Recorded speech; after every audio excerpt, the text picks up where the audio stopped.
Mine should be going. Oh, good. Mine also should be going. I'm only 12% ready to post it in Discord, so that's ideal. 12%. Well, like, so normally, like, I have YouTube pulled up, and then I mute it, so I'm ready to get it off my channel, but I got it. We're going. We're going. We going. We're going. Okay. I think I will do one more pheasant run to clear this last little bit of pressure, and then hopefully. Nice. Everybody's jumping on in. Welcome on in, guys. So we got Mel here. I'm gonna say this right off the bat because I can imagine getting into grinding and not realizing it. You can click the tag there in the title at Mel's Gaming. Go and give her a sub. She's gonna be recording her perspective. So anything that happens you want to go and see, it'll be over there on her channel. Yeah, when I kill 12 great ones. I'm just gonna say right now, if you kill a great one fox during the stream, I will be a little mad. Only a little bit. Though. What I think it'd be sad. I just like will subtly just like go really quiet and not mention it. Why haven't you talked in 5 minutes? Well, I'm doing something. You don't need to know what. Just slowly sneaking up to it and taking pictures. Posting in the group chat. Really had to go live just as football started? It's not important football. NFL's over. Grinding more important there. It's fake football. Fake news. What's up, Born on the Mountains? So, Mel's gonna be fox and pheasant grounding. I'm obviously gonna be just fox grounding. And we'll count. Well, you're definitely gonna kill more diamonds than me because you're pheasants. But I was gonna say we'll count all the diamonds at the end. Yeah, but we'll see who wins. Not me. Not you. I thought that command should work, Pizza. Nonetheless, her channel, like I said, you can click the little tag thing in the title. Hey, gun up.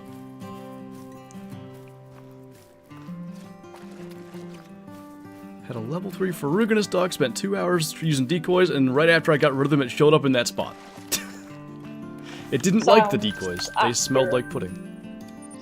You smell like pudding. Thank you. It is a compliment, because pudding smells good. You know, I can't think of many times where I've been able to smell pudding, but yeah, it can't be a bad thing. Well, like, we refer to, well, maybe it's just my family, but I think that... No, like, I think you're right. A lot of people, yeah, we say pudding, like, to refer to anything sweet that you have after a main meal. Don't you guys, isn't there like some sort of sausage that you guys call pudding as well? Oh, black pudding. Oh, yeah. And it's like blood sausage. That just sounds so appetizing. I've never had it. Apparently it's pretty good. I'd try it. What's up, Pit? We're on to the food topic already. It's shocker, huh? What actually, like, I don't know if I want to know, but I'm going to ask anyway. What is it? Uh-huh. What do you mean, what is it? Well, you say blood sausage, but what does that mean? It's like... I swear if you say I congealed don't blood. know. I think it is, like, they add, like, extra blood to it or something. I'm not entirely sure. I've never That I could it. understand. But if it was just straight up congealed blood in, like, a casing, that would just be disgusting. Pig blood, This pizza is says? like... It's like a sausage for a vampire. What in Florida is iguana pudding? Iguana pudding. You know, like... Iguana's tasty. Was it Texas or Florida? Wherever they fall out of the trees and stuff when it freezes. Florida. Yeah, I think they hunt them there too because they're a nuisance, and I think they eat them. Yeah, they do. Well, everyone says everything tastes like chicken, but, you know. Tastes like chicken? Tastes like chicken. So, I would say gator does not taste like chicken. But gator is a common food thing, and it's often, like, you know, covered up, I guess, with, like, Cajun seasoning or whatever. Yeah. I don't know if iguana falls in that category. I've not had gator. I've had crocodile. That was nice. I got my great one already. It's a level 2. Oh, wow. Holy. Holy. I like that I can see chat today, and someone's like, Mel? Really? Like, yeah. Smellington? Again, I held Flinter at gunpoint. Let Flinter be Flinter. That was a tar grinding stream. It was. But it was still funny. Which at the time, you knew all the things about tar, so like, I was just kind of... if I'm not mistaken, you were mostly explaining tar-related things. So I was just kind of letting you go and explain all this stuff because I didn't know it, and somebody was just so mad. You were still talking. How dare, like, I come on a stream and talk. Yeah. I'm supposed to just sit here in silence. Shut up, this is a collab, not a collab. It's totally not like, you know, two friends hanging out, playing the game. Not in the slightest. Hey, Tipper, thank you for the super chat, man. Good to see you once again. Glad you can make it in so early. How y'all doing today? Hope you and Mel are having an amazing day. This is gonna be an awesome stream. I'm excited, dude. I hope big males can be shot. I'm also smoking a brisket outside, so at some point I'm gonna have to leave and go check on that. But yeah, this is at least the second or third time I've done a smoking something stream. Not weed, yet. Oh my day. How many kills in? Gotta be real close to 4,000. Probably, yeah, we shot 200 foxes on yesterday's stream. I guess we are at 4,000. Many fox. How many kills did your first fox take? Do you have a guess? No idea. 12? Because I wasn't, like, yeah, pretty much. Because hey, sweetness. I was looking at everybody's grind, and I was like, okay, probably gonna end up getting the pheasant first, because hardly anybody was getting the Great One fox. But I was already doing what I'm doing now, where I bounce between the two. Mm-hmm. And I did, like, one fox run that day, or 1 or 2 fox runs, spent the rest of the night on pheasant. And then thought, okay, before I go to bed, I'll do like one more fox run. And it was literally at the end of that fox run he was there. And I was just so flabbergasted that there was a Great One fox. That's your shortest first grind by far, right? Oh yeah. And it's so funny, the 2 Great One fox I've had have come from side-by-side zones on that, like, bit where they go into the water. Yeah, where my grind starts. I mean. Yep. Yeah. So it sort of, like, came up out of the water, and I could just see this, like, big, fluffy thing. And it was, like, obviously not an albino, because they're not fluffy like that, but it was really pale, and then I spotted it, and it said 10 fabled and panic. Went into, not hydroplaning. What in the world is the word I want?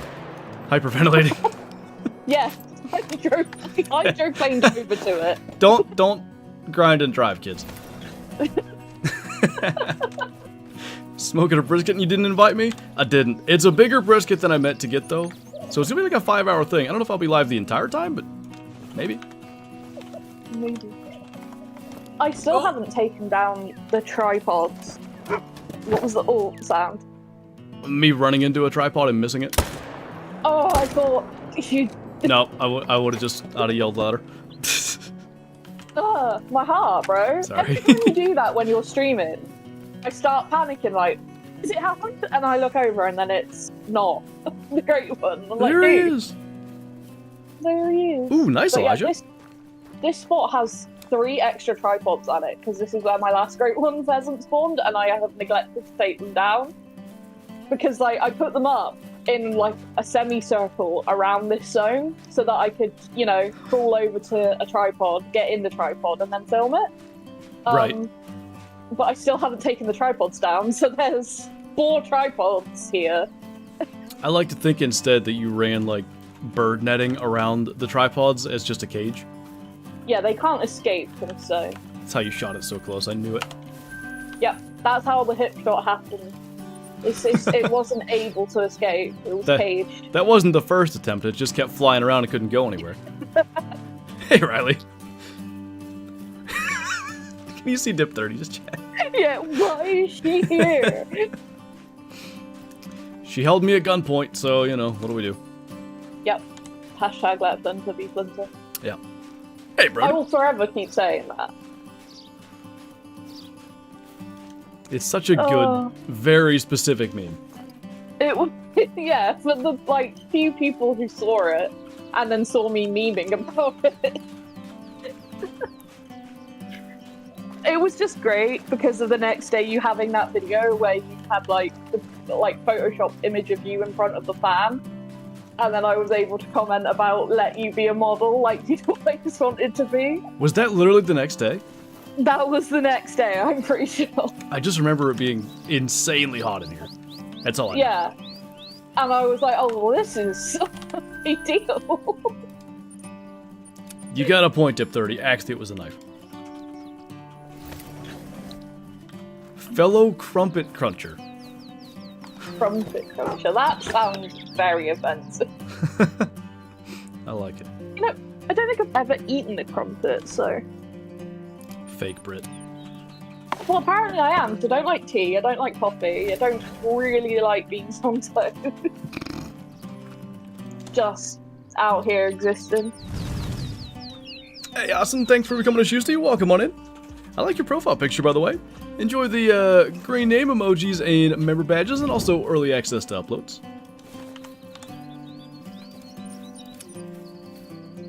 I do want Blood Moon. Yes, Blood Moon. Very good. Great one, Fox. You know, I'm not sure what I... Well, actually, that's a lie. I do know what one I really, really want. If I was to get a third one. Mystic Snowdrop? Mystic Snowdrop. Thought so.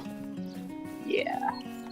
It's just so good. But then Rosebud Frost, because it's shown up in a few of my dreams. You know, when I've fallen asleep with the controller in my hand, woken up an hour later, running into the water, because I've just, you know... Over and over and over and over and over. Yeah. Your whole chat thing on the bottom left is, Mel's Gaming has been knocked out. Yep. And it's always Rosebud Frost. Well, apart from the first one, like, the first Fox stream I had, it was either a peppermint or a licorice. And it was in that zone. Which, that's the funny thing, is it was actually in the zone that it then showed up in. So, that was really weird. And then I had one about the licorice that in the dream I shot it with the 300 and then woke up immediately. I was like, oh. What have I done? I just let a pheasant get away because I'm big bad. But yeah, and then Skill issue. Other than that, I know. I didn't see him there. This zone's always really awkward. It's the one where the loosest stick was. Nothing bad's ever happened there. Oh yeah, no, definitely not. I forgot what I was saying. So yeah, it's... Dang it. It's always like those birds, apart from Rosebud Frost, which, like I said, I had like a really in-depth dream where that was like symbolic. And then ever since, I've kind of like been like, actually, kind of want that one now. Maybe I haven't been taking Fox seriously enough because I haven't dreamed about Fox. I had the pheasant dream because I talked about that when I got it. How to know you're not a true grinder when you're not having naps whilst with your controller in hand? This is really unfortunate that I just in hand, I just skill issued you for letting a pheasant get away and then I let a fox get away. It's just that sibling energy, bro. It'd be that way. Synergize, or whatever the word is. She's so OP, she needs to nerf herself. Yeah, I'm just that good. It's nothing to do with the fact that I'm just terrible on a keyboard and mouse. Casually shoots 200 in Classic anyway. Yeah, but if you watch the clip of it, you like do about 4 wrong things. And that buck is watching me the entire time. How it didn't flee, I will never know. It was such a, like, because it came around the corner and I was like, oh, dang, that's a big buck. And then I think I tried to lay down, laid down, then stood back up, then pulled out a bow instead of a gun. It was all, like, really bad, and the buck's just staring at me the whole time, and I'm like, he's gonna spook any second now, and he didn't. Pulled out the gun, shot him square in the chest, and he turned around and ran. And I was like, oh gosh, is it gonna bring him down? And I get over there and it says body shot, but he was dead like 5 meters away. Do you know what you like, used? 9.3 by 74, I think. I know for sure that I edited your trophy shot for you because your player's knee was through the. Yeah, because deer. I was trying. Everybody was like, "Please, trophy shot. Please, trophy shot." And I was like, "I'm trying." That might have been the right gun. I remember there being wood grain, which the 9.3 Yeah, it was has. definitely a wood gun. But yeah, the reason I ask, I could see the 9.3 being an insta kill, but he didn't spook because he was looking at you going, "What is she doing? This isn't a predator. Look at it." This is a confused British lady who knows that she's seen a very big buck and is now panicking. Hey, sportsman. My exact words were, "Hey, I seen someone in the official Discord post a 200 that looked exactly like this like 2 days ago." And that was literally what I said as I ran up to pick it up, and then I picked it up and it said 201, and I was like, "Huh, that's a thing." It was just so unexpected. Literally the only deer I shot that hunt. First buck. Spawn mash? Oh yeah, definitely. As I started walking, because I came out of the very bottom lodge. Yeah. And then I circled round to the left, like going up through like all the little island. That's the route I normally take. Mm-hmm. And then I sort of like circle clockwise around the map normally. And he was on like the first or second of those little islands. Yeah, I know what you're talking about. I always get it confused because Rack shot one from that tower by the same lodge. Yeah. And that's where I always think you shot yours for some reason. And I was having an issue where my trophy shots would not show up in my, like, in the folder on the PC. Like, where it puts all your trophy shots so that you can, like, post them and stuff. Yeah. And they wouldn't go in there until I ended a hunt. It was happening consistently. Yeah. And so everyone was shouting at me, "Post the trophy shot, post the trophy shot." And I was like, well, I just started this hunt. If you want me to post a trophy shot, I've got to end this hunt now. Which means the only buck or animal in this hunt is going to be a 200 whitetail. And everyone was like, "We don't care. get us a trophy shot." And I was like, "Okay." So literally, if you go back, there's a hunt on Red Feather that's, I don't know, maybe 20 minutes. And it's one buck and it's a 201. I bet I found mine close to 20 minutes in, but then I tracked it for 12 years, so it happens. Yeah, because you spooked it. I remember it. Yeah, because Tyler said 160. I'm like, no. Yeah. That was You're something. like, nah, that's a big buck. Nice, Ender. And then you were talking about the estimates. Oh, About yeah, there being yeah. this mythical estimate of 195 to 215, is it? Mm-hmm. I think. And literally you were in the middle of saying it, and then putting up it comes, that estimate. Couldn't have It scripted was it so any better. perfect. No, you literally couldn't. I love moments like that. Dip 30 says, "Must be nice." It is actually. Sorry, Dip. It is nice. 200 guy. Are you Canadian? I am not. Is 215 max for a typical classic whitetail? I guess in theory that's the absolute max score, yeah, if the spread was maximal and every tine was the max length, but really like 210 is as big as they ever get with true racks. They used to go to like 220 pre-true racks, and some people kind of like, "Oh yeah, I shot a bunch of 200s," but they used to always get the 200. It's a different thing. Yeah, they changed the scoring. It's like whitetail in Call of the Wild used to get to, what was it, like 300 plus? Yes. At one point? There's at least one 300 true racks whitetail that was shot. Because it was posted. That's crazy. 301 or 300.1, it was just barely, but yeah. And then they changed the scoring, and now 275.53 is the biggest we've seen shot. The biggest So, nail that's ever been seen. Oh. I changed it, I'm sorry.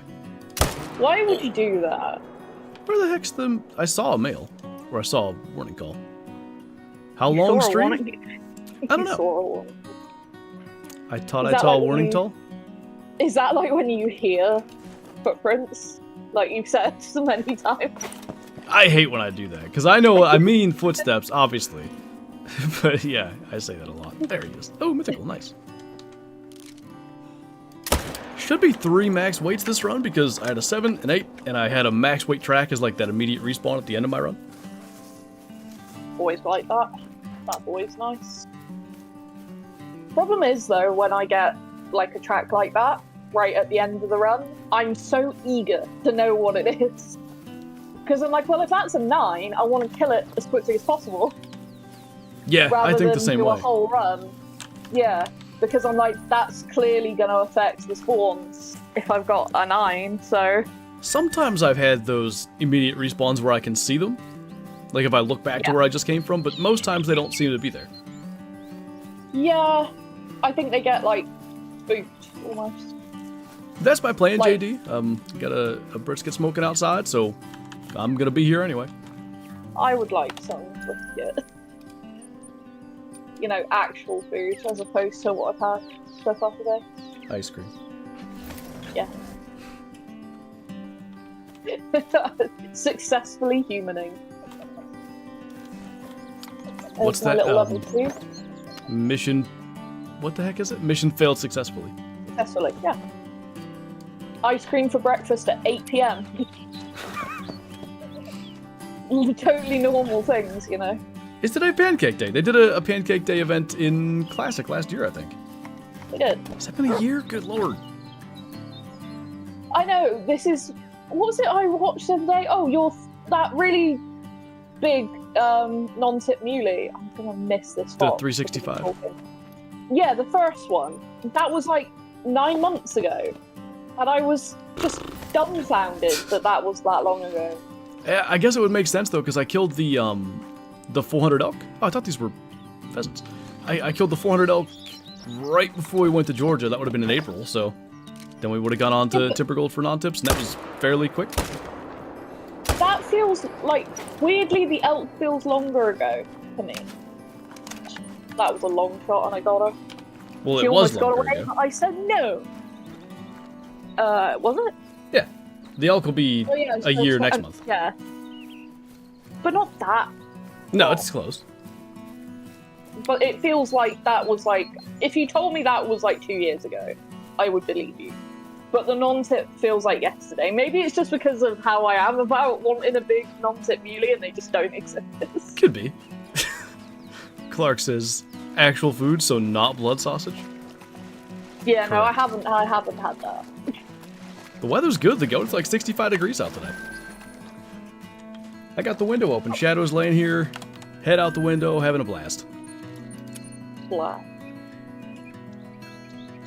She was in an absolute mood earlier, so if she barks, I apologize, but she's chilling for now. We've been going for 20 minutes. That was a quick 20 minutes, I'll be honest with you. For me, like, these fox grinding streams just fly by. Like, I don't know what it is Yeah. about fox grinding that specifically makes time go faster. Whenever, like, we're in pool, time goes faster for me, but I think that's just opposed to, like, because when I'm normally grinding, I'm here, normally, like, screaming my head off to some kind of music to try and stay safe. Hey, a 9. Oh, estimate? 13 to 16. Not bad. And dead. I do have a 400 Rocky. It's not massive though, it's like 402 or 403. I really would like a 410 plus. It seems like they like to be that barely 400 thing, whereas Rosies Yeah. tend to be 395 instead. Like, just something with... Yep. Whatever, like the frames that most often happen, I guess. I'm still upset about I think it was, what was it, 398 Rosie that I got robbed of because it had so many deductions. That's I was like, that's a big elk. that's the thing about them. Yeah, it was so many deductions. I think it ended up being like a 370. It was a lot of deductions. Oh god. It was really bad. Like, Come really bad. That's all I remember. 4 of my last 5 level 9s have trolled. Was it another troll? 14.02, I think. Oof. That's like the streak I had. Remember where I had like 3 trolls and then then I started like to catch up with diamonds and then had another troll for a little while where it was just troll after troll after troll. Unfortunate. Yeah. But at least she's got 9s. Yeah, I'm thrilled. Even though they're trolling, like, I'm thrilled that they're showing up. What was the weight?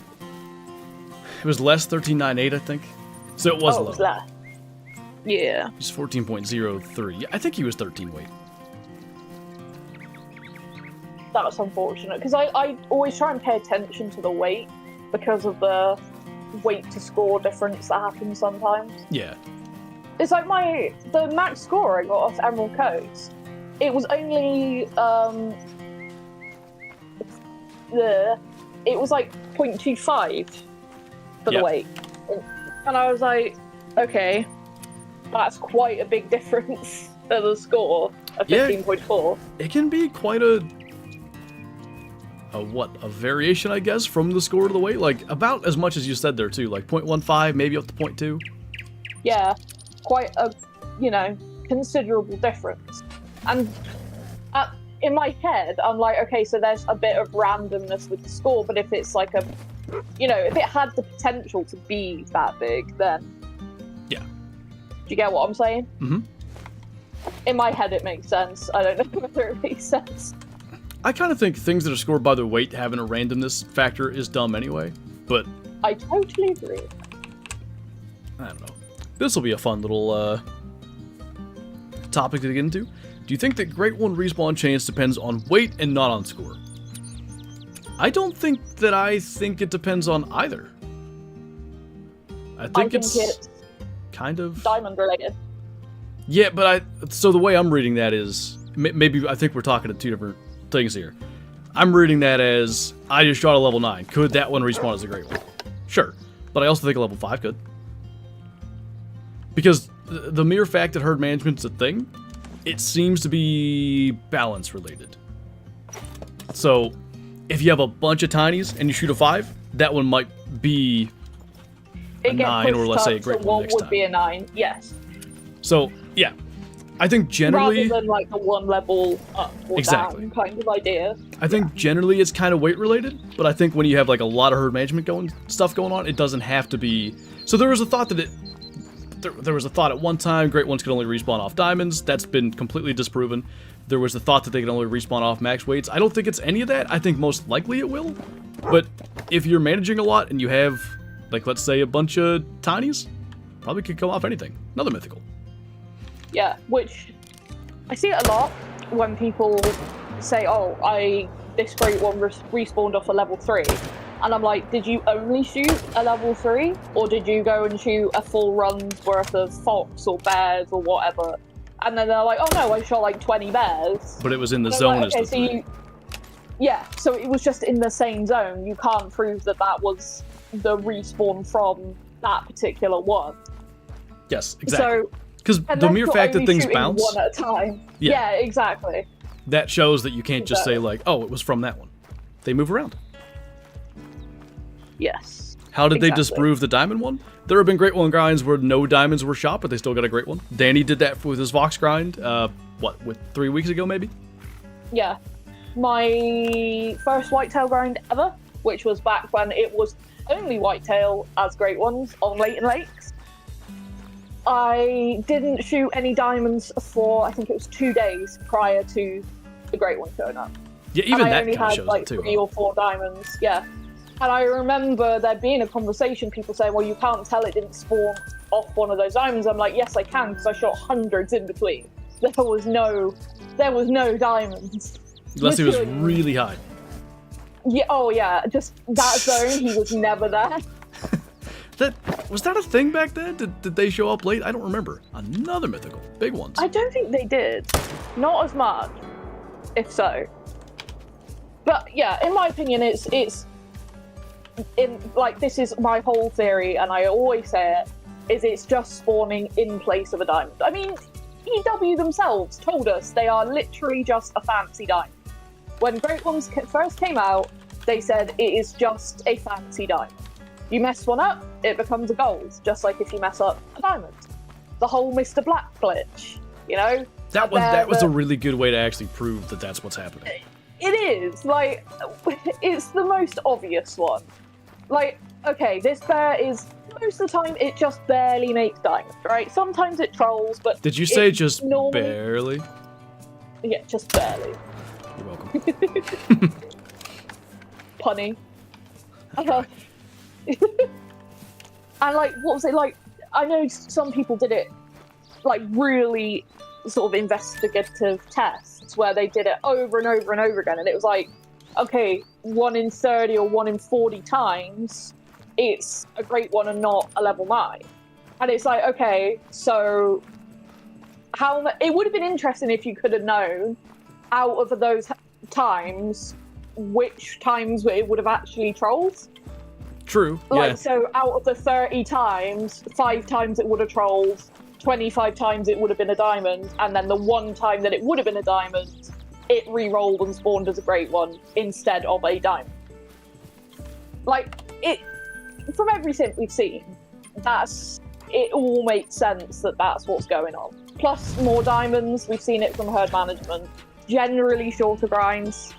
Yeah. Like, there's outliers. Everyone always says to me, oh, but so-and-so did a grind, herd managed, and they shot 120 diamonds before they got a great one.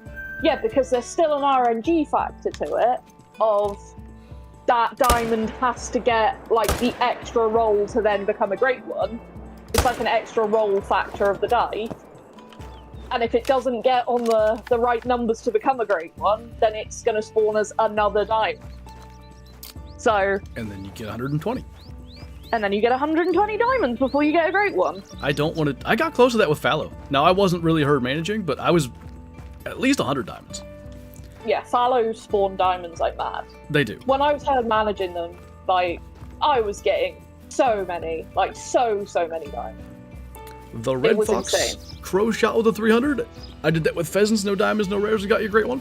Yeah, it's there's been so many like data points over the great ones have been a thing for 5 years next month. Can you guys believe that?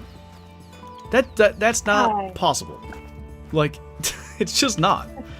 But it was April 2020. I know it was. Yeah, it was. That's insane. There's been so many data points of stuff like that along the way, and it's really I would say in the last, I guess 3 years, but I would say really in the last 2, a lot of stuff has kind of come to light.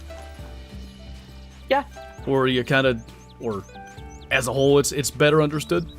Those little things right there really help.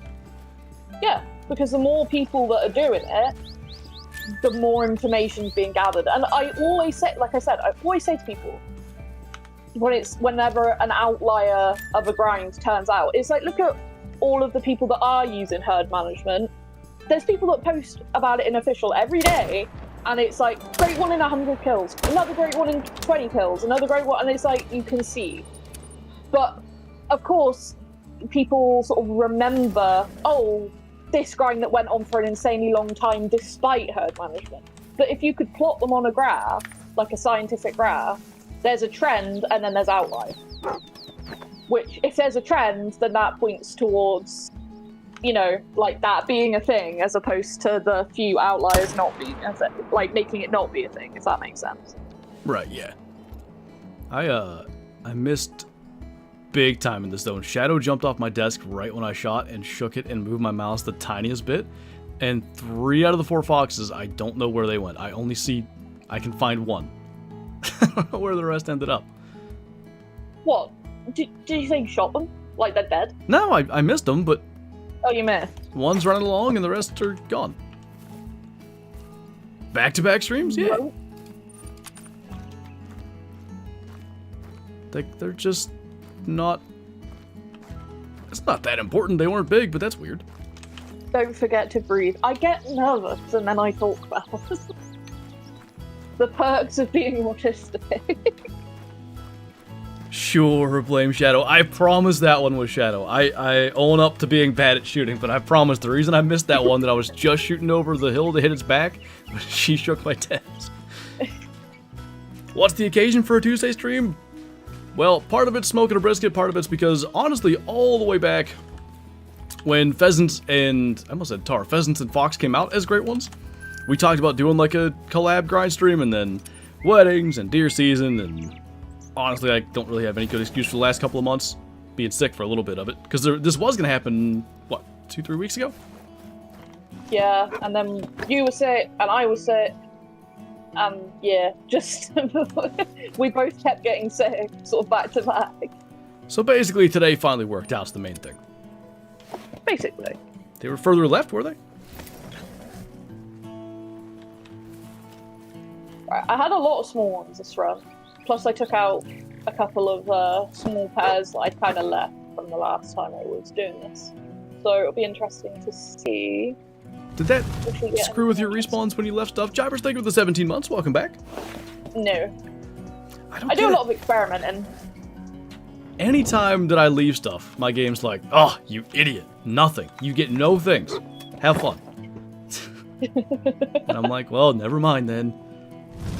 I've got a 1 level 2 male. I shot the female, so he's just by himself. That Makes sense. chills at the little lake on the island thing by himself. And I just kind of keep him there just to see what he does, like if it impacts anything. But then I had a pair of with another male level 2 and a pair with a level 3 male. So I've shot both of those this run and just left my normal little level 2, so we'll see what happens. Yeah, we're playing on our own single players as well. Yes. So Flinter's grinding his fox, I'm grinding my fox and pheasant, because that's how I do mine. I've got a dual grind set up. I don't think I've ever done multiplayer grinding on stream. Kyle has joined me for moose and fallow? Oh, bears too. Yes. We've done multiplayer for that. Foxes, I don't know that even in multiplayer it would work well. Like, cause it's you're just checking a bunch of spots, and it would be really hard to keep track of who's checked what, because you check it for 2 seconds and leave if they're not there. Yeah. Montoki, by the way, thank you for the 15 months. I don't want to miss that. They're a lot more finicky as well than some of those species. Finicky. Finicky fox. Yeah. Well, we're starting this run with a level 7 male, so that's, you know, improvement. Big male. Huge. I mean, it's not even a max weight 7, but I prefer that. You prefer that they're not max weight 7s? No, I just mean that I'd prefer it to be a level 7 male. Oh. I was wondering, because I was going to say, like, there's some deeper logic to this whole stuff than I was aware of then. Hey, Caleb. No, I was just wording it wrong, because this is where there was a level 3 last run. Ah, okay. And no level 9 female red fox are not possible. Level 9 female grey fox are, and they can make diamond, but not red fox. I want one. A diamond female grey fox. Yeah, I spent a long time hunting for one on Mississippi. Like, when Mississippi came out, I hit that map so hard. Do you remember my raccoon grind? What were you after? Albino? Okay, I was thinking it was mellow, but yeah, you were getting mellows. That was Oh right. my goodness, the amount of mellows I have. Max weight one from multiplayer. And I remember picking up the track, max weight estimate melanistic, and I was like, you know, if this could be a super rare, maybe it would, like, dull some of the pain. And then, I don't know, maybe a month or something into grinding raccoons, I found out that they could drink, you know, the coast for alligators? There's like... West side? Yeah. And there's like the corner where then it goes onto the river as it starts to go like down through the middle. Yes. I didn't know raccoons could drink on that corner. How many did you have? I went through that corner. Well, it's not how many, there was an albino. Oh. I was like, are you kidding me? It was only a female, and I've never had another albino, but at that point, I just wanted an albino. That's still the... I have 2 of them. That's the only rare raccoon I've gotten. That's insane. No really? bellas. You've not had a piebald? Or... None of them, no. I can't believe I don't have one of the 2 piebalds. I have had a track of one. I had a blonde piebald in multiplayer. And if I remember right, it was doing the... Like, I picked up 1 track. Oh. Back then, as you'll recall, you could pick up the track, open the map, and sometimes it would tell you the fur. Yes. Most times, I think. Maybe all the time. It would tell you the fur, but it wasn't always right. That So sounds you right, could pick up yeah. the track of an albino, which is exactly what you did with that first albino raccoon. You picked up the track and it said it was a brown. And then you spotted it and it was an albino. I didn't even realize Because that. I remember... You spit in the video. Oh, did I? Because I taught you that how I was doing it for alligators, because I wanted one of each of the rare alligators, which I did achieve. So I've got one of each of the piebald, and I've got Mela and albino. But running the coast, sometimes they'd spook out before you'd ever see them. Mm-hmm. And so I'd always check the disturbed veg. But what would sometimes happen is it would say olive, and I knew for a fact that that gator had been like a dark brown or whatever. So I worked out that if you went and clicked a different disturbed veg and then came back to it, it would tell you the correct one, which is how, like, because I found a Mela, and I'm pretty sure that's what I did, like, to prove it, was to record by finding its disturbed veg and being like, okay, this says dark brown, go away, come back, after finding a different crack, and now it says Mela. Yeah, I remember it working that way now. Yeah. This game has gone through so many, like, so many changes, so many little strategy things. Hey, Chopper. Gotta find your workarounds. There was Zag Tactics for all those years, and I actually quit using them right before they patched them out. When I got my super rare moose, I was not using Zag Tactics at that time. Remember? Got another level 7 and a level 6. This is looking better this one. Less level 5s. As I'm shooting a level 4 male. We love level 4 male. Hey, Zeph. Where are you? I could... So, I have the window open today because it's nice out, and I can smell the smoke from the smoker coming up here. Is your smoker outside, is it? Hmm? Oh, coming up here. Oh, wait, yeah. Smoker's outside. I get it. Are male Gensbuck really that rare that people grind for it? Diamond male Gensbuck? Yes. I don't know how to best quantify how rare they are, but yeah, quite rare. It's like 99% of them troll. So, like, they max... If we go to the old system, they maxed at 960, and obviously Diamond was 950. So, you had to get one that was, what, 99.5% of the max to even be a Diamond? It had to be so high in the percentile for it already that it kills its chances so much. Like, they are so rare to have a diamond for. I mean, I've seen quite a few level 5 male Gensbuck, and I just expect them to troll, even if they've got the big horns. And so when you get one that makes it, it's like, dang, that's a really, really cool find. Maybe a decent way to think about it is, with most other species, you pretty much have to have a max score. Like, it's that level of rare, essentially. Pretty much. You could go a little below max, but you get the point. Yeah, they've got to be in that really top percentile. If they ever gave them true horns, that would probably solve that, if I had to guess. They may get rid of diamonds altogether for males, who knows? Which is a good reason to maybe go and try to get one. Which I really hope they don't, because the thing is, structurally, male and female Gensbuck horns are different. If you were hunting them in real life, you hunt them, like, for different reasons. If you want the biggest ones, you go for a female. If you want one that's got, like, the thicker, like, more sturdy horns, then you go for a male. And it's because, obviously, the males do most of the fighting, and the females are kind of just there for, so they don't get you know, defending calves and stuff. But like, because the males are doing more fighting, they need those more robust horns. But it's a different kind of trophy, if that makes sense. But what if they had 4 horns? Listen. Silence. I was just quoting David. I would really like to see them have, like, non-typical forms, especially if they did, like, a Great One Gensbuck, because I have seen so many really, really cool non-typical Gensbuck. Like, one I saw had, like, almost like a snail shell looking horn, where it was all curled round. Huh. Or, like, them both drooping, like, down past their shoulders, and all kinds of stuff. One that grew in, like, a half circle, going through its mouth.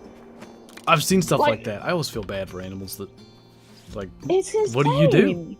Hope that a human comes by with a saw. Basically. And they just adapt to live with it. It's testament to how awesome nature is and how resilient these things are. I'm having bad again, don't mind me. The bad. Chronic bad. Oh. Okay, I just missed it. I don't even know how that happened. Okay, well, I got it in the leg, but it's dead. Is it a fleeing fox? It was a fleeing flox, and I don't know how long it's gonna flee for. Still one got away. This is that same place where 3 got away last time, and because I was missing that one so many times, I never located the 4th. That's a rip. Put down the rifle, Gramps. Hey, you listen here, boy. Albino melanistic brown bears rarer than other animal bears? I wouldn't say so.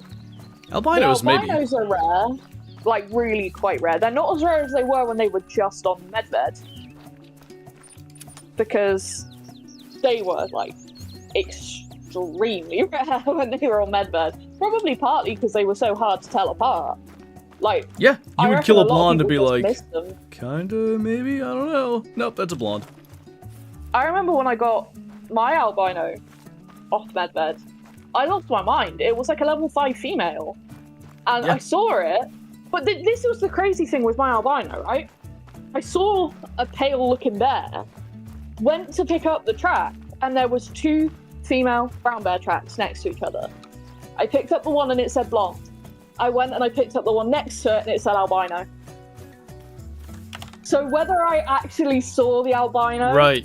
and then spotted the blondes and got the tracks mixed up, or whether I spotted the blondes, went over there to check tracks by pure coincidence and found the albino track, I'll never know. All I know is I freaked out because, like, nobody had one back then. They were so rare. I just couldn't believe it. But since they got added to Rev, and you know, they got the update and that, so there's quite a difference. Like, the albinos are very much different looking. Yeah. I've had 3, 4. Really? I still haven't had one. Yeah, I've had quite a few, and Mellas I've had even more. That I have gotten since they got the new, maybe 2 of them. You know, because running around looking for mountain hares, find all kinds of things. Other than mountain hare. Other than level 3 mountain hares. Rare mountain hares, great one whitetail, super rare whitetail. Hybrid birds of different species. But do you find level 3 mountain hares? No, you never did. They don't exist. I took them all. You did. Anything today? One troll. We're right back on yesterday's trend here. Back on the track. Minimum score for moose? I want to say I've had like a 30-some, but is that right? No, not that small. No. It's got to be, I don't know, 40s maybe? Yeah, it might be 40s, because they used to be able to get smaller, but the like the big level 1 rack is 60-some, I believe. Yeah. Big level 1 rack. That's an oxymoron. Big level 1. Big male. Huge. But the tiny level 1 rack, that's about as small as they get. Very small. If you see what you think is a cow, and then it turns out to be a level 1 male, that's what you want for a really small moose. Those are the big uns. Those are the best. It's a pretty nice one, Alexander. It's lower for level 7 brown bear score. Like, you can get a level 7 that's maybe close to 26. But, yeah, gold rare is a nice rare. A gold rare is a gold rare. If it's gold, then it's good. Smoked. Level 3 mountain hares turned into jackalope. When you said jackalope, I thought you were saying antelope jackrabbit at first. Because I had a way harder time getting those. Meanwhile, they hated me. I just kept finding them. But then that's because I've always been on the small game train, trying to find all the small game cool trophies. That's why I've got so many, like, rare pheasants and all those things from back when Rancher came out, is because I was always looking for the small game. I don't know what I was hunting on Rancho. I mean, I was after pheasants for sure. Coyotes were a big thing. Like, I killed all kinds of diamond coyotes when they came out. Yeah, Bobcats for sure. My first Mela coyote was on there. I remember freaking out. Again, picked up the disturbed bed, melanistic. I was like, oh my days. That's a really, really rare one to find.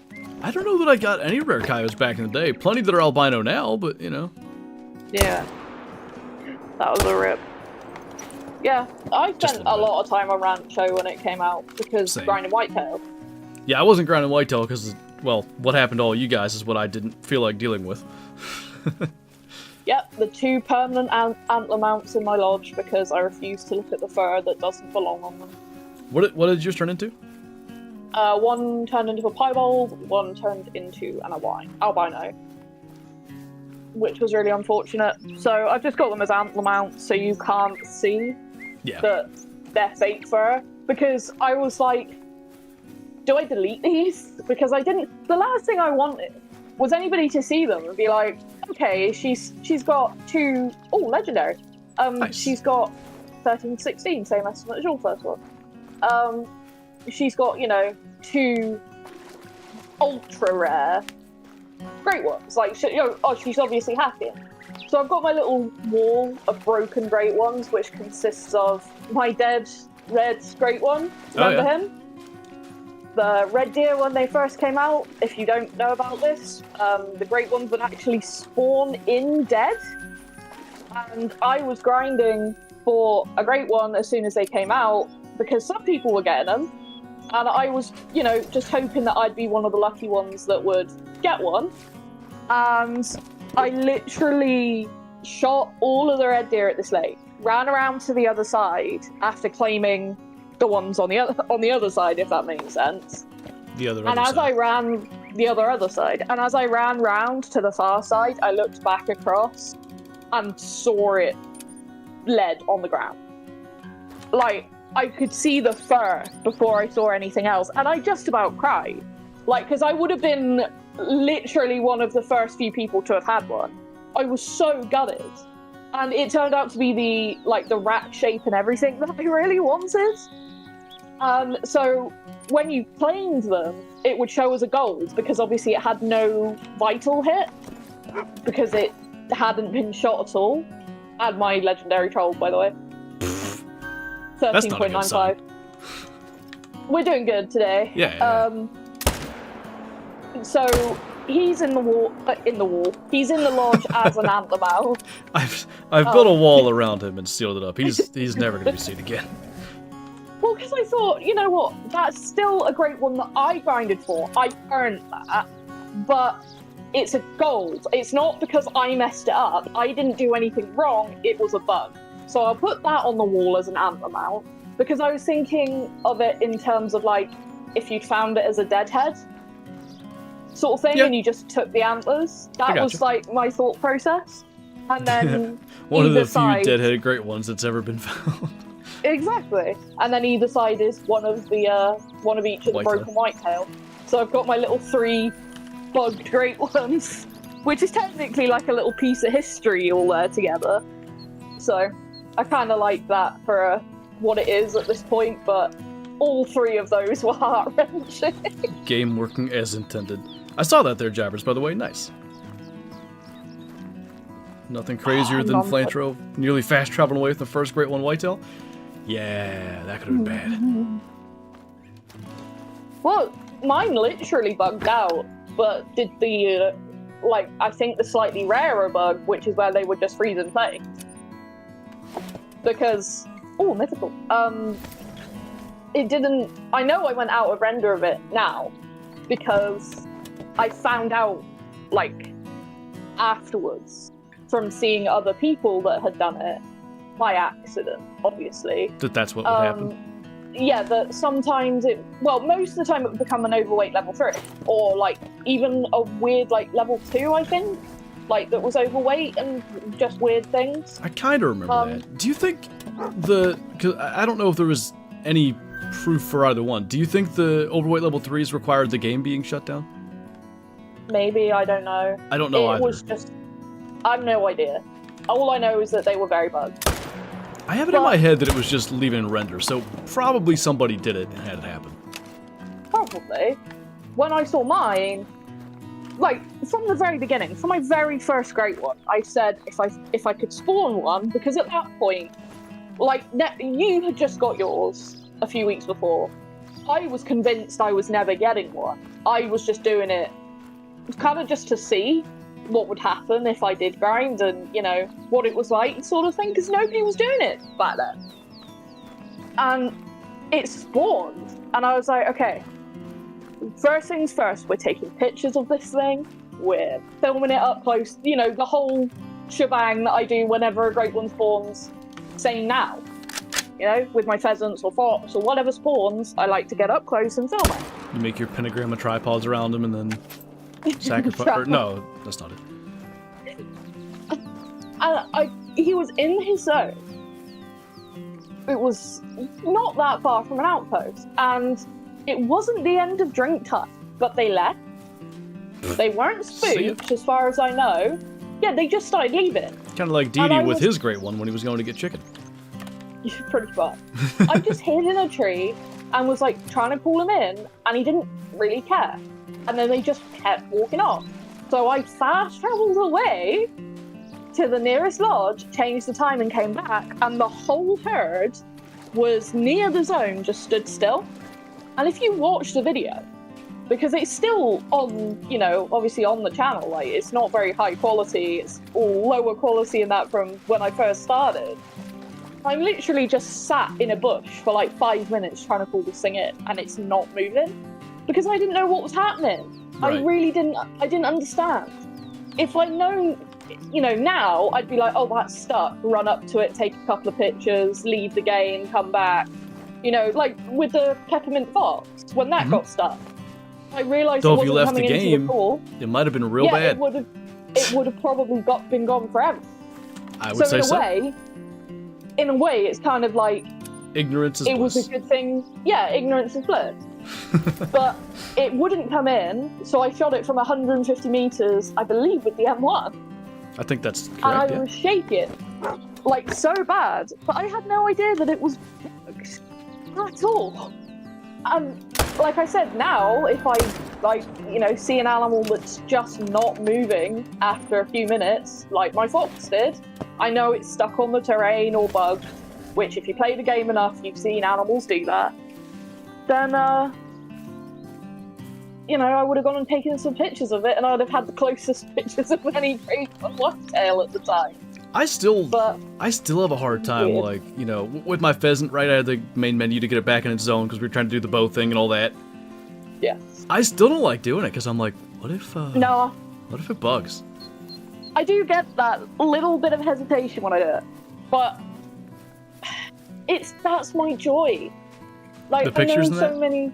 Yeah, it's not about the kill, and maybe that's just me being how I am, but the whole grinding for it thing, the purpose is for me to go and get close to it, admire it, take the really up-close footage, watch what it does, because it's an animal that is so rare, most people aren't going to see them.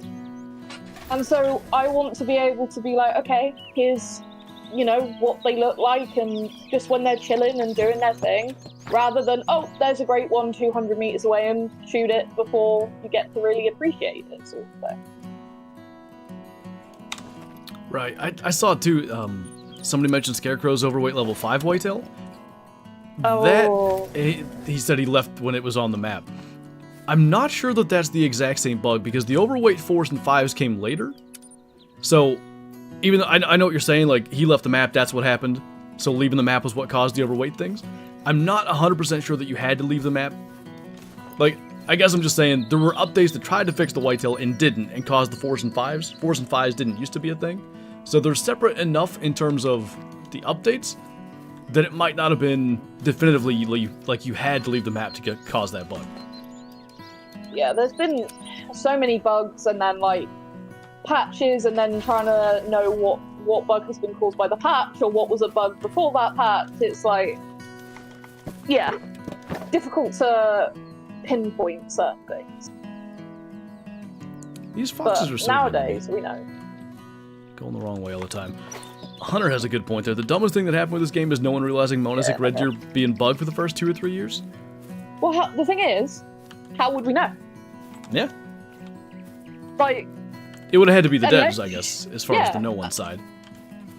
So unless, one of the devs was out there, like, hunting specifically for one or grinding for reds, then guess nobody would know. But then I suppose if they saw one unposted... There was a picture going around, I believe before they got fixed, of like a super rare melanistic red deer. So either someone had learned to hack pretty early on before hacks became really a thing, or I don't know. That wouldn't surprise me. Hey, I almost just blasted level 9 in the butt with a 300, that would have been great. Yeah, don't do that. Same zone, same estimate. Hopefully this one makes it. I'm gonna have to shoot it. I'll like do the double tap thing with the 243, so we'll see. I haven't. And squirrel, they were bugged. They just wouldn't spawn. Sorry, go. No, I was gonna say I haven't messed up a fox yet, and the reason I actually stopped saying that is because I shouldn't say it before I take this shot. But here I am. I've messed up a few, but at this point, it's if I know it's not a particularly great estimate, like the max is at 14, and I know it's not a rare, then I'll take riskier shots, if that makes sense. Yeah, I kind of do the same. Where has his tracks gone? But albino grizzly were bugged as well when Yukon came out. So it's not like it's the first time that it's happened. But yeah, well, talking about... technically, but I know what you're saying. Well, yeah. What the heck? Just disappeared. Rip. I don't really want to leave him till next run. That'd be silly. Yeah, that's what I was going to say. And go back here. Don't talk about a no-hitter? Exactly.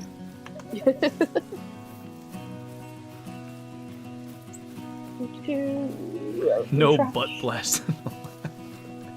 Yeah, I realized when I started saying that was probably going to get memed, but you know. As if there isn't, hundreds of other memes, Mrs. Marlbot. Oh, he turned here? No, this is the last track I had. Can you believe that classic stream was so long ago? The Mrs. Marlbot stream. That was about a year ago too, right? Yeah. Kind of. God, that was a good stream. I remember I was shooting a nice elk at the time, and I couldn't contain myself laughing, and I thought I was going to miss it. I think I did screw it up. I single-lunged it. Yeah, we were cry laughing at that for a while. Well, I guess level 9 next time, because I don't know. His tracks are just not here. Just refresh. And then go there first. Take it out. I guess I could and do then it that continue. way. He's in a spot, though, where like it requires me to fast travel to one zone, spook him, and then go to the next zone. I'd still do it. Yeah, I can get him out of the way. We had a troll in this exact same zone, Eddie. I think same fur type, same estimate, everything. So I don't know what to expect with this one. Don't you love that, Miles? When the foxes line up to look like a great one? Oh, I hate that. You get a dark red and then like one of the lighter colour females stood in front of them. And it's like, blood moon! Blood moon! Holy. And then you spot it and it's like level 3. Well, that's not a great one. Underweight bug? Oh, don't. I'd cry.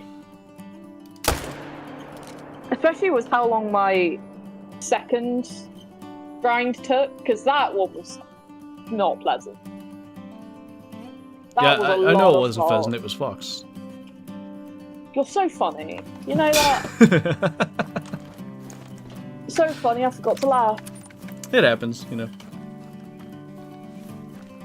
Is your mellow 5-star fallow deer your favourite? That could be aimed at either of us. From Way of the Hunter, it's my favourite anyway. I don't know which of my rare 5 stars is my favourite. Hey, Arf. I do remember you. Now. I mean, one of my mellow fallow I got to watch literally from 1-star young to 5-star. That was cool. You copied me. I really enjoyed that. Well, I didn't.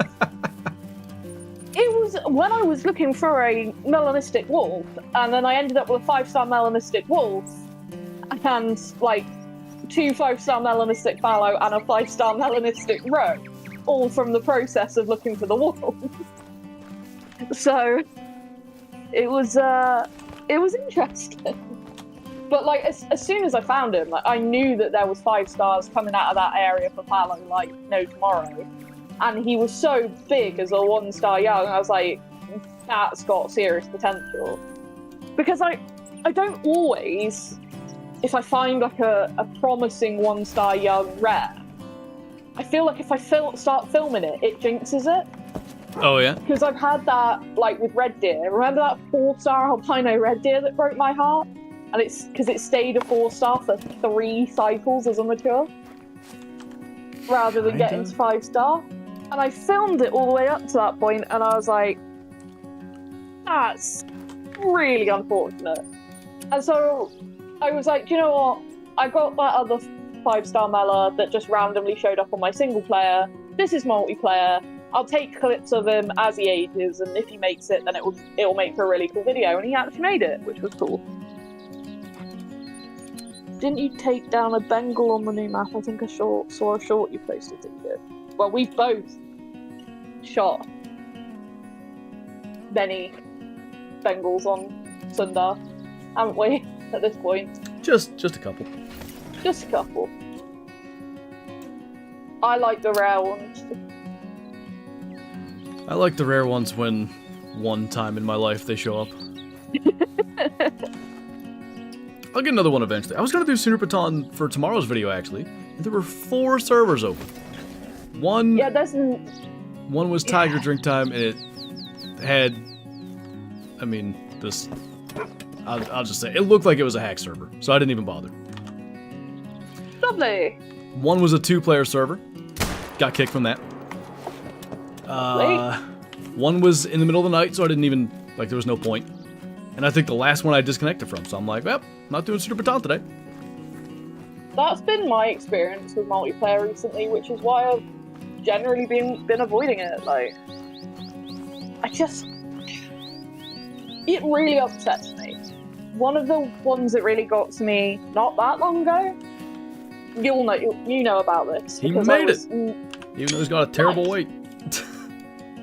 13.95, but he's 14.19. Dang, not too bad. Yeah, huge variance. Anyway, go on. Yeah, you know about this because I was DMing you about it at the time, you and Tyler. I joined a Recounting server because guess what I was looking for? Let me think here. Diamond Moose. Oh, yeah, definitely. Could have had one of those if I wanted it. I look around, and I was like, okay, yeah. Small, I know what this is. Small. Oh my gosh. That's Hail Capicale. And I got really, really excited, spotted it, level 3. Now, if you know anything about me, I love the birds in this game, and Capicale are one of my favourites because they've got attitude. I love them in real life, and I just think they're great. And a super rare one of them is something I've always dreamed of. And everything looked pretty legit. So I start running to try and catch up with this bird.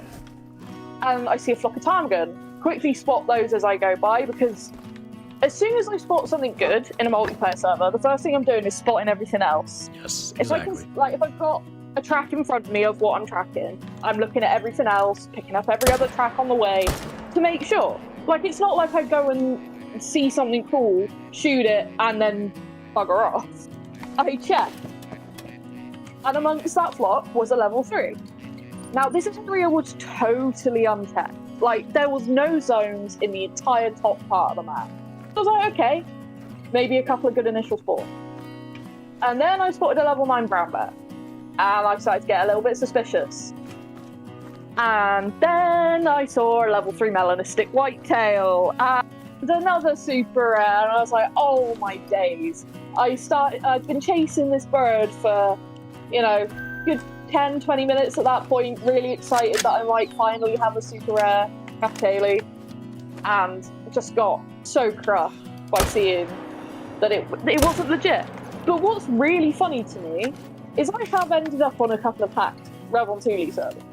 Like, if you're playing multiplayer, you have to keep an eye out for it. Like, Flinter says it all the time. If you see multiple super rares, great ones, whatever, you know it's a hack server and you leave. Oh, Shadow. Yeah, I was watching Willie, our neighbor's dog, was walking around over in our driveway. I'm like, she's gonna see him over there and bark at him because he's over on our side. Bleh. That's why I was very quiet. I was watching him do that. Literally, of every hacked server that I've ended up in for Recounting, and I've looked around, not one level 3 mountain hare. Which, this is hilarious to me, because not that I would shoot one anyway in a hacked server, but if you're gonna see one, a hacked server should almost guarantee it. I still have yet to see a level 3 mountain hare.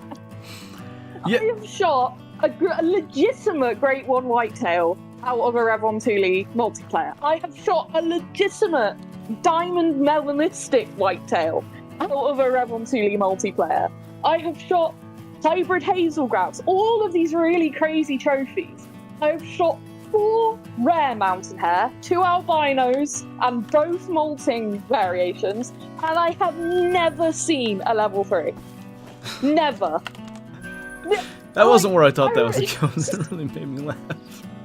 It's just ridiculous. Like, you think, okay, you realise you're, like, I have spotted mountain hare in those servers. Like, it's one of the things that would immediately tick, like, okay, this is a hacked server, is if every mountain hare I saw was a level 3.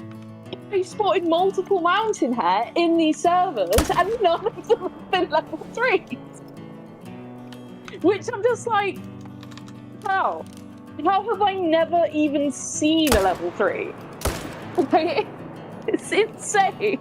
I kind of know, because like when I was doing the fox grind and stuff, I'd go to multiplayer and look for diamond fox too. Goodness, I really suck today. And I remember I got in the Yukon hack server, and the reason I knew it, hacks used to be so much more obvious to spot. There was a level 3 moose with the big diamond rack. And I'm like, well, obviously that ain't right. But, I hadn't killed a diamond fox, and I hadn't seen a legendary since I did the, beginner thing. Oh, yeah? So I ran around until I saw one, just to see one. That's all I wanted. I just wanted to go and see one, like, they do exist, even though this is not real. Yeah. Can't even find one in the hack server. Literally the curse. Yeah, I heard from TV someone stole something he shot in multiplayer. People should respect others' map. He said he didn't give the other player permission to take it. They shot his Great One and left. Okay, I'm not sure if you mean that he opened his map to multiplayer and someone came in and shot a Great One. Because if you open your map to public multiplayer, it is fair game. It is open season for anybody to join. You open it to public multiplayer, people are going to come and shoot things. Yeah, like, I look at it the same way. I don't think you're under any obligation as someone who joins the host of a server to say, hey, you have a great one here. Like, no, because especially you can't tell if it's the original host. Yes. And so, in addition to that, hey, there's a great one over here, and then they come and shoot it, they're not even the original host. Exactly. And then they get the trophy that you found. Like, yeah, I don't think there's any reason, and again, that might not be what you're saying there, like exactly what happened. But multiplayer, that's the point. Like, yeah, for people to come and shoot things. Yeah. I don't know. I get the thought of like you stole this from my map, but I don't know. Don't open it to multiplayer then. Yeah. To public multiplayer. Like, if you open it to private and it's like friends and you tell them, hey, don't shoot any big things you find or whatever, then maybe that's a bit different. That could be, or sure. if it's, you know, you shoot something cool and it's on the ground and someone comes and picks it up, then that's awful. I've had that. I remember that. I have a really dumb story about that. I want to answer too. There will be a video later, Emil. 1 hour from now. So, I was on Parquet, and I had gotten, like, by this point, I was pretty good at looking for diamonds and stuff, like, especially with Parquet, you know, diamond, black buck, and axis T were everywhere. And this poor guy, he's in the chat, and he goes, I've never killed a diamond before. I'm like, oh, okay. But I'm recording a video, so it's not like I'm going to stop everything I do to like every chance to help him find a diamond, right? Like I got stuff I'm working on. So I kill a diamond blackbuck, and I look across the lake, and there's another one. And again, this isn't a hack server. Blackbuck diamonds were a dime a dozen back then. They were. It was a smaller horns level 5, or maybe even a big 4. And I look at it, I'm like, that's another diamond blackbuck. So I'm like, hey, come here, like, here's a diamond blackbuck, you can come get your first diamond. This dude is running at 2.5 frames per second. Oh. I'm telling you, it took him 12 years to move 100 meters, and I was like, oh my god, no. So I went all the way back to the lodge, got a tent, come all the way back, placed it like 100 meters from where the blackbuck was. He spawned, still took 12 years to get to where it was. I called it in for him, he shot it somehow, with his frame rate, he dropped it. And fair play. Then he goes over there and can't claim it. Oh, God. But we were like, okay, that's fine. Actually, I think we did a concheck first, maybe? And he was able to... No, he couldn't claim the concheck. That must have been it. So we were like, well, let's go see if you can get the blackbuck. Go over there, can't claim it. And I said, like, all right, here's what we're going to have to do. We're going to have to leave render and come back and, like, see if we can get it like that. So we can't fast travel to the tent. It's right there where the blackbuck is. So we fast travel to the lodge, and I guess, like, in the meantime, somebody fast traveled to that tent, and of course there's a dead blackbuck laying out there. I don't blame him. And he claims it. And he doesn't have consec, so it doesn't even turn into a diamond. Oh. And I'm just like, well, that sucks. Oh, I would be so heartbroken for that dude. Poor 3 FPS guy. I have, you know, if I'm in multiplayer and someone sees something and they don't know what it is, like, my favorite story is there was a guy maybe 2 weeks after I shot my great one in multiplayer. It was another Rev server. This is what, again, makes me laugh. I've never found level 3 mountain hare. Been in 2 legitimate servers that had great ones in them on Rev. So I was down in the very south of the map looking for mountain hare. And this newer player, I think he was only like level 10, 15, something like that, was in the very north. And he goes, oh, this must be a hacked server. And I was like, hey, why do you think that? Because, if, you know, obviously if he said that he'd seen a legendary moose or something, then I'd have just... That'd be a good indication. Yeah. But he said there's a don't whitetail max at level 5. And I was like, no, they max at level 3. And he said, oh, there's a level 10 here. And I said, dude, that's a great one. I said, do you see anything else? Because I have been in this server for a while, and I've not seen anything else max level, anything else rare. Like, I've been here a while hunting. And he said, no, it's just this massive deer amongst the rest, which is why I thought that it was hacked. And I was like, okay, dude, what weapons do you have?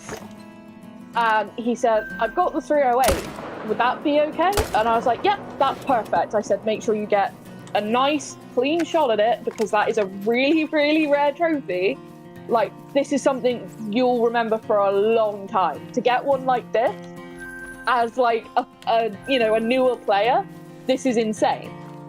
And I sat talking him through the whole thing, and he goes, I dropped it. And I was like, brilliant. Where'd you hit it? In the neck. And I was like, what a Chad.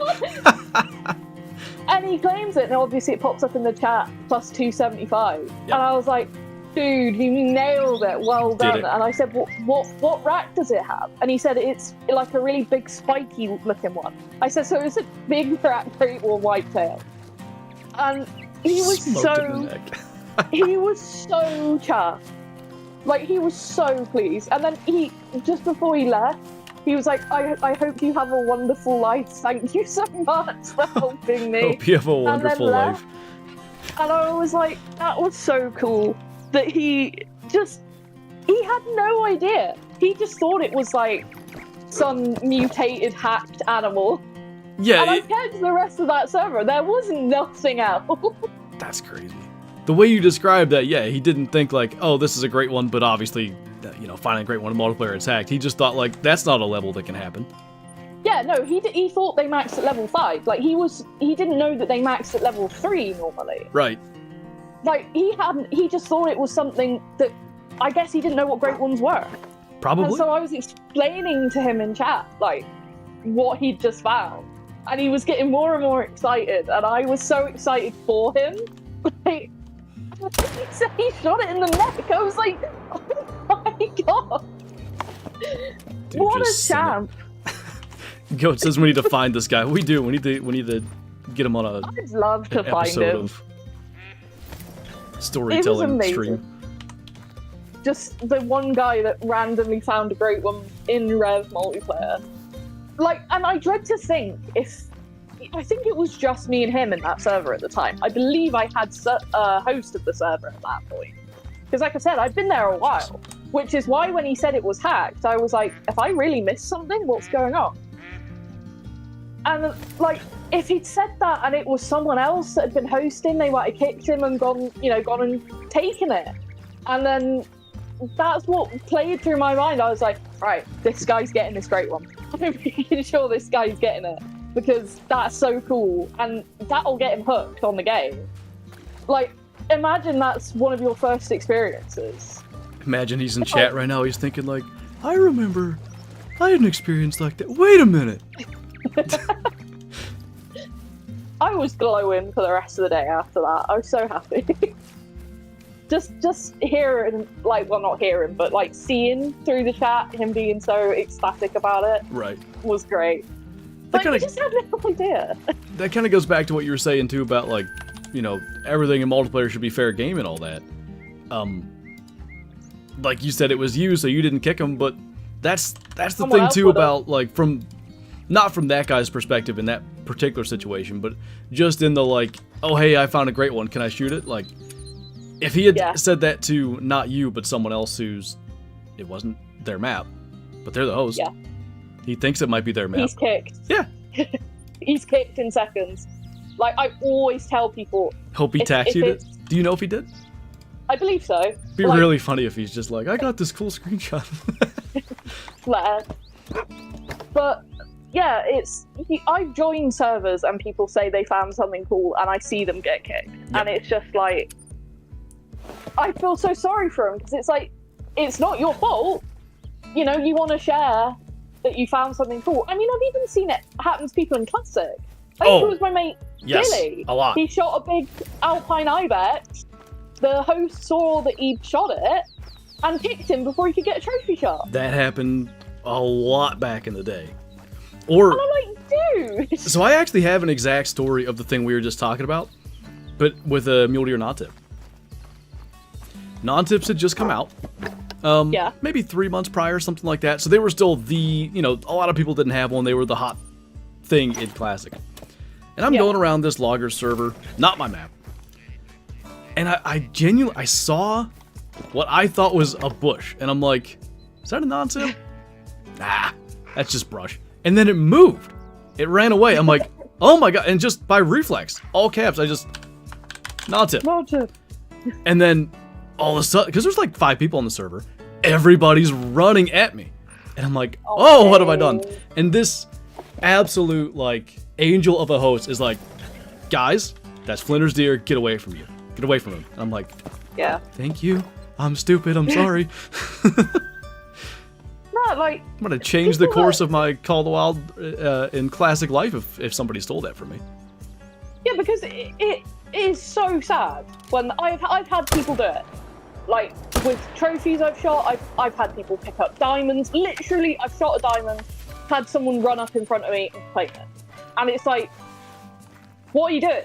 Why would you do that? And it just puts a sour taste in your mouth, even if it's, you've been playing the game for a long time. If you're a newer player and you shoot something that, is going to be one of the first cool things you've ever shot, and then someone steals it or someone comes and messes it up, because some people just come and mess things up on purpose. Like, if you can't have it, nobody can, sort of thing. Mm-hmm. And it just really gets me down for newer players. So if I'm ever a host and I see someone's being bothered by another player, or they're asking for help and that, I try my best to keep on top of it. But yeah, I'd have done the exact same thing. I'd been like, anyone goes and tries to steal his deer, you're gone. Yeah, that's your deer. But I mean, I saw it a lot back then. Like, somebody be like, oh, an albino buck left the session. Or no, Classic actually tells you that it's kicked. Yeah. Like, oh, that's really lame of you, man. Why'd you do that? It is. Or the thing that you said, like, huge score pops up, kicked. Yeah. Come on, man. Like, he already killed it. What are you going to do? Especially with Classic, where it's not like it's going to be on your map ever again. Like, it's yeah. It's just straight up, like, mad at person, so that's what you're going to do. You don't get a trophy shot because you shot this thing that I wish I got. But it's not like you kicked him for joining the map, you know? Like, I don't know. That whole thing's dumb. How dare you shoot full thing on server that I opened to public and let you hunt this entire time? Did you say you messed one up? Yeah. Oh, no. I somehow shot over it and then tried to get it on the run. It's 13 to 16. It's a common. I'm not too fussed about it, to be honest. There is no voice chat on PC either, go. For Call of the Wild. I was in a multiplayer session not that long ago, and somebody said, "Can we do like voice?" And I was like, "What are you talking about?" Can you? Oh, because they wanted me to prove it was me, and they were like, "Can you talk in game right now?" I'm like, "That's not a thing." Yeah, it is. I saw someone do it. I'm like, "Are you kidding me? I didn't know about this." And I go and look. I'm like, "No, you must have watched the console videos. It's not a thing." Yeah, no, it's not on PC. I was really shocked for a minute though when he said like, "Yeah, it's a thing." I'm like, "There's no way I've been playing for all these years and wouldn't know that." Yeah, it's in a way I'm glad. You see enough bad stuff in like the text chat to be like, if you joined and some of that was going on in a voice chat, it would just be hell. Yep, just mute everybody. Yeah. I mean, even in games where there is voice chat, I play with myself muted constantly and everything else muted. It's like, game only, please. Yeah, like when we do Red Dead streams, that I have voice stuff off. Yeah. I have only ever talked to, like, a random person in Red Dead, which is the only game I've ever done it in anyway, once. And it's because they started griefing me. They were killing me, killing my horse, killing me, killing my horse, killing me, killing my horse. And then it popped up, because I started fighting back, because that's how I used to play Red Dead, is I wouldn't start something, but I'd finish it. And they started, like, leaving, and I just kept following them. I was like, I was very peacefully doing my thing, now leave me alone. And I saw the voice thing pop up on the side, like they were cursing me out or whatever. So I was like, hello, what's up? And they got really, really mad at me. And I actually complimented them. I said, to be fair, you're really good with the snipers. And then they said, you're so salty. And I was like, I just gave you a compliment. How does that make me salty? They said, that's worse than if you were cussing us out. It probably would be worse from their perspective. I could see that. And that would have been a diamond, by the way. Of course. Smoked in the back leg, 14.55, so it wouldn't have been one that I taxed because I've got so many diamond red fox at this point. But, I mean, nice that it would have been a big one. Yeah. But I literally was just trying to be friendly to them at that point, and they just... Nope, killed him too many times. In his mind, you have to be the worst human ever. That's how you do it. There was 5 of them against me! It was a whole posse! Flinter sounds really strange. First of all, I was like, oh, what's wrong with my mic? But I get it. I turned British. Yes. Ha ha ha ha. The people blasting music through a mic thing is such an inconsiderate thing to do. There was the first Madden on PC was Madden 19, and they did not have a way to disable your mic or the opponent's mic. Now, with my microphone, I have a mute button right on the mic itself, so I could mute it and it would effectively be off. Yeah. But so many times, I'd be playing against somebody just blasting music into my ears the entire time. It's like, really? Yeah. But, to be fair, there was no option to turn it off at that, so it's not really their fault. Week daily streams? No.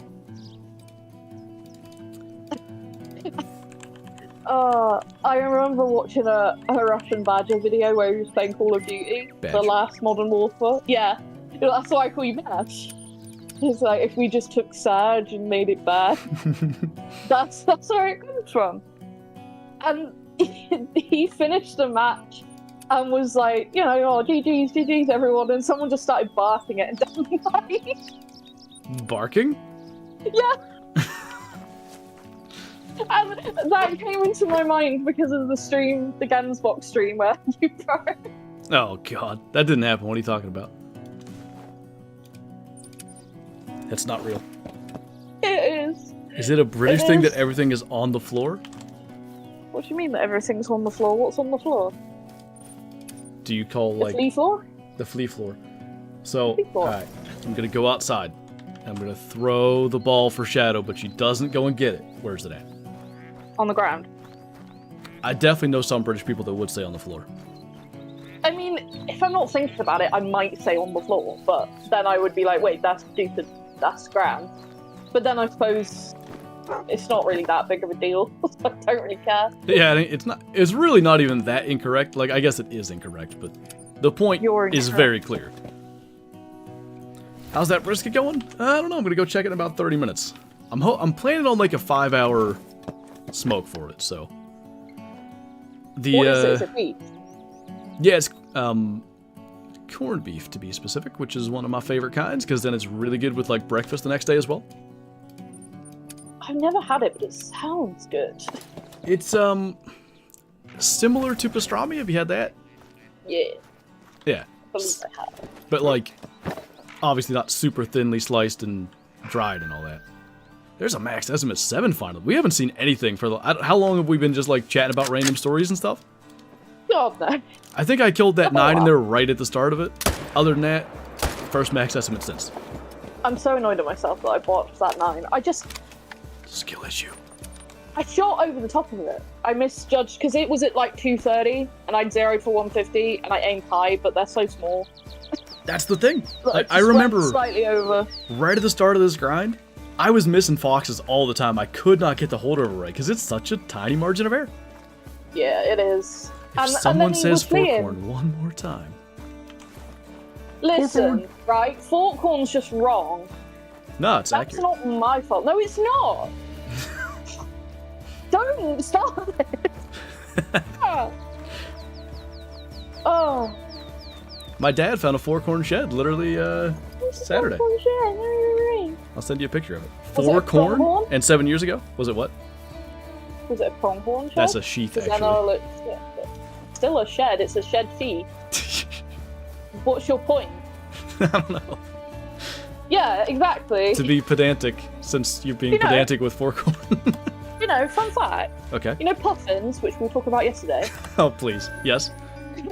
What do you mean, oh, please? I You don't- were wrong. So- Wow. I don't know if he's still in here. I played with the guy that pointed out in chat yesterday. I was in the game with him today in New England. He's like, I'm the one that said puffins can fly 20 or 30 miles. I'm like, oh yeah, I remember that. I still, like, I look at them now, and they don't look like they should be They able don't to.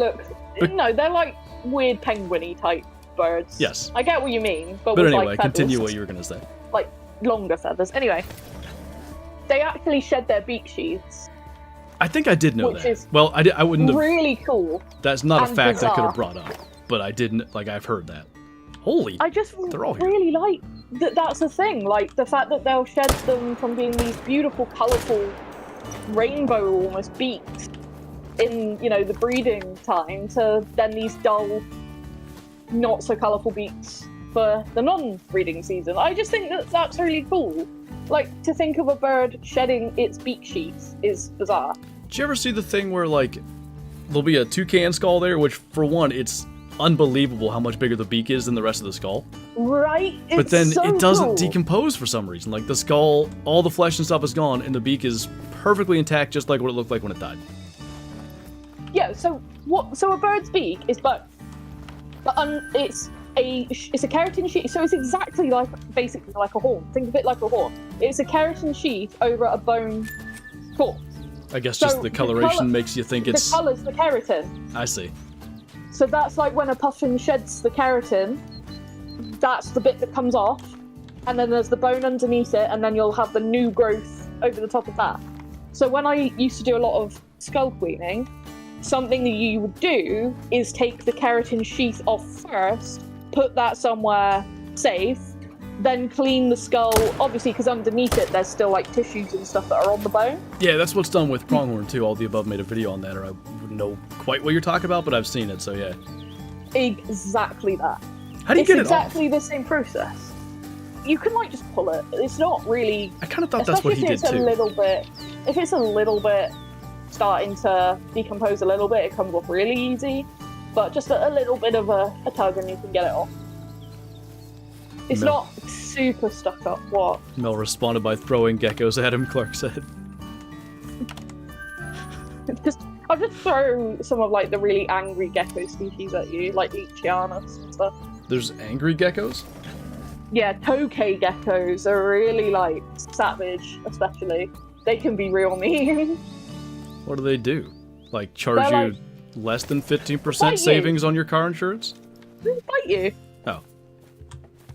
I've been bitten by Toriel, my crested gecko, but they've got next to no teeth. There's next to nothing there. So it's just like, oh no, I have been attacked. Is that named after an Undertale character? No, I've got Toriel and Thorin. So Toriel is a wood elf from The Hobbit, and Thorin is named after a dwarf from The Hobbit. So I've got T&T, and they're both... Sorry, I didn't mean to cut you off. No, they're both from the same thing. I watched Jacksepticeye play Undertale. This has to be 7-8 years ago, probably. It's a long time ago. And in my head, that was the name of like the mom character, but maybe that's not it. I've never watched Undertale. Someone here might know. But yeah, I thought, you know, a wood elf, they live in like, they're very foresty, living in the trees and stuff. Crested geckos live in trees. They live in pineapples under the sea. Hey, Adam. No, they don't live in pineapples. She'd probably... I don't know if she would eat pineapple. She's picky. Both of my animals are picky, which sums up all of the animals that my family owns, because they're treated like royalty. Well, Shadow is too, but she is not picky. It's just like, no, not touching that. That's not good enough for me. I did just realize Kyla does cut the rind off of cucumbers for her. Oh my god. Oh. Sometimes she'll just eat it. But yeah, that might be one thing where she's picky. K-Flow says I sound like I'm in a really good mood. K-Flow, I've been trying to sleep all day, have had 3 lots of night terrors. My breakfast was ice cream at like 8 PM tonight. I am so tired that I am like hyper. A little bit. I'll crash really hard after the stream, probably. Something about my breakfast was ice cream at 8 PM tonight. Really just... It sells it, right? The whole vibe. Yeah. You've seen the picture of my eyes from the other day. That sounded a little like almost actual cry right there. When we were kids, my brother was just... Ice cream was his favorite thing ever. And ice cream's great. Mostly on weekends, but maybe even on school days, my mom would be like, what do you want for breakfast? And it was really like... She wasn't listing out the options, but there were a couple options. It was like toast or waffle, maybe like a egg sandwich or something, or, I don't know, eggs and bacon? I don't even know if she was going that extreme, but every now and then my brother would just be like, ice cream, I think that would be great for breakfast. That's what I want. And you're actually out here living that life, because my mom would be like, you can't have ice cream for breakfast. I mean, at least I've consumed something, you know? With my system sometimes, it's like, I'm not eating today. I actually did, you know, that was sustenance of some kind before stream, so. Noah has helped me. There's a character on Undertale called Toriel, I think I'm saying that right? It's the one that kind of acts like a mother. That's what I was thinking. Is that spelled how yours is spelled? No. Toriel is Tauriel. Okay. It's a very similar word. I'm kind of proud of myself for randomly remembering that. I wonder what information that's taken up the space of in your brain. Right? Yeah, like maybe I'd remember to like remember. Like the things that I really can't remember to do are the important ones, like, oh hey, the insurance expired, which actually I think that's this month. Like the insurance card expires in my truck, gotta replace that. So I don't get pulled over and not have valid insurance thing. Registration, like stuff like that, I'm always late on that. And frankly, I haven't been pulled over for it. But Eventually I'm going to be. And I can't remember that, but it's like 8 years ago I watched a video where there was a character in a game I've never played named Toriel, and I know who it was. Yeah. Why? That's how my brain works too. It's like useless information absorbed. If it's animal related, it's going in the brain locker and it's staying in there. It's also like knowing every max weight in Call of the Wild and max levels and zone times. Zone times are the ones that get me a little bit. I get a bit confused. Anything that's too numbery, if that makes sense. No. What do you mean by that? They're all numbers. Yeah, I know they're all numbers, but the time thing, I get confused because it's done on 24-hour time as well. Yes. And so I get a little bit confused. I'm not very good with numbers. I can remember some. It's too numbery. My brother used to say that French fries had too many potatoes in them. That's what that sounds like. In my head, it makes sense, okay? I never claimed to be intelligent. I do have a hard time with zones now, because they changed them all. I used to know them all. Yeah, so did I. And then they keep changing things, and now I just look at spreadsheets, and I'm like, okay. Anymore, if I don't know what it is, I'm like, yeah, I'll find them eventually. But, right, because we're playing KG, you and me both playing kilos. Yes? It's like, so, okay, like this fox, 12 to 15. And it's just straight 12 to 15, if I'm looking at it like that. That's easier to remember for me than, like, a time. I don't know how to explain it. Well, all the times are just normal numbers now. There is no, like, 2130 to whatever anymore. But... Or is that not what you mean? It's just... I can't do it. It's just hard, okay? I know it makes me sound really unintelligent. I've always struggled with time. Like, apparently it's a thing for some people, especially some people that are the way I am. I just can't, like, 24-hour clocks, I can't do it either, I get confused. And then I'm like, wait, what does that translate to on this time? Yeah, honestly, Call of the Wild has helped me learn that, because I wasn't good at it. Till Call of the Wild, really. I guess Classic, kind of, but... I never hunted past noon, really, very much. Math was so much better pre-numbery update. Math was so much better before they started adding letters to it, and then told me that that was normal. And I've never had to use it. Ridiculous. But should have given me more animal classes. Teach me more animal fact. No, I went through this. This is a off the wall story. When I was awful story? No, off the wall. Oh. If I got to, if I would pronounce it in the pop accent. Off the wall, darling. Not awful, it's off the wall. So, at least you can go Somerset there. It's off the wall. Anyway, go on. In Somerset, we say it's off the wall, innit? Anyway. Baby yours. A fool? A fool. Nice. So, when I was still in school, but they were kind of like, just be here because you have to be by law.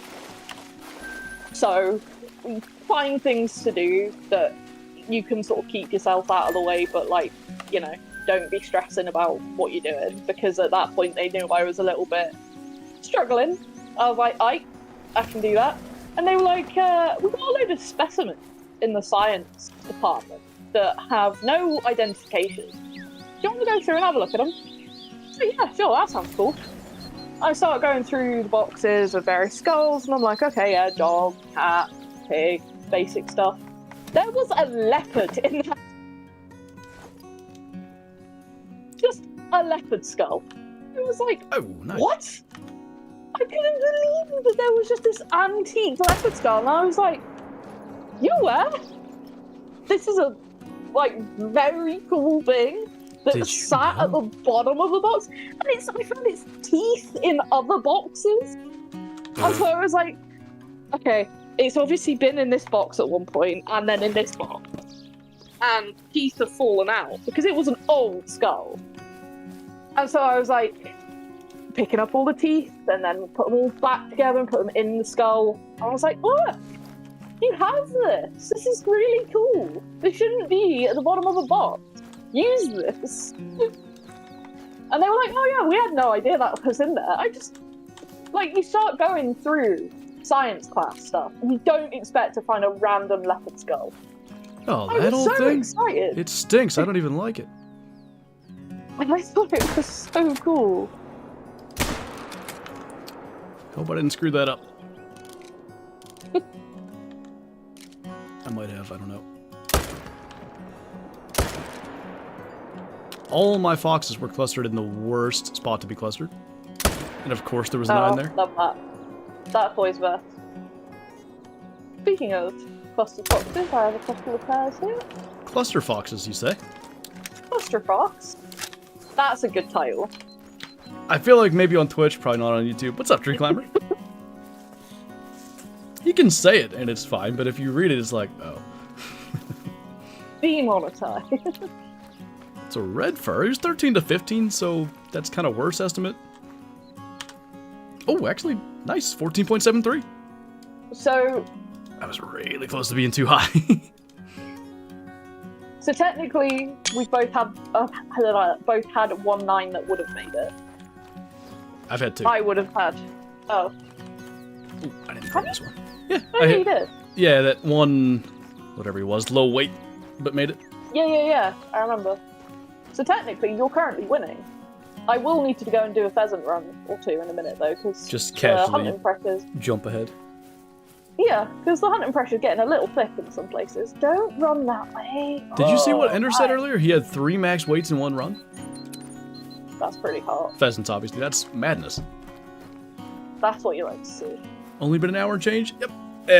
At 5, I think, which is in 20 minutes. I'm gonna go check the brisket. See how we're looking on the internal temp and all that. A raccoon dog just ran past, and I can't say the word. I flung a couple of times at it. I missed both times. I'm not sure if it was behind something, to be fair. But I only got 2 of the fox that were at this zone. Is there an age rule on YouTube? I'm sure YouTube has an age terms of service, but I don't know. I think you have to be a certain age to have an account. It used to be 14, actually. I'm fairly sure of that.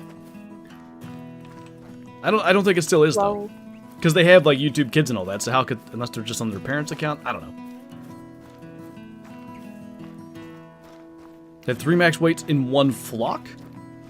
It had to be at least 2 flocks, because there's really no flocks that have 3 roosters, but you can get them using the same zone. Yeah, a cluster zone, a cluster pheasant. A cluster burb. A cluster bird. So did I That get the max sounds 7 here, too? dangerous. Sounds dangerous. Oh yeah, I did. It Nice. always makes me think. Have you heard of a rat king? A what? A rat king. Do you know what a rat king is? I'm not even close to understanding what you're saying. Rat king? Yes. So like a king that's a rat. But that's not, You know I'm sure what that's it not is? what it is, but that's the words. Yes. Okay, I have no idea. Okay. So sometimes in the very, very cold times of year, when rats will sleep together in the sewers, they will like stick themselves together because like what they're trying to do is huddle together for warmth. Did you say But fits they'll- together? Stick. Oh, Because okay. they're rodents, they pee all the time and stuff, and their tails end up getting all stuck together, and they basically, you can have like 10 rats all stuck together by their tail. That's what Mr. Yeast said when all the rats' tails get tangled.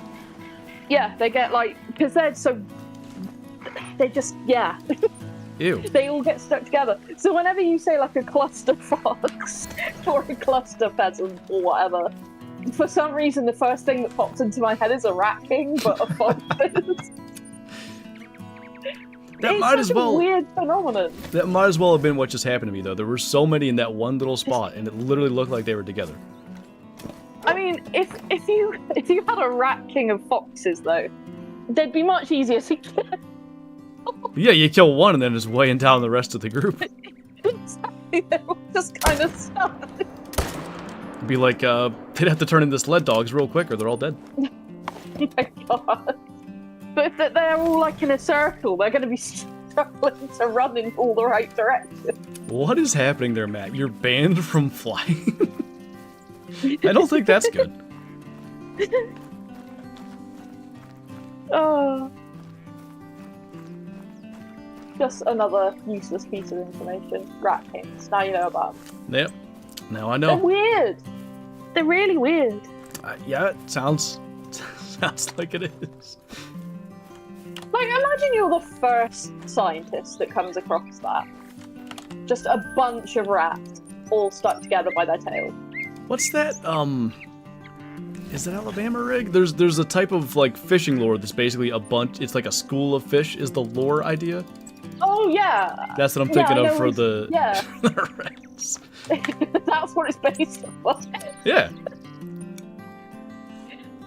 Oh. Clark says, "Oh sure, they're the weird ones." Is it really all the? Oh, I'm on a roll on remembering things today. My brain's working. Max capacity. Smoke's coming out my ears. That's how I'm smoking the brisket. Hear it. Yeah, I can hear the cogs whirring. Is it causing too much white noise? Yeah, you're very loud. Thank you. This American motor mouth. I was gonna say chatterbox. You should have gone with that. So many people wouldn't have got it and thought I was being mean, though.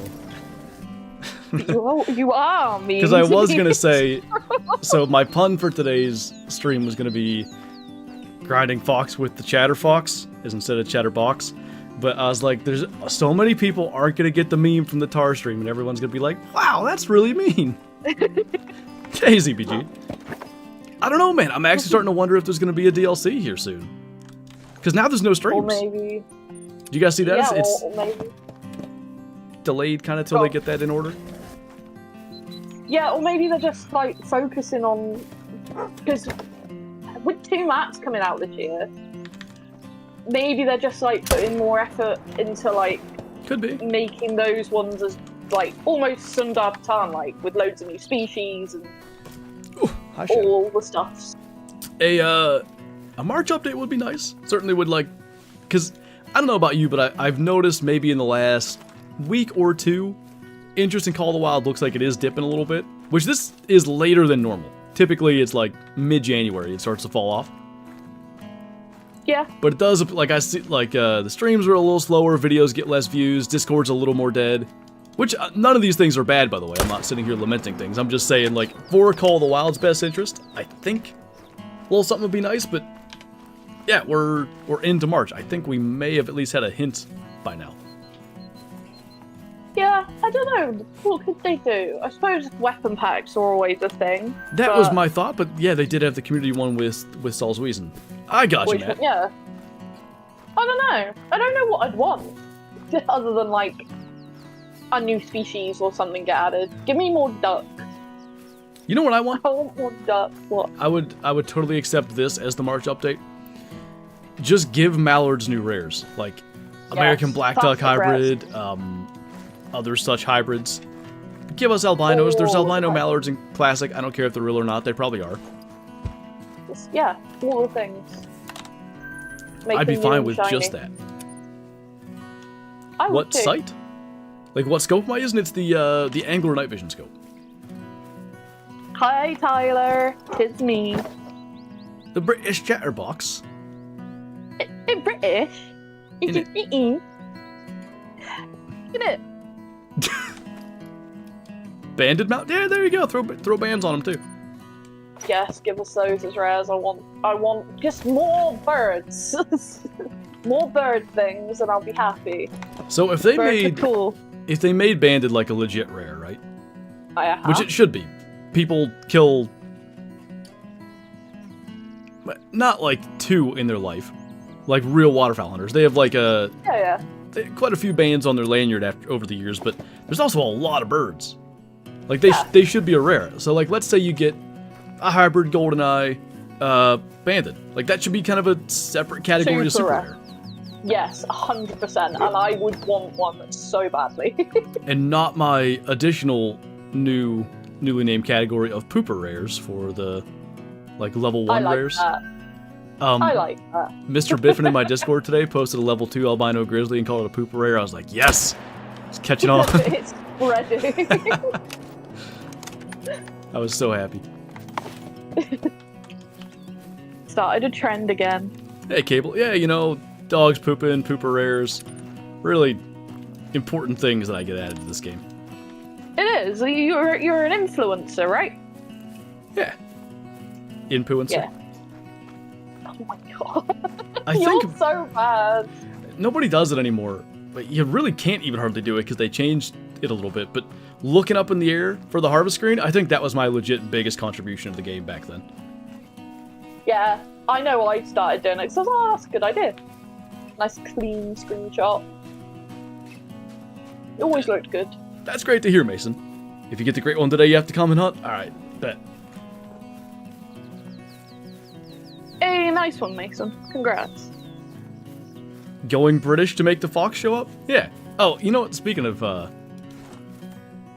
Is this another insult? No.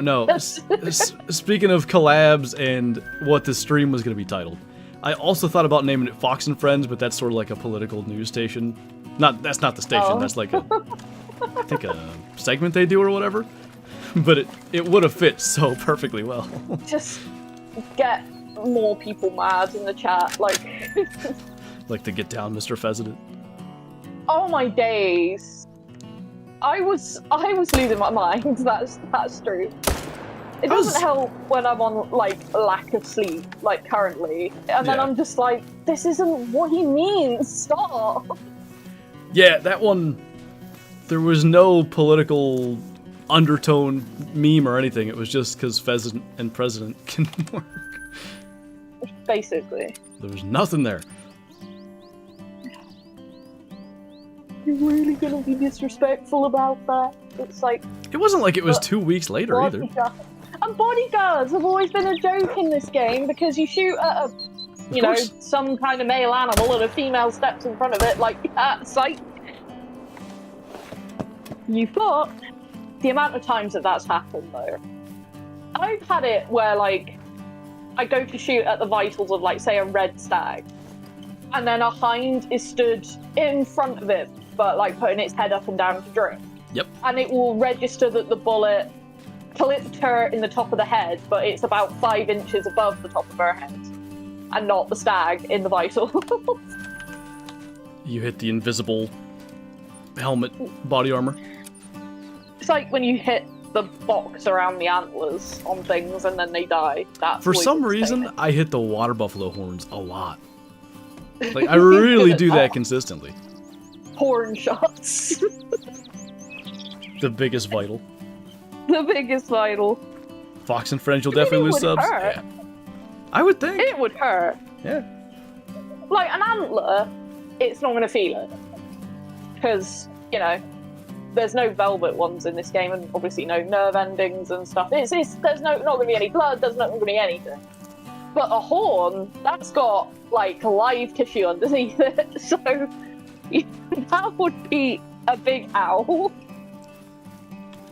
Which, that reminds me, I saw a post earlier today, I think it was, on Instagram, and it was someone with their flock of sheep. One of the ewes had obviously got one of her horns tangled in some, like, baling twine, Yes. and then ripped the entire horn and the horn core off. Oh. And it was just attached to this baling twine with even some of the wool on it. And I'm like, how is that thing alive? Because now part of its skull is it's missing. Like, sheep can be so just like, as soon as they get stuck in something, sheep panic. And it's just like not good. Look what Cape was. Yeah, I saw it. I tyrannosaur it. I'm so funny. Nice. We used to always say, instead of I saw, like, I seen. I seen tit. Teachers just berated that out of me. Right. You didn't seen, you saw, I heard. Hey, Rocky.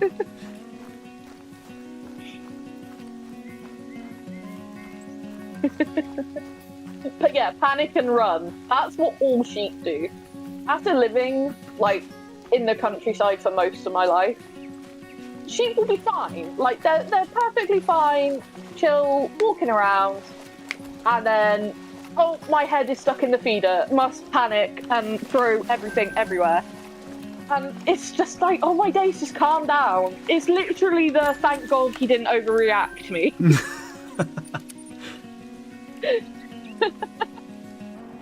How have we not used Fox News as the title? It's the same thing. Some people would not be pleased about that. Politics. It's like the discussion that almost started occurring yesterday, so I said I like Purple. I already forget what that was about, and that's probably for the best. Oh, no, yeah. I do know what it was. I kind of started it myself, too. You did? It's like, you know, we're told to keep things out of chat, and then the streamer brings it up. Oops.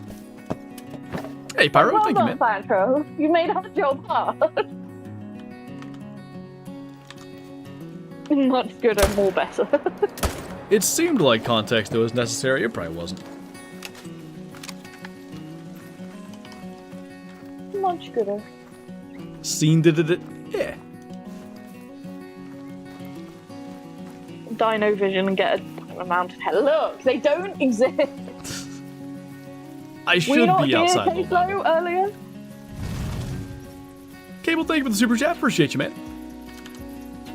Mountain hair diamonds are just, you know, you gotta believe, that's all. The fact, right, sometimes I sit here and think about this. I'm on 61 great ones now. But I've never seen a level 3 mountain hair. And it's like, of all of the hours that I put in to looking for a diamond mountain hair, it's insane to me. You gotta have that mountain hair grind set.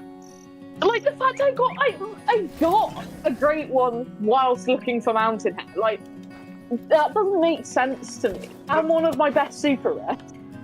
It's like, just, I don't understand why a game.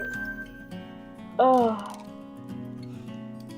I guess it's like payment for payback for all the luck I had with like Cottontail, Antelope, Jackrabbit, and that when they came out. Because I didn't have problems with those, but I know a lot of people did. Yeah, me too. You know what sucks though? I killed a diamond antelope jackrabbit day 1 of early access on Rancho. Oh yeah. So we got early access, and I had a planned trip to Georgia to go see Kyla. Like I think it was 2 days later. So I had 2 days to make like 9 videos or something like that, a week's worth. All my gotta love it. Post-release Rancho content was still early access for like 4 or 5 days till I got back home. Yes. But I remember. Yeah, the first hunt, well, the first day. I don't know if it was the first hunt. It might have been my 3rd video or so till it was in the video. But day 1, I found a diamond antelope jackrabbit. Rancho came out, say June 21st. I think that was the date. I didn't kill one on live until sometime in August. It took me forever. And I was on that map a lot. Like you said, you were on a lot. I really hunted the heck out of Rancho. Yep. It be that way. It do. Yeah, man, I think we're going to pick up these 2 foxes, go and check on that. It certainly has time left to go, but I just want to see how we're doing. Maybe a little... I'm not sure about doing apple juice with corned beef. Like, as opposed to just water to keep things moist. Moist. I want apple juice now. It's been a while since I had some apple juice. I love apple juice. Just like EW says, Flinter gets no short grinds, Mel gets no mountain hair? Yeah, pretty much. Do you remember back in the day when we always used to joke about the fact that I got no super rares? Yes. Like, this was like what we did for that, and then I haven't stopped getting super rares, and, you know, I've had a few super trolls in there too. But just like max level rares have been more of a thing. So I wonder if we keep joking about the mountain hares, if eventually I'll just like find 12 diamond mountain hares back to back. Just stumble back. You know how we get the fox cluster zones? Yeah. You'll get a all of them. Diamond mountain hair cluster zone. This fox must have floated. I don't see it. Has to have. Oh, that's what's pain. Moist critical. Apple juice goes well with vodka. Yeah, you know, a lot of stuff does. I started saying that. Saying what? Canny. Which is can't, but it's the Scottish way of saying it. Yeah. Because, you know, Scottish boyfriend. I picked up that and we shame. So whenever something's like slight inconvenience, it's like, oh, we shame. But like what a shame? You know, I'm in it. Like, yeah. Good lord. But in Scotland, they say we shame. And my brain's picked up, because you know, that's one of my autism traits, is I mimic. Mm-hmm. You've heard me do it. Like, I don't mean to, but I've started saying canny as well, instead of I can't. Sometimes I see Scottish tweets that use, like, I'll call that shorthand, I don't know if that's a good way to say it, and I'm like, okay, I can figure this out, but it's gonna take me a while to figure what in the world this stuff means. Now, see, I picked up on all of it really quickly. I can understand everything they say. I think it's easier to hear than read, though. I think. Yeah, sometimes I agree. Could probably go both ways. It's like, brain has now picked up on a few of the phrases that... do they call their friends hen? They do, right? Yeah. I find that really funny. I don't understand it, but it's cute. I like it. The Rocket League caster that I used to watch, Johnny Boy, he was Scottish, and that's what he would say. Like, I forget his editor. I think he played with a lot. Oh, come on, hen, you missed whatever. I'm like, I don't get why you call him that, but it is funny. I think it's cute. I know. I got called hen by one of my boyfriend's friends' parents that I met.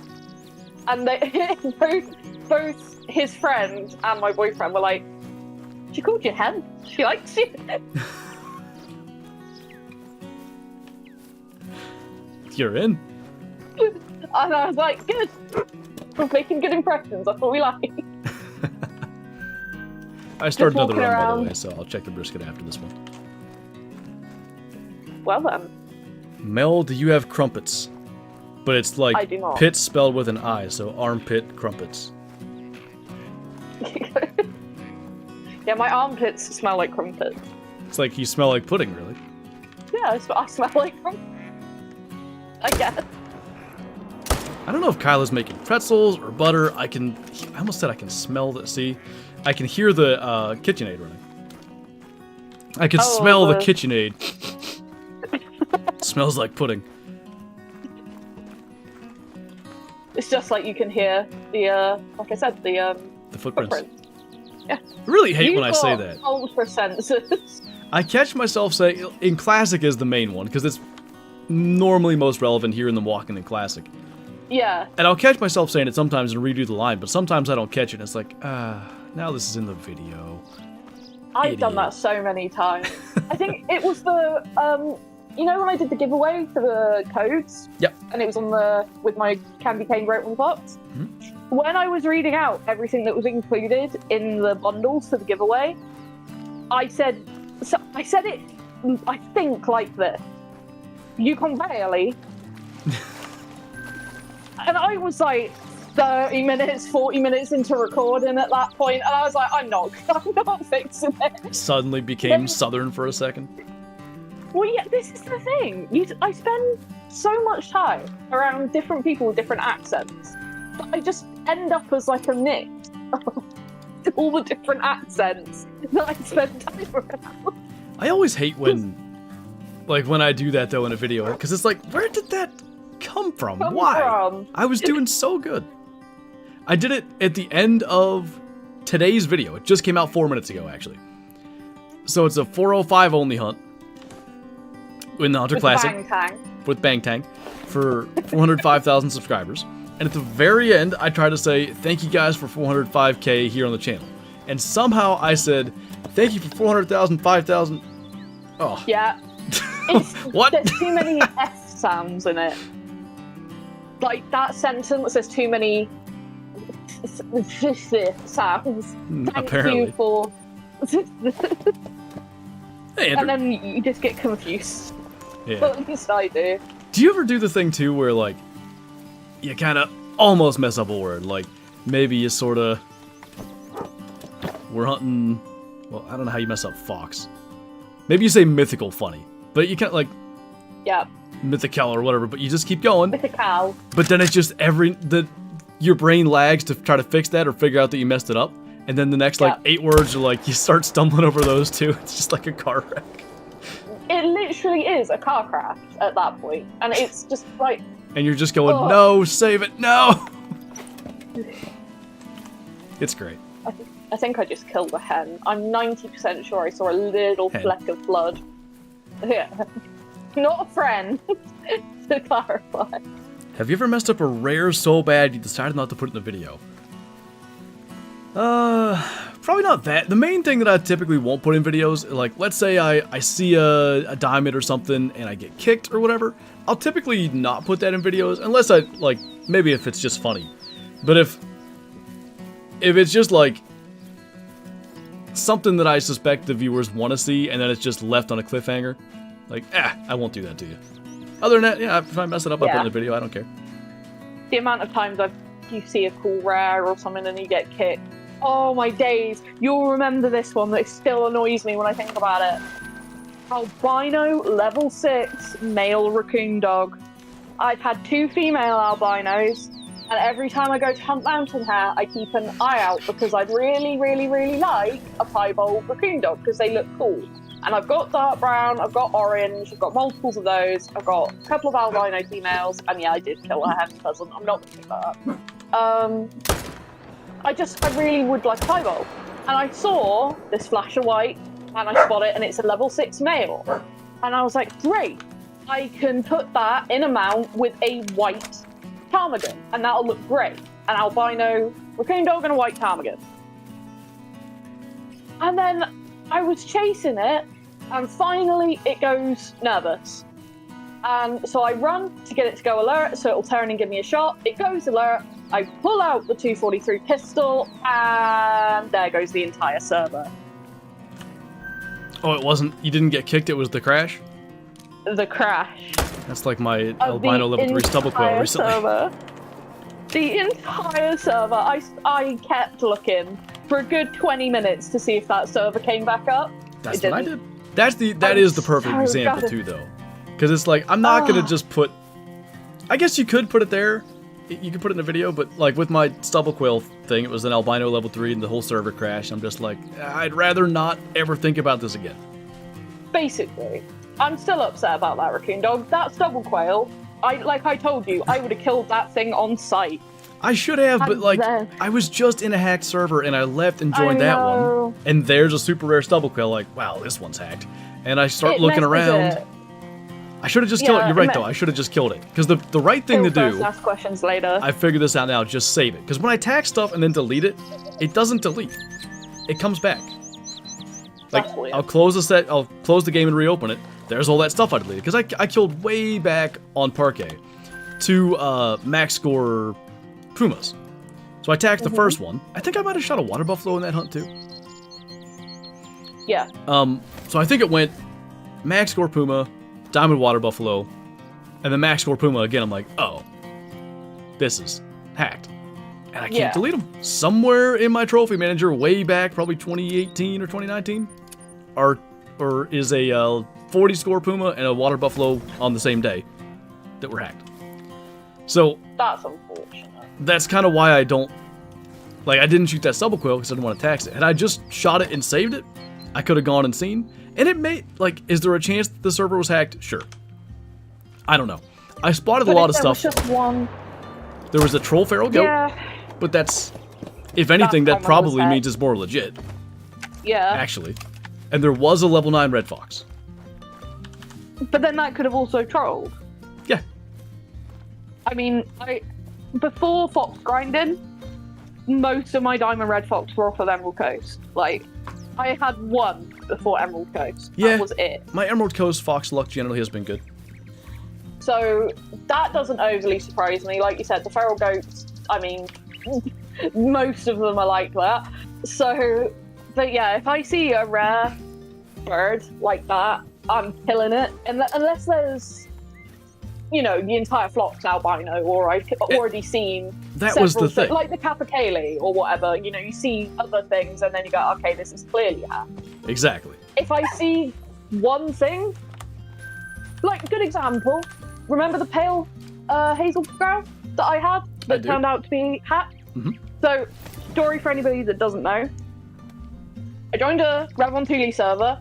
It sounds like all of the stories I've told today. It kind of I does. joined a Revontuli server, went to my favourite little spot because it's never checked. This is where I ended up getting my melanistic I was diamond going to white ask tail because and I all thought that. that's where it was. This is why it's my favourite spot. It's always unchecked, and 90% of the time there's something good down there. And I saw, at this little lake, there was 3 rare moose. Now, 2 of them were piebalds, and they were cows, and then there was an albino cow. Now, I hadn't seen anything else, and I was like, okay, literally 3 rares have ended up here. Which, sometimes you get that on servers, like all the diamonds or all the rares end up in the same place, and then there's just nothing for the rest of the server. You find like 2 or 3 good things in an area, and I was like, bit weird, but, I mean, piebald moose, I mean, Not if you saw Flinter's videos for a while, he Every couldn't video. get away from them. I had 2 and 1 so hunter I was Ratatouille at the same lake, actually. Yeah. Well, there you go. So I wasn't like full-on convinced. If they were all level 5s or, you know, all rares, then yeah. And as I was chasing them, I was spotting around, didn't see anything else until I see a hazel grouse. And hazel grouse interest me because they have some cool rares that are very rare, aka hybrids and pales. And I spotted it and it didn't look like right. It looked different, but it was at a distance. And I spotted it and it was a level 3. And I was like, okay, we're shooting that. Don't worry about the moose. They're females, and I've got rare female moose by the dozens. We're focusing on that bird. Shot it, walked over to it, and I was like, that is a pale level 3 hazel grouse. If this is legit, that is the craziest super rare I've ever shot. I pick it up, it's a diamond, and I was like getting really excited at that point, and taxed it because I thought, this is really cool. Got the moose and then moved on. Didn't see anything else for a while. And then I went to that, you know, the little marshy area, top right of the map? Yeah. It's a good spot for geese. Mm-hmm. Yeah. There was a great one moose and a great one whitetail side by side. And I was like, ah. Oh. So then I had to go back to my trophy lodge, delete the hazel grouse. I was so sad. And it stays So deleted for sad. you? Yeah, it does. I'm gonna have to check that again and see if it maybe works fine, because then that's one more layer of insulation against the stubble quail situation again. Yeah, that's why I like, as soon as if I see something, you know, good and you tax it, because occasionally you do. You tax something and then go, dang, this is hacked or whatever. Yeah. You go and you delete it. That was the first thing I did before I even carried on hunting. I went straight out of that server, straight to my trophy lodge, delete. I don't want that in my manager at all, for any length of time, gone. But the extra heartbreaking thing was this was before I got a Great One move. Do you remember? And it was a quad paddle two-tone. I remember it. And it was so hard to watch it run away. Yeah, because your moose grind was that's what they look like. quite the strug. 8,000 kills for my first Great One moose. 8,000 moose. Moose are so terrible. They are, because they take so long to die. The 375, if that was out, honestly, I don't think it would have been nearly so bad. But yeah, that was the thing. You'd like, an entire run might consist of 8 moose kills because you track them 150 meters each. Yeah, and I wasn't doing herd management at the time. Like, after I started herd managing moose, well, now I've got 11 Great One moose. But that was a no herd management grind, and it took 8,000 kills. I had hardly any diamonds. It was just awful. And I can't remember if the Super Troll was before the Great One. I think it was after the first Great One, between the first and the second. I also think For so. Moose. Yeah. That sounds right. That's still not fair that troll. by like 0.2 or whatever it was. 0.03 or whatever. Yeah. Community weapon pack, Jonathan? That's the 375, right? I think so, yeah. I think so. Alright, I'm gonna rest here, main menu, and I'm gonna go check on DeBrisket. And also, in case Shadow barks, I'm gonna mute in here and mute on the stream. So if I come back and I don't remember to unmute, somebody tell me. Well, enjoy. I shall try. I'll be right back. Okay. Yeah, Great One moves are difficult.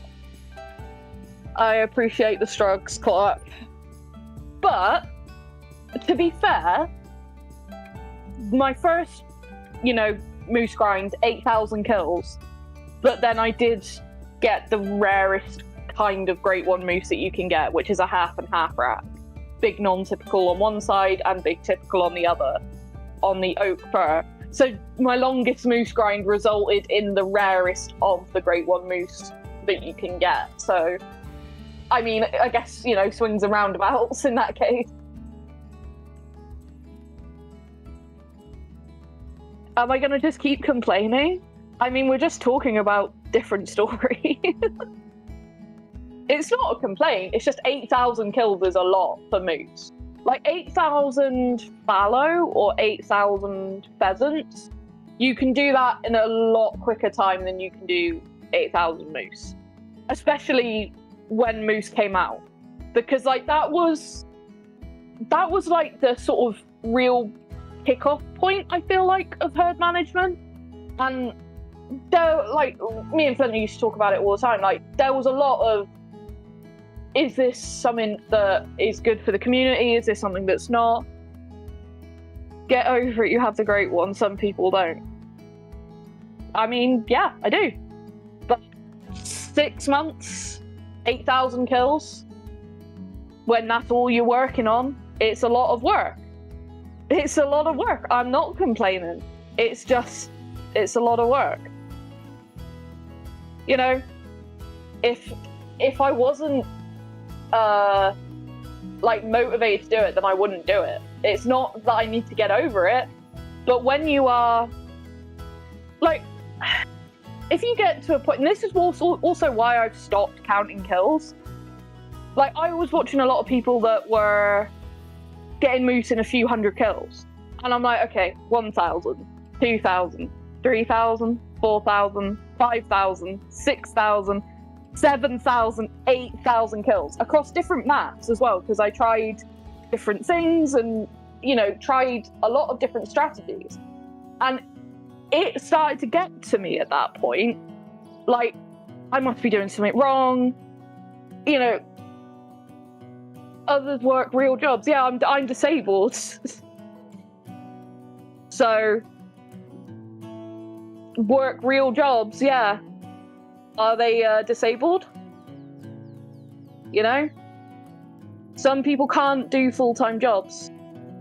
Or the jobs that you think of as a job, It's not everybody has the same lifestyle. And I get that when people comment and they're like, you've got too much time on your hands. It's yeah, would be nice if I wasn't disabled.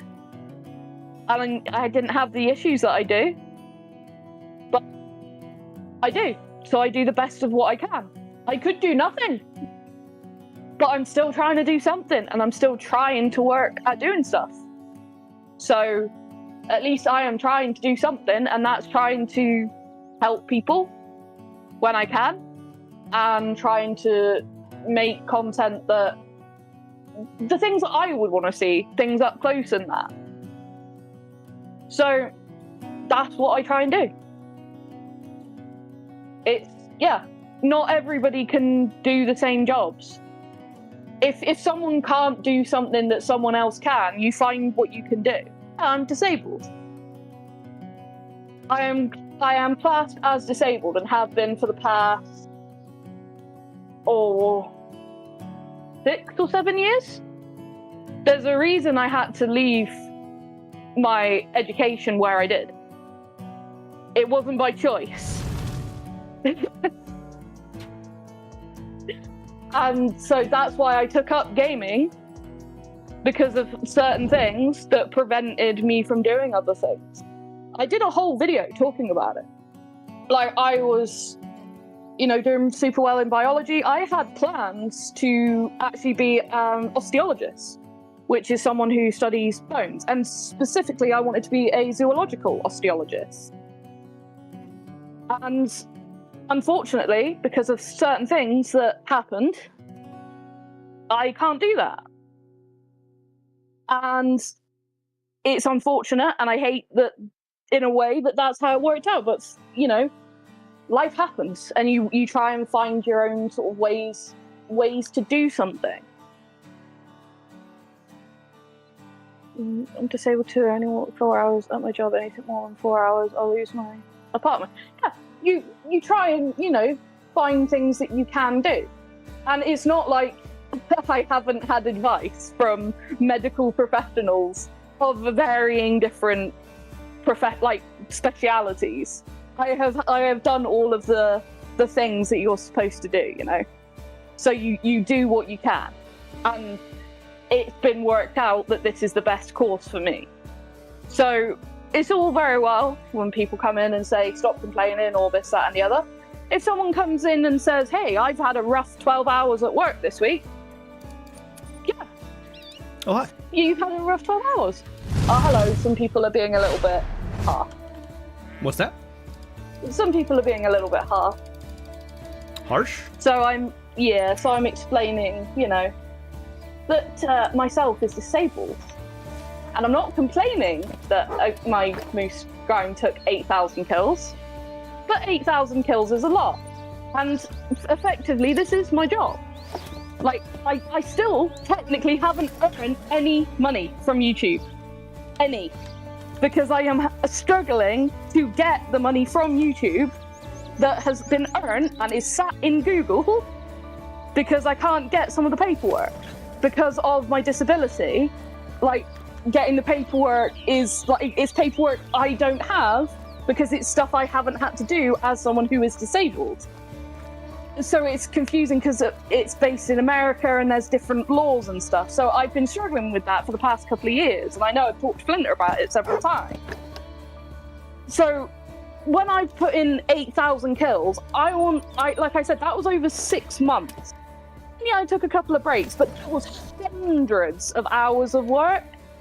So, if I worked a 9 till 5 and I wasn't disabled, and I come in and I go, I've had a rough day at work, that's the equivalent to me as having a rough day at work.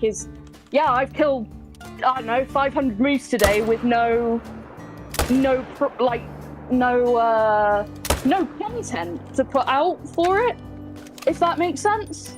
No, I haven't been paid for my YouTube content because they require a piece of paperwork that, as somebody who is disabled, I've never had to. It's to do with taxes and stuff. And because I'm disabled, I don't pay those taxes, and so I can't provide them with the paperwork that they want in order to get any earnings that I would have had. So I work and work at my YouTube, growing it, and that money just sits in an account on Google. It's called Google AdSense. You can go and look it up. That's what YouTube uses. And hopefully one day I'll be able to get the money that's sat there. They're expanding options for how to pay it out. I think they can do it through PayPal now. That might help you. That's what I'm hoping, because PayPal is what I use for everything. So maybe it's just because it's literally, I don't pay the tax that they want the money from. Not the money from, they want the paperwork to prove that I pay that tax, but I don't pay it because I'm disabled. It's a specific tax form, and it's like, well, I can't give you the tax form to show you I pay the tax because I don't pay the tax that you want to see. You could probably do it. Well, I don't know. I was gonna say you could just have it go through parents' account, but that might not really be what they want. No, it has to be mine. Yeah, it has to be mine legally. That's annoying. It's scary. Like, it scares me. You sign in, and it's like, if you get any of this wrong, you'll be prosecuted. Isn't that fun? Jesus, like, it gives me goosebumps, and I'm like, this scares me. As somebody who struggles with that kind of thing because of my disability, I'm just like, okay, I need like help to deal with this, and I contacted YouTube about it, and all they could say was go to like the government about it. And it's like, go I don't figure pay it the out. Tax. I don't pay the tax because one, I'm not American, and it's an American tax form. Like, they had no help for it at all. They must. Because obviously there's plenty of content creators that aren't from America, so they must have something in place. But yeah. So yeah, like, I guess it's not a complaint. I see. And it's fine. Like, I see you, both of you guys that made those comments apologising. It's all right. I get that people don't always think. You know, it's not like I'm doing this because I want to do this. I love doing this now and making content, but I had plans to do loads of stuff. Like, I did bits of TV work, and I had plans to do all kinds of things. Like, I've shown Flinter all of it. And then the stuff happened that happened in my life. And now we're here. So I appreciate the apologies. Ooh, nice guy. But my one piece of advice would just be, if you see someone and they are posting a lot of great ones or trophies or whatever, just consider that maybe they have something going on, and so they're using gaming maybe as a coping mechanism, or that is just what they can do. Because that's what it is for me at the moment. I saw literally today, Servant Slayer, I think, had... I don't know if it was liver cancer, liver transplant anyway. And for like 2 years, Servant Slayer, he, she, I don't know. I don't want to get that incorrect. Oh, yeah, Servant Slayer, yeah. But yeah, I'll just say Servant Slayer said, so I don't get anything incorrect. 2.5 years of like basically just playing the games a lot because of recovery from all that kind of stuff. So that definitely is a real thing. It's oh, hello there. It's you know, I'm not gonna sit here and pretend I don't think like, all right, buddy, not with him or anybody in specific, but you see stuff and it's like, all right, you're spending all the hours. Wish I could do that, but there's reasons for it. Yeah, I mean, I tried to get off some of the medication that I'm on about, well, what's it now, 2-3 years ago? Drugs? You'll remember this. I was on some not very nice medication that the doctor put me on. And I said, look, I'd like to come off of it because it's a type of medication that it makes you gain weight. And I was like, look, I'd like to stop taking this medication if that's possible, and maybe we try and look at something else. And they said, yeah, sure.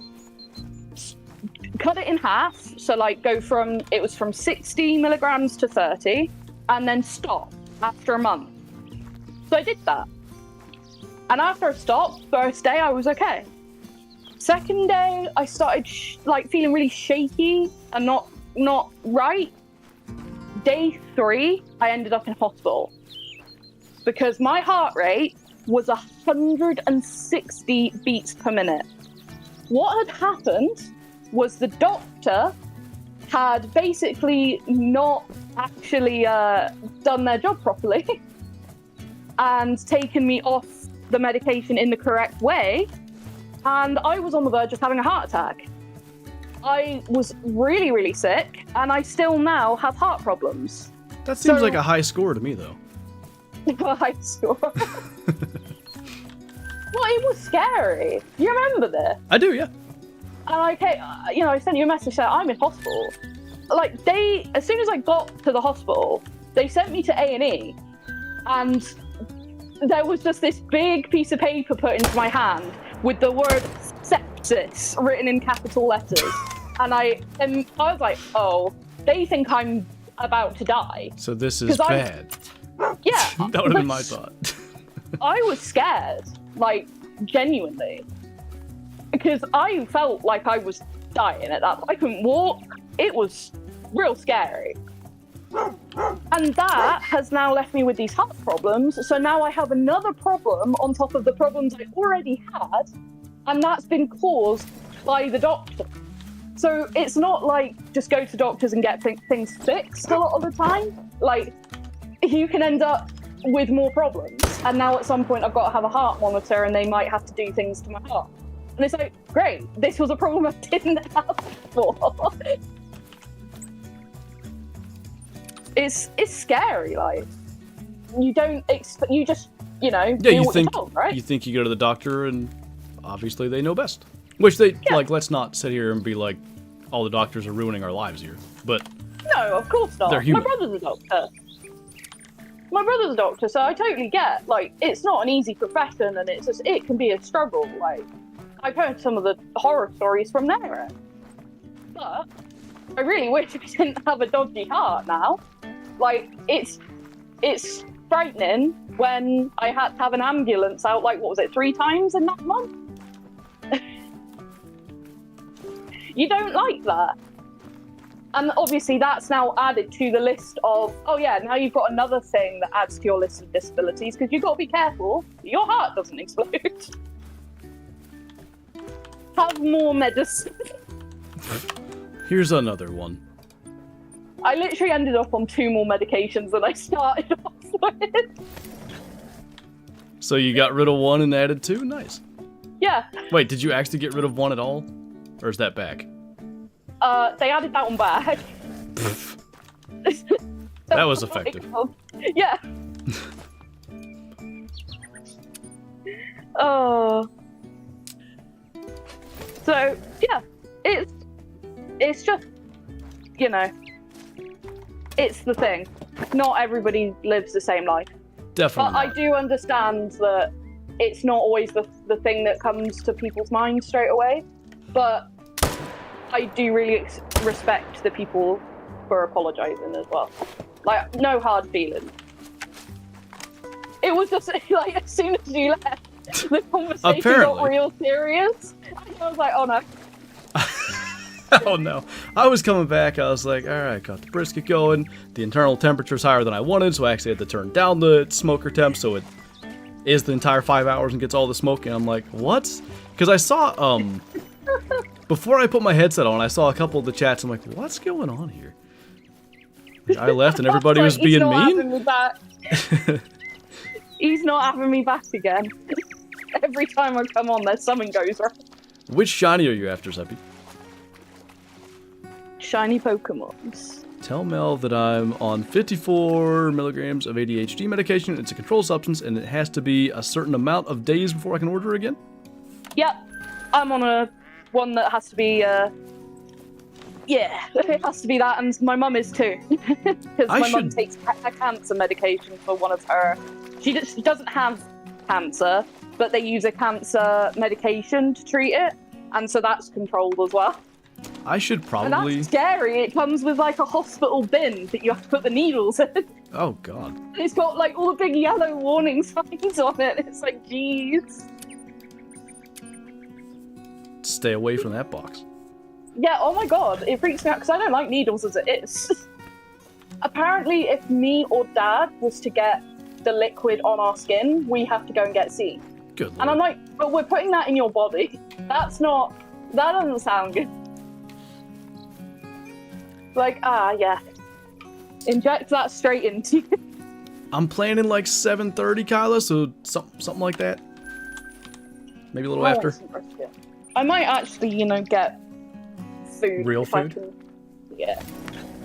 I did end up throwing a little apple juice on there, because I kind of messed up. It was supposed to be, like, there's supposed to be water there, which is just essentially to keep it moist and steam it.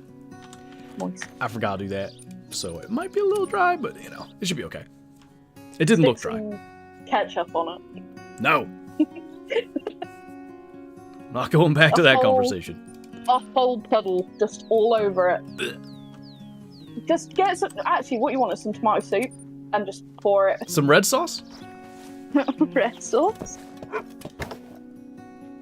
Whitetail fever, nice. I get it. A very nice green substance. Some nice That's been smoked recommended jerky. to me too. I bet. I believe it. Honestly, some days I would try anything. Caffeine. Today was one of those. So, you want to put some of that in some brownies for me? Or some ice cream? I remember watching Russell Howard. He went to some country with his mum and tried some of that for her pain. And she was so happy. Yeah, athletes use it quite a lot. Do they actually? Mm-hmm. And I think it was finally taken off of like the banned substance list in the NFL, but it's been a thing for, I don't know, 20, probably close to 30 years in the NFL anyway. Like players really trying to avoid failing the drug test, but yeah, a lot of them would use that for managing pain or even managing like the stress and everything of the league. Yeah, stress is a real thing, and it does really bad things to you. If you have it, I can attest to this. If you have anxiety at a really high level, it does nasty things if it's left for too long. Like, really bad things. It's not cool. So I cannot blame them at all. Yeah, it's, like you said, sort of anything to do it, even at the risk of failing your drug test. And I think they lose their pay for, like, whatever they get suspended for. I'm pretty sure. Dang, that would be pretty rough. Yeah, there was Do NFL players get paid well? Are they like, like our football players? Yeah. Yeah, I don't know what, like, because smaller teams for soccer / football over there. Yeah.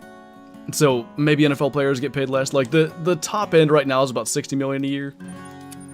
Whoa. That's for the quarterbacks though, which are like That's the important insane. position. Oh, the important ones, the favorites. Yeah, but there was a unbelievably talented wide receiver who played for the Browns, which maybe he was smoking weed because he played for the Browns. But his name was Josh Gordon. Maybe he could have been the best of like the 2010s era. Like he was really good, but he just kept on getting suspended for smoking weed. It's legal now. Maybe, yeah. But if he had a lot of like, it's my favorite way to talk about it is the comedian Robin Williams. Like he is one of my favorite comedians. He was hilarious. He was amazing. Such a great dude.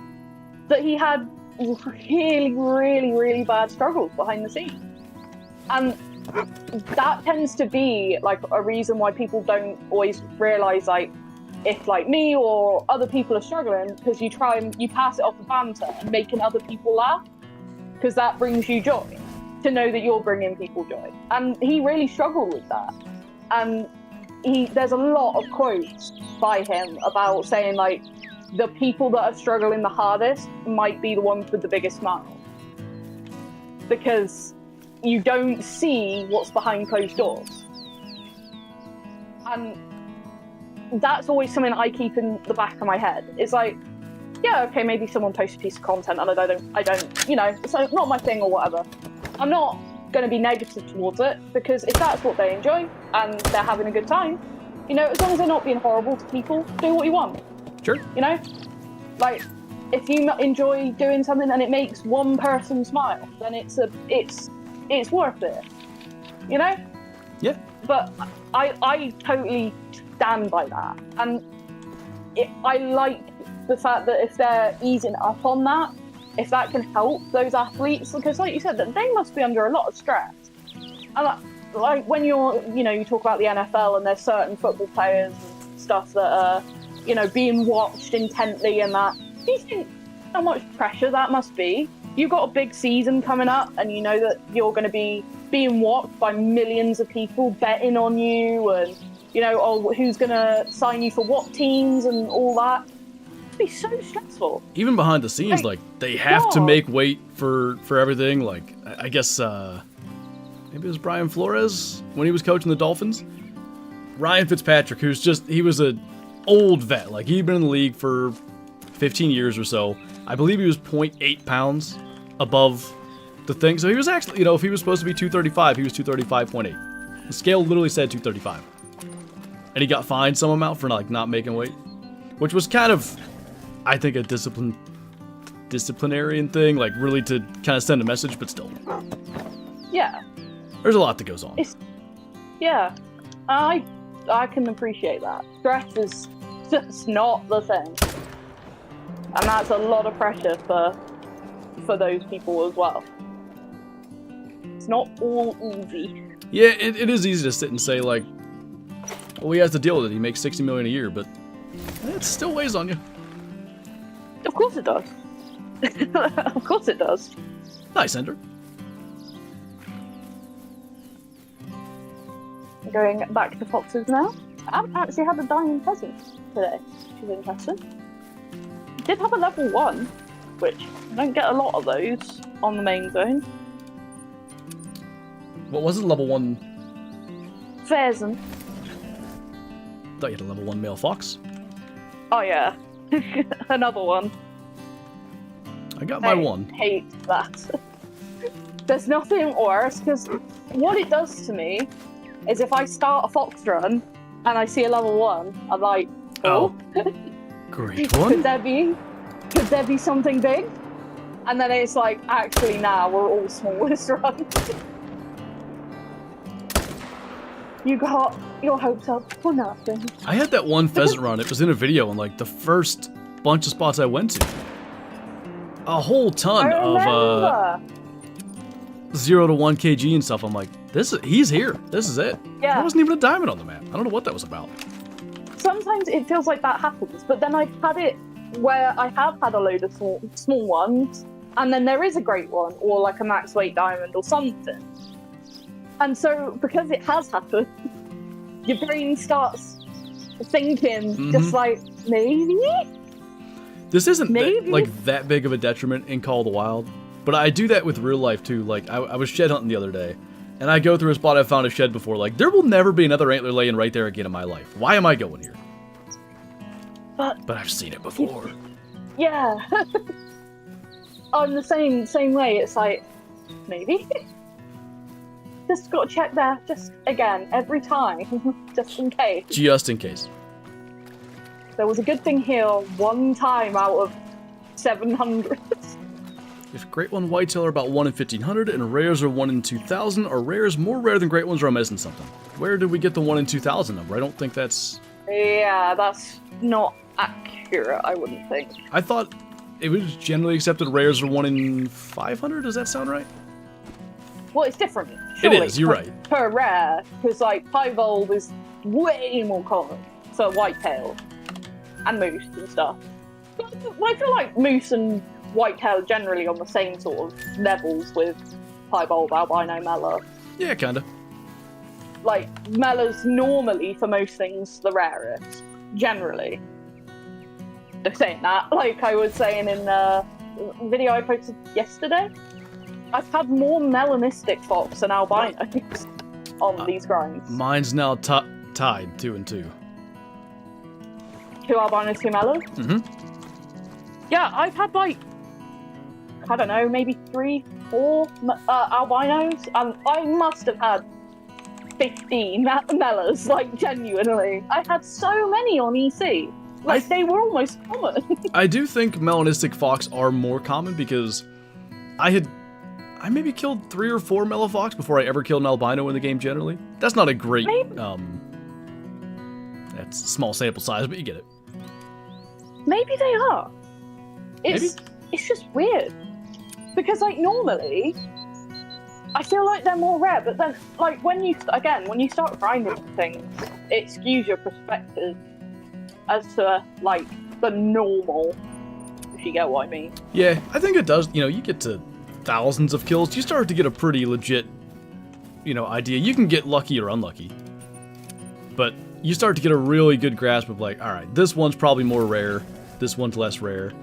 Like, fallow deer, I never had a mela in 6,000 kills. I think if I had any. I think I had a couple melas. Nothing big for melas, I don't think. Maybe 1 decent one or 2. I really don't. I grinded too many fallow. Even as rare as they are, though, like, there's been a fair few super rare mela fallow shot from people's grinds. There have. They're cool, but I prefer the old melas. fallow. Yeah, I don't like to me, these they new were ones. much cooler. They No, have they're a just brown look. yeah. That's like what I was gonna say. There was like a different undertone to it. Like the old ones had like a weird bluish grey colour to them, but there was something about being able to see the spots. That's what I really like about the ones in Way the Hunter, because in real life on melanistic fallow, quite often you can see, you know, the markings underneath. I mean, in real life, melanistic fallow aren't rare. Indeed. Like, they're just a colour variation. But it's still technically melanism, despite the difference in rarity. Oh yeah, definitely. It's basically anything that's like a black coloration or a darker coloration is melanistic. It's like I was saying with black coyote. Yeah. That's a melanistic coyote, because all that melanistic means is an increased amount of melanin pigment, and melanin is what gives like the black coloration. So black wolf is a melanistic wolf. Like, it's not like a specific thing, because there was a video going around, remember I told you, of a really big black wolf walking across a road somewhere in America. Someone was saying that meant it couldn't be a pure wolf because it was black, and that meant that it was crossed with a domestic dog. And I was like, no, melanism is a thing, and melanistic wolves aren't rare. They're kind of like melanistic fallow. You see quite a lot of black wolves. Like, wolves have a lot of colour variation. Yeah, like, that was an all odd the wild grey wolves aren't realistic. That's not how wolves look. They're not all like slate grey colour. You'll have like white ones, cream colour ones, like obviously a grey one, but then there's going to be brownish, really dark black. It doesn't mean that it's part dog. Yeah, and just like black panthers, it's a melanistic jaguar or leopard. There's no such thing as a panther. I was actually talking to someone about that earlier. What about the my Carolina melanistic Panthers? tiger. Well, that's a football team, isn't it? Nice. But then, Melanistic squirrels are common? Yeah, we have like a very common strain of, we just call them black squirrels, but yeah, they are melanistic. yeah, you call them black squirrels because they are black. Melanistic is the black coloration. It's just an increased amount of the melanin pigment. That's all it is. We're getting to melanistic puma discussion again. I was talking to my cousin the other day, and he was saying for, which actually, now that I think of it, this makes perfect sense, I think. But he was saying for, like, albino deer, or piebald or whatever, in order for it to even happen, both the buck and the doe have to even have, like, the gene for it. It can't be just the doe has it. It's a recessive gene. Yeah, and that's what I was thinking. I remember that's how that works with recessive genes. Both have to have it. I remember from school now. When he said that, I was like, wow, that really shows how rare it is. But no, that's how that works. Yeah, it's like, I like to think of it as like two halves of an apple. One has one half, one has the other half. If they have a baby, then it's the two halves stuck together. And it's still, even though they both have the that. gene, both with the recessive gene mate all the time and don't have albino deer, because it still has to show. The dominant gene still typically does. Yeah. It's really interesting. Like, genetics are fascinating. But... And I wear jeans all the time. I mean, what? It really does show, though, how rare that has to be for two carriers of the recessive gene to come together and breed to then produce an actual albino or, piebald or whatever. And for that, like you said, those two that are unlikely to begin with to both have it, and for that to then, that trait to actually be the one that shows. Yeah. Punnett squares, yeah. It's pretty cool. Yeah. I remember someone did a really cool post where they cut up different coloured jelly baby things. So you had like red jelly babies. Is it like a jelly bean? They're like they look like little bears. Oh, okay. Like tiny little like gummy bears. Gummy bears, yeah. That kind of thing. And they cut them into fours so you could see the different colours and how that works with genes. And I thought that was a really good way to help explain it. It is. Because genes are really weird. and interesting, and all kinds of weird things can happen with genetics. And you can end up with some bizarre things. Like, just insane things. Like, you know, you see an animal that's got markings like nothing else you've ever seen. I know there's a lot of talk going around recently that I've seen in the birding community. You might not have seen it. Has anybody seen the partially orange snowy owl? Nope. Good. Because all my foxes are in one place again. It is. That's unhelpful. Jerks. I was just sitting like, man, I'm gonna have to go to the mainland. There's nothing. Nope. There's like 8 foxes right here. That do be how they be sometimes. But yeah, there's a couple in fast travel. There's pictures floating around of a snowy owl, but like half of it is orange, like a rusty orange colour. And there's speculation from scientists that it's genetic and it's actually part of the plumage. Not obviously people that it's gotten into some paint or that's you get my point. No, because that legitimately happens. Not well. It might be a few years ago now in the UK. Someone spotted a quote-unquote bright orange bird, exotic bird, and it was captured, and it was a seagull that had fallen curry powder.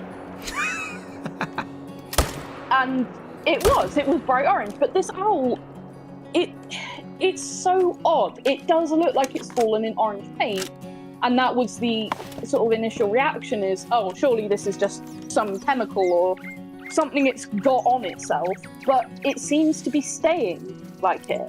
ZJZ says it looks almost leucistic. Yeah, it's a very strange thing. But then there was some talk about that maybe it's to do with trying to adapt to a changing environment. And it's like, maybe there was some genetic component to it. And I would really love it if they could get like a feather from this owl and do some tests on it and stuff, you know, run some gene tests and actually have a look and see if it is genetic. Because imagine if snowy owls start turning orange. Are snowy owls, they're typically white? Yeah, white think of the right thing? black markings. Okay. Yeah. You know Hedwig from Harry Potter? No, I never. The big... No? Didn't watch that. It's very odd. I typed orange snowy oil. I like that. Yeah, it's a very strange looking thing, isn't it, Clark? It does look like it's had its wing in a bag of Cheetos or something. It's very orange. I was reading this comment as you read it out. It's just cool. I like stuff. I've always been fascinated by oddities. Things like deer with rhinos. You know, where they have the twisted nose off to one side?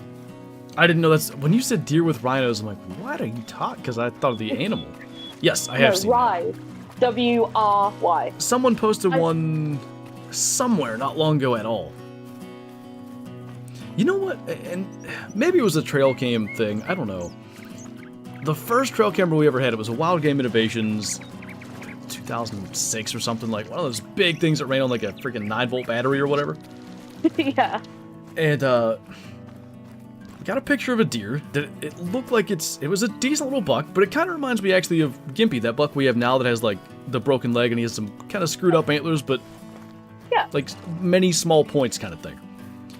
It looked like its nose was about as big around as its neck. I don't know if that was something like that. His neck also seemed thin to me. To like look at it, find out. Because again, when I was doing skull cleaning, I only ever came across one animal that actually had a rhinos, and it was a monkey. And it was really strange because when you looked at it, like with the skin and everything on, you almost couldn't tell. Yeah, I was assuming you kind of wouldn't. Yeah. But when you looked at the skull, it was very obviously twisted to one side. Oh, and that reminds me of a fascinating, same subject, fascinating story I read recently. It was an old medical, post about a guy who he was born with 2 skulls, basically. 2 faces. Whoa. So he had his normal face on the front, Oh. and then on the back of his head, Yeah. again, Harry Potter style, like Voldemort in the first film in Philosopher's Stone, he had a head on the back of his head. And its eyes could move. And it would move its face. Now, people said it didn't talk, but he said it whispered to him. Yeah, there's a movie about that. I'm pretty sure. And I was like, that's what caused that? That's fascinating. Because, like, you look at, this is why it gets so interesting to me, because you look at something like Harry Potter, and you see that with Voldemort, and you go, that's so, beyond anything that could be believed, a face on the back of someone's head. And then there's an example of it in real life. And it's like, okay, it's not the same thing, obviously. That's, like, how does that actually have any kind of realism to it? I just had a really funny thought, and that is, I'm imagining finding the Great One Fox, and then we're talking about, like, some nonsense, like, right at the very start of the clip. Oh my god. I was like when we found the diamond tiger. Yeah, I don't even know what we were talking about then. I believe we were talking about Great Ones. Probably. And respawn. Oh! Yeah, I think you're right. Yeah, because I remember you had, like, a, I was fucking talking. Well, you had, like, an opinion or something. You were just starting to, like, say, like you said, like, I believe or something. And I'm like, duh! I was like, what do you see? Level 9. Yeah, you didn't believe me. No, of course I didn't. I thought you were lying. I would never do Well, that. of course that would be my initial reaction. When we're on the same map. Fair. It's so stupid we changed it to the Sorcerer's Stone. Yes, it is. Apparently they didn't think enough people would know what a philosopher was or something. Smells opinions for the clip. Well, I literally did. I went, right, I'm going to shut up and go and stand over here so that you can get your footage. Oh yeah, I had him attack me and stuff. Were we doing the thing with no spawning outline? We were, right? Yes, we were. Yeah. And you got a perfect shot on it. And because I was surprised how big they looked in comparison to the character, like, from a distance. Because obviously when you're, like, right up close to them, you don't always get that sense of just how big they are compared to the player scale. Yeah, I always like, if you see one, like, nice. chase some black buck or something, it's like, whoa! That's actually big. Yeah. It's always interesting when you actually see them in comparison like that. And that thing looked massive as it was coming to stalk you. Was that early access still? Yes, it was. Feels so You know long what ago. really annoys me, though, about that stream? Was And that this live? Yes. I didn't even realize that. Okay. Anyway, go on. Live is, I quite often, like, my iPad, I always have it on, like, with YouTube or whatever playing. Okay. And quite often I'll, like, rewatch Euro Classic videos or, you know, whatever, just as I'm grinding, you know, something entertaining to keep going. Mm-hmm. And it always defaults to the next video being that stream. And, like, I'm not paying attention, and then I hear my voice, and I'm like, nope. Did you, like, have you gone back to watch that tiger clip a lot or something? No, never. I don't like watching things with my own voice. I hate my voice. Sometimes, like, my YouTube does that to me, too, where it's like, there's that video that I already watched. Like, why are you putting this up again? Or, it would do it a lot. Not that I don't watch a lot of the Pat McAfee show, but if I'm driving and I'm listening to something completely not football related, it'll play, like, an episode of the Pat McAfee show, and I'm like, nah, I don't want to listen to that right now. And then I hit the little skip button, and it plays another episode of the Pat McAfee show. Skip, another episode. Like, clearly this isn't what I want, YouTube. What are we doing here? Yeah, it's, I don't know why, it's always that, and I'm like, I really don't want to watch myself. You'd think it would get the memo. I leave my iPad on for Thorin, like, so that he's got stuff to listen to if I go downstairs to do something or whatever. I like to always leave something for him to be listening to, and quite often it is one of your streams, because I know that there's not anything that's going to, like, spook him or anything. And I come back and it's my own voice. He's probably really confused. Like, you're here and you're there. Shadow does that with my... I don't know why it's that one. Of all the ones we've done, it's only that one. Yeah. Sunday morning stream with Mel's Gaming. Because I see the title and I'm like, go away, go away. Not this one. Away. Basically. But yeah, Shadow with my nephew, because she just loves him. My mom has one of those digital picture frames, and there's a couple of videos of him. And when those play, she goes walking over there like, "Are you in the frame?" Oh, that's so cute. She's really funny with him because he thinks she's funny, so he starts laughing, and then she starts going like crazy, wanting to go over there, and all she wants to do is like lick his face and stuff. Oh. So she's on a leash, so she doesn't do that. And I'm like holding her back, Yes. and then she's choking herself out and coughing, which he finds even funnier. So he starts really like belly laughing, and then she's like clawing, trying to get over to him. Oh, There's a really good video of that. bless. Hey, Maddox. Welcome back, by the way, Bottom Boy. It reminds me, talking of like animals, our animals watching stuff, videos and that, when I put my Great One pheasant clip on the TV downstairs, because I wanted to show one of my parents what one of the plumage types, I think it was the sapphire, what it looked like. And one of our cats came in the room and sat in front of the TV watching. He was so convinced that he could catch that. I can get that stupid bird. I don't need a gun. What is Revan Thule good for? Diamond Mountaineers. I mean, Wow. wow. Birds. All the birds. You've got several types of waterfowl. So you've got mallard, you've got Eurasian widgeon, you've got Eurasian teal, you've got goldeneye, you've got tufted ducks. There's grey lag geese, there's tundra bean geese, Canada geese. There's some upland birds as well. So there's black grouse, hazel grouse, there's capercaillie. Am I missing any? Ptarmigan? There's willow and rock ptarmigan. It's a really good map for whitetail and moose too. It is? What else is it really good for? Ravioli is good. Brown bear is pretty good for? Yeah, brown bear, pretty good. Raccoon dog, it's really good in the south. Although I'd probably argue South Weason's better for raccoon dogs. Well, now. just because the drink time in the daylight. Yeah. Because when I was trying to get a diamond raccoon dog, I gave up on drink time. Couldn't see him to save my life. It was too dark, there's too many reeds and stuff. So I was going around to feed zones. Like, I basically grinded for a diamond raccoon dog with feed zones. Yeah, I don't think I've ever hunted them in their drink zones, if I'm honest with you.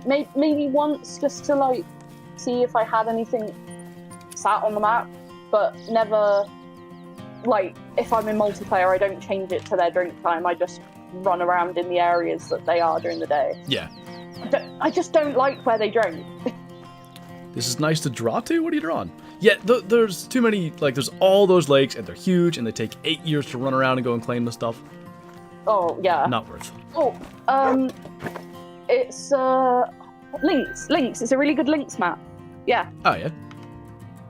Is Mel just Like- your app? Call the Wild Companion. Mel's my app for birds. Every time I shoot a bird that I'm not sure about, I'm like, Mel, is this good? I knew the hybrid widgeon was good, but I sent that to be like, look, I did a thing. I didn't know that was you like didn't realise. your dream animal. I was like, dude, first the gold mine, now that... And then occasionally I just... Yeah, the your widgeon? hybrid gold mine. And then the widgeon. Yeah. And then occasionally I get, I did this, or, so this happened, and then just a picture of a dead Great One black bear. I'm like, excuse me? So I make a point when I find a great one, if I'm not streaming, I make a point of not saying anything. Because to me, there's a chance I don't want to jinx it. I don't want to be like, oh, yeah. I got my great one, look, and then I screw it up. The only person that I've ever told that I found a great one before I shot it was JTAC, because the tar, I was in the middle of typing to him. And then the tar showed up, and just by instinct, I just put like all caps, ah! Hey, Spruce Lodge.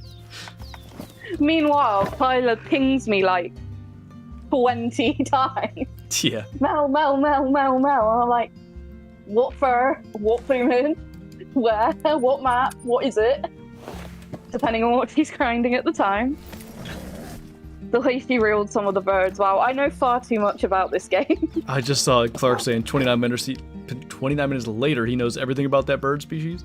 That reminds me of the thing of whatever the heck we were talking about.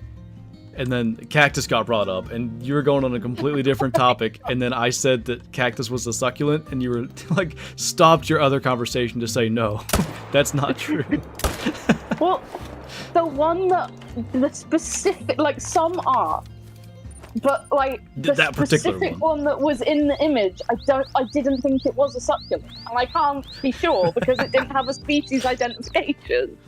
It was just thing. like the bottom part of it, but it didn't look succulent. Like it just maybe it was. I don't know. I was like, Good. They are. Jeez. Hello, Shadow. Yeah, hello indeed. Nice, Rocky. Hopefully that didn't ruin your drawing. That scared me. That would be such pain if you were like casually, peacefully drawing to a stream and then he barked and then you just do that thing like they do in cartoons where the pen goes yeets from one side across. Like a straight line straight through it. Don't go back in here and lay down like nothing happened. That would be such pain. Gutter. Oh, I heard. Almost sound like a firework. I think that's what she's barking at. When I did my A-level art and stuff, though, that's what I would put on, was like streams like this to just chill through. It's not I really enjoyed doing art. It's not quite the same thing, but Photoshop thumbnails. Like, I have to put something on to listen to. It does help. Okay, good. You have dogs? Alright.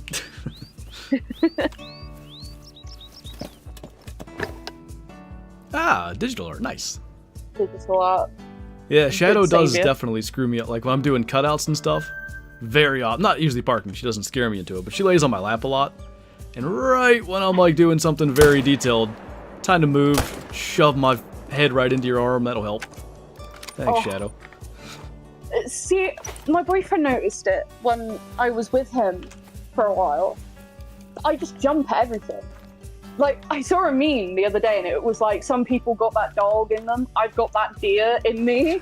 Like, jumping at everything. And literally, he had to switch his phone notifications off because every time his phone went off, I jumped like there was a gunshot. Like, I'm so jumpy. And it's probably an anxiety thing and like a response from some of my PTSD. But like, every little noise, I'm like, what was that? What was that? What was that? So Shadow probably makes you jump really bad when she does that? Oh yeah. I'm just so used to jumping at this point that I have a physical reaction and not much else. But I had a stream on earlier and I had just woken up from one of those night terrors. And then I hear really, really loud beeping, like a fire alarm. And I started to panic. And then the guy on the stream was like, yeah, sorry, my fire alarm's going off. I was like, oh my god. Fire alarms do...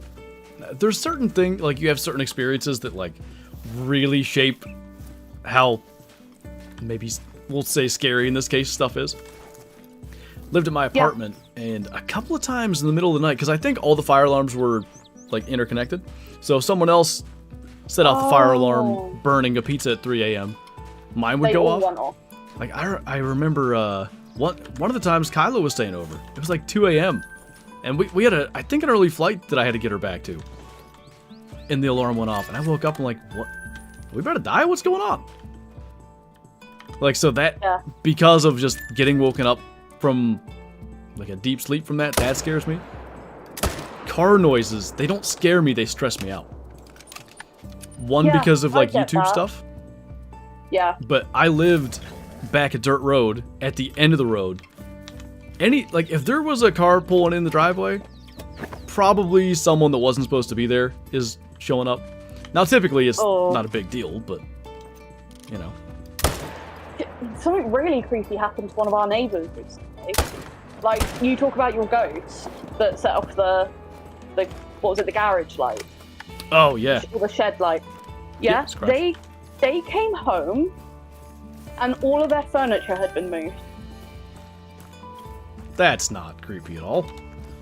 Nothing had been taken, but someone had been in their house and moved all of their furniture. Not like 2 inches to where, like, I swear that was never there before. It had all been, like, someone had been in their house and moved it all around, obviously looking for stuff. Oh, it's giving me, like, it was literally just down the road from us. It's giving me tingles. It should. It freaked us all out. Like, they had the police around and everything, and obviously they came and told us. Because we live in a little village. So there's like a WhatsApp group and everything so that people can talk if, you know, oh, my dog got out, has anybody seen my dog or whatever. And yeah, they actually came round and were like, just make sure that you keep everything locked and that, because somebody's been in our house. And somebody got beaten up and ended up in hospital on the way home from the pub. So somebody's around here doing stuff they're not supposed to. So every time an alarm goes off or anything, it's like, uh-oh, what's this? The mad furniture movers here. Yeah, phasmophobia type stuff. It's like the Ghostbusters have been in, they've solved the ghost, and then they left. That's so weird. It was so, like, that would unsettle me forever. Like, you'd check the entire house, wouldn't you? Top to bottom, in and out of the attic. Oh, yeah.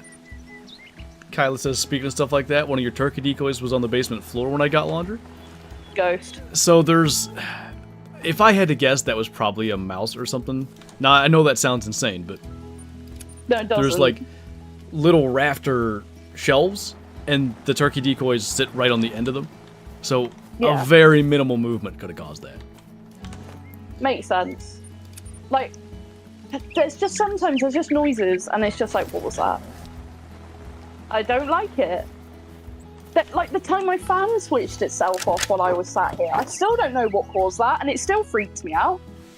Like, I was sat here, I think I'm probably grinding on Call of the Wild, had the fan on, and it just switched itself off. Right next to me. And I was like, and I just switched it back on, and it just switched back on. So I don't know if there was like a little power, like, interruption or something, but I didn't like that. How does a mouse move a decoy? Do you know, Kylo, was it the plastic molded one or one of the foam ones? Because if it was a foam one, it would take nothing to move that. If it was the plastic molded one, so I probably had it halfway folded up, and they do sort of unfurl over time, but I also, like, I do remember I did something there not that long ago. Oh, before I went shed hunting Saturday, I was looking for my rain poncho up there. Plastic? Okay, so it was probably me. I probably nudged it.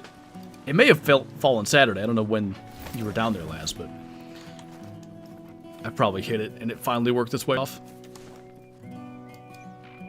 Oh, things like that creep me out. If it's something that just doesn't seem right, I don't mess with it.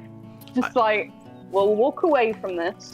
I'll generally look for any logical explanation, like the thing with the garage light. Yeah. I really squirrel don't. Or something you said, right? Yeah, and I really don't think a raccoon or a squirrel or something climbing up there logically even could turn that switch off, but I don't think it was a ghost either. The creepiest thing that I've borne witness to was that thing on your street. Oh, the hello? I was like, because I was like looking around. Was there like one of my parents at my door wanting something? Like, what possibly could have done that? And then you were freaking out about it as well. And I was like, okay, it's not just me that heard a woman's voice saying hello in a really creepy way. I haven't done a great job of reasoning that one away. The only thing I can think of is that it was somehow, like, in my downloads from Epidemic Sound. Like, maybe, but I can't find anything that says that. What's up, Danny? Thank you for the super chat. 4 corn, gecko, strawberry, picking a blanket, bottle of water. Bottle of water? It had to be the most English British pronunciation ever. English British? Well, wait. American. A bottle of water. Bottle of water. A bottle of water. See, I can do it in the different styles. English. multi-talented. He just fired both barrels. Holy! Going for it. Yes. I just read the thing about the spider. Yeah, no, I don't like spiders. Yeah, Matt's comment about spiders. I don't like spiders. I'm gonna have to scroll up. He said, I think Mel would have been scared when I came face to face with a spider in my shower. It tried to attack me, so I got pissed. I'm like, okay, now you have to die. Sidelines, thank you for subscribing. That reminds me of the spider me and my mum had to deal with, because my mum doesn't like spiders, but she's not as scared of them as I am. And I hate that I'm scared of spiders, because I think they're fascinating, as I do with all nature and animals and stuff, and I missed that fox. I did really good, I got 1 out of 4 foxes there. But, so I came downstairs one morning, and I remember I told you and Kyla this, because you did not like it. And I saw a really, really, really big spider on the side of the sofa. And I was like, I know Dad's out, Mum, but there is a big spider. And it saw one of our dogs. I'm not even kidding. This is 100% true. It doesn't sound true, but it is. It saw one of our dogs and it ran at it. At the dog. And I said, Mum, I don't know what this spider even is, because it's massive, and it's now running at one of the dogs. And she's like, okay, I'm going to put something over it, and then you and me together will get this spider out. And I was like, sure. So she gets a plastic thing put over the top. Like a Tupperware? The thing, yeah, like a Tupperware, because it was too big to go under a cup. Good lord. I still don't know what this spider was, genuinely. Like, tarantula. Generally, I'm pretty good at identifying different species of things. I couldn't identify it, which is what freaked me out. Do you guys have tiny cups over there? That has to be an enormous spider. No, it was too big to go in a mug, too big to go... It was massive. Oh my god, no.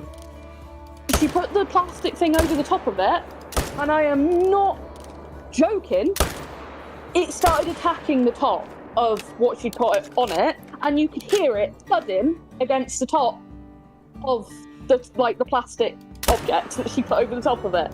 And she looked at me and was like, now what do we do? Because this is not like, I have never audibly heard a spider, like, it was a big spider for it to be trying to go for the plastic thing that you've entrapped it under. Oh, it was not happy. What did you do? Like, we both were freaked out. Because she was freaking out then, and she was like, I can't move. You're gonna have to slide something up under it, and it's gonna have to be more than a sheet of paper. Like, it's gonna need to be like something, you know, a bit more sturdy, because it was on the sofa as well. So like trying to get a piece of paper under there, it was gonna just crumple. And it would have been, or tried to. Like, there was no question about it, because it was trying to do it to the plastic. And then we managed to, like, together, get it out through the door, but it was not happy. Oh, you didn't even kill it? No! We try not to kill things. I would have killed a spider of that size, no questions asked. Like, we really try not to. Like, Kyla says I would burn it. I'm a massive arachnophobe. I try not to kill them. Like, even if they're in the bathroom and I'm in there or whatever, I will usually walk out and say, Dad, there's a spider in there. Can you remove it so that I can then go in there? Like, we're really nature friendly. We try not to harm them. And it's not like I hate them. They just scare me. But yeah, so I saw someone, what do I think about snakes? I love snakes. I love reptiles. I love, like, they don't freak me out at all. It's just a thing with spiders. And that one was the worst I've ever dealt with. I did not like that one. Snakes sometimes. That's Kyla said it got in once, it can get back in again. That's my thought. That's why I would kill the spider. I mean, I suppose. I didn't like the way it ran at the dog. Like, you see a spider normally, it runs away, right? Yeah. It ran at the dog. Like it was stalking it. This is like my ceiling fan snake. When they're in places they're not supposed to be, can't do it. Did you try asking it politely to leave? Like, I swear to God, if I could talk to them, I would be like, sir, can you just please leave me alone? I think, frankly, entrapping it in the plastic is the politest way to ask it to leave. It was so angry, dude. I've never encountered a spider that reacted that badly to it. Are you sure you weren't in Australia? It felt like I said, Mum doesn't like spiders, but she's normally not scared of them. She was freaked out, like really freaked out. She was like, I've never seen a spider like that. It was so huge. And it was like a grey colour. And because we've got grey sofas, it kind of blended in. And I was like, thank God that wasn't on the sofa that I sat on. Because if I sat down and that thing went on me, right, I was running.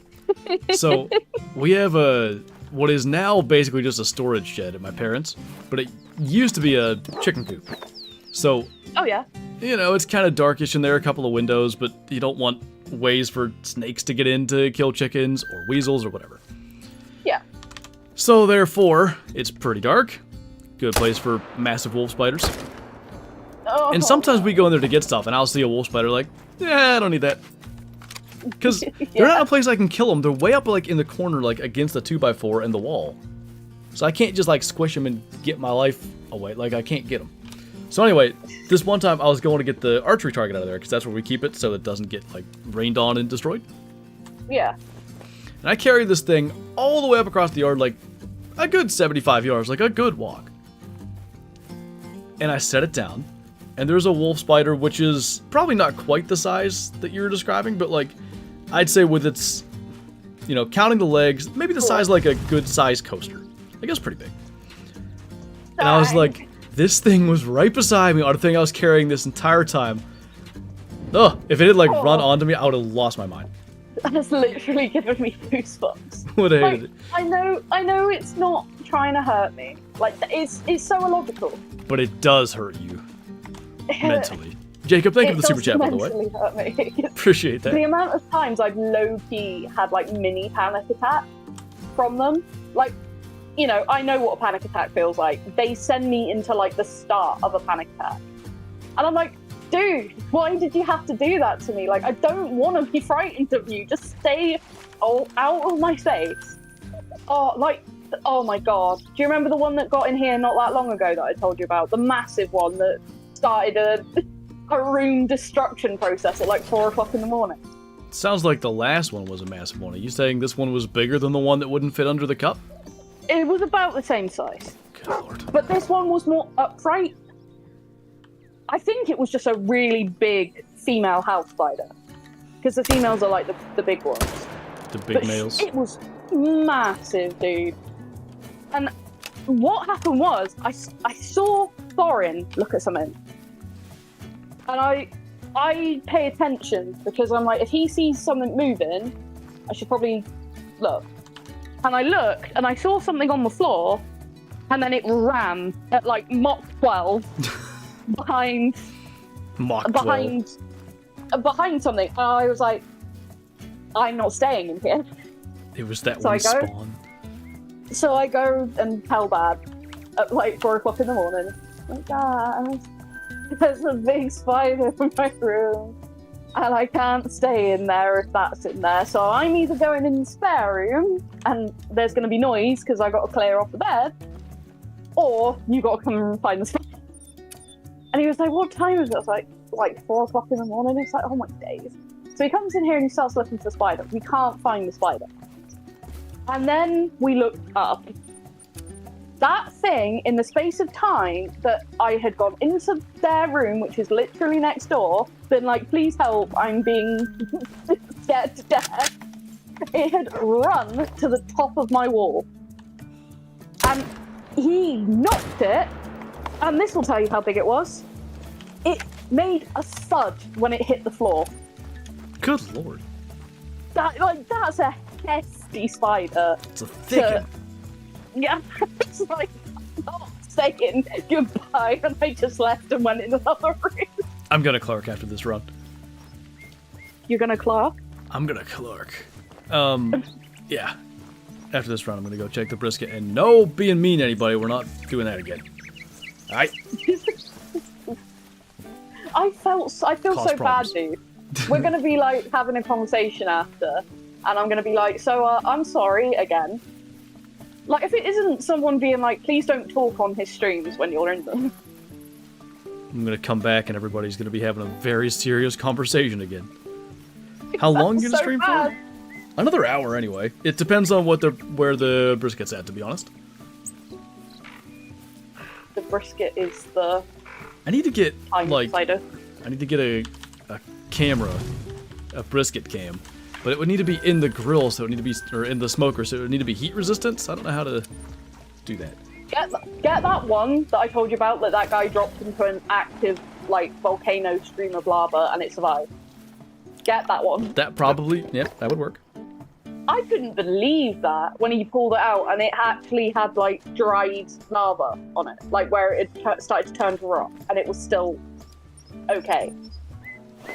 I was like, that's a good camera. I think Bree just told me to shut up very nicely. Yeah, it was a GoPro. And, oh, rip. Kind of makes me want a GoPro.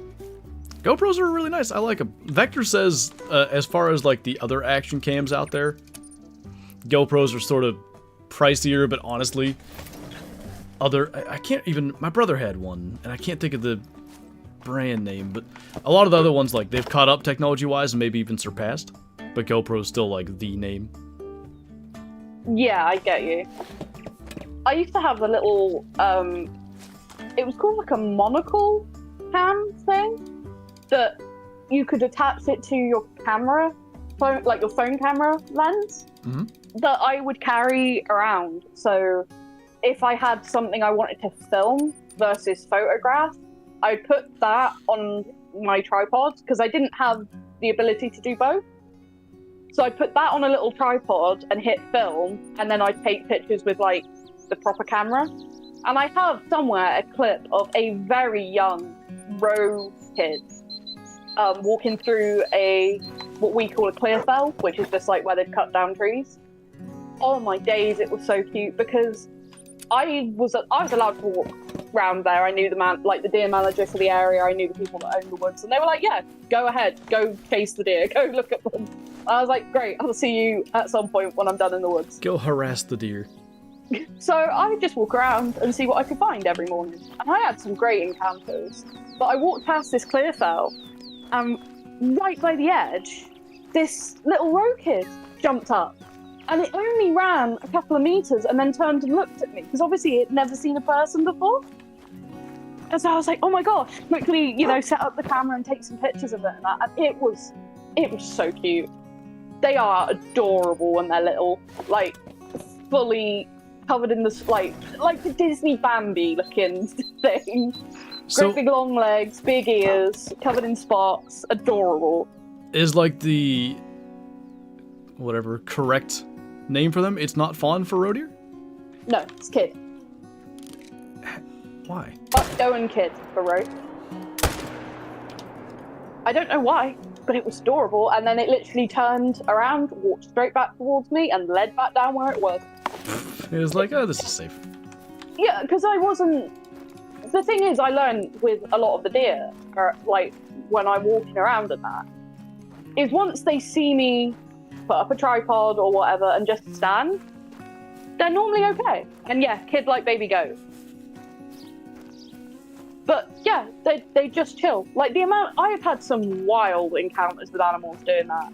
There's a clip on my other YouTube channel that so what happened was, I was a really, really, really, really frosty cold morning. I thought you said you were. Oh, did it come through? Said it was a really cold morning. I didn't know what in the world you were saying. Anyway, go on. And yeah, Bambi was originally a roe deer, but it was changed to a whitetail. So that's why there's some, like, weirdness with that. What? I didn't know that. Yeah, Bambi's originally a roe deer. Huh. But yeah, really cold morning. I love frosty mornings. If I'm going for a walk, which I haven't been able to do for a while, for various reasons, my favourite kind of morning is a cold, frosty morning, get up before the sunrise, and then, go and see the sunrise while nature is waking up. You hear the dawn chorus, and it's magic. And on the path heading to the woods, I saw a fox. And I was like, right, okay, let's just stop. I'll put the tripod up. And now at this point, I had like the ability to film with a proper camera. So I just put the camera on the tripod and I just hit record. And this fox trotted up the path straight towards me. It could see me there. I was stood it like, by the time I saw it, there was no way it couldn't see me. So I just stood still. And it just hunted along the path all the way up to me within a few meters. I have the video of it. I think I might have even included a clip of it in that About Me video. Because it was doing the same hunting like movements that the foxes now do in Call of the Wild, where they find something and then they tilt their head from side to side, they wiggle, and then they jump. And that's why I love the animation being added so much to Call of the Wild, because every time I see it, I think about that encounter.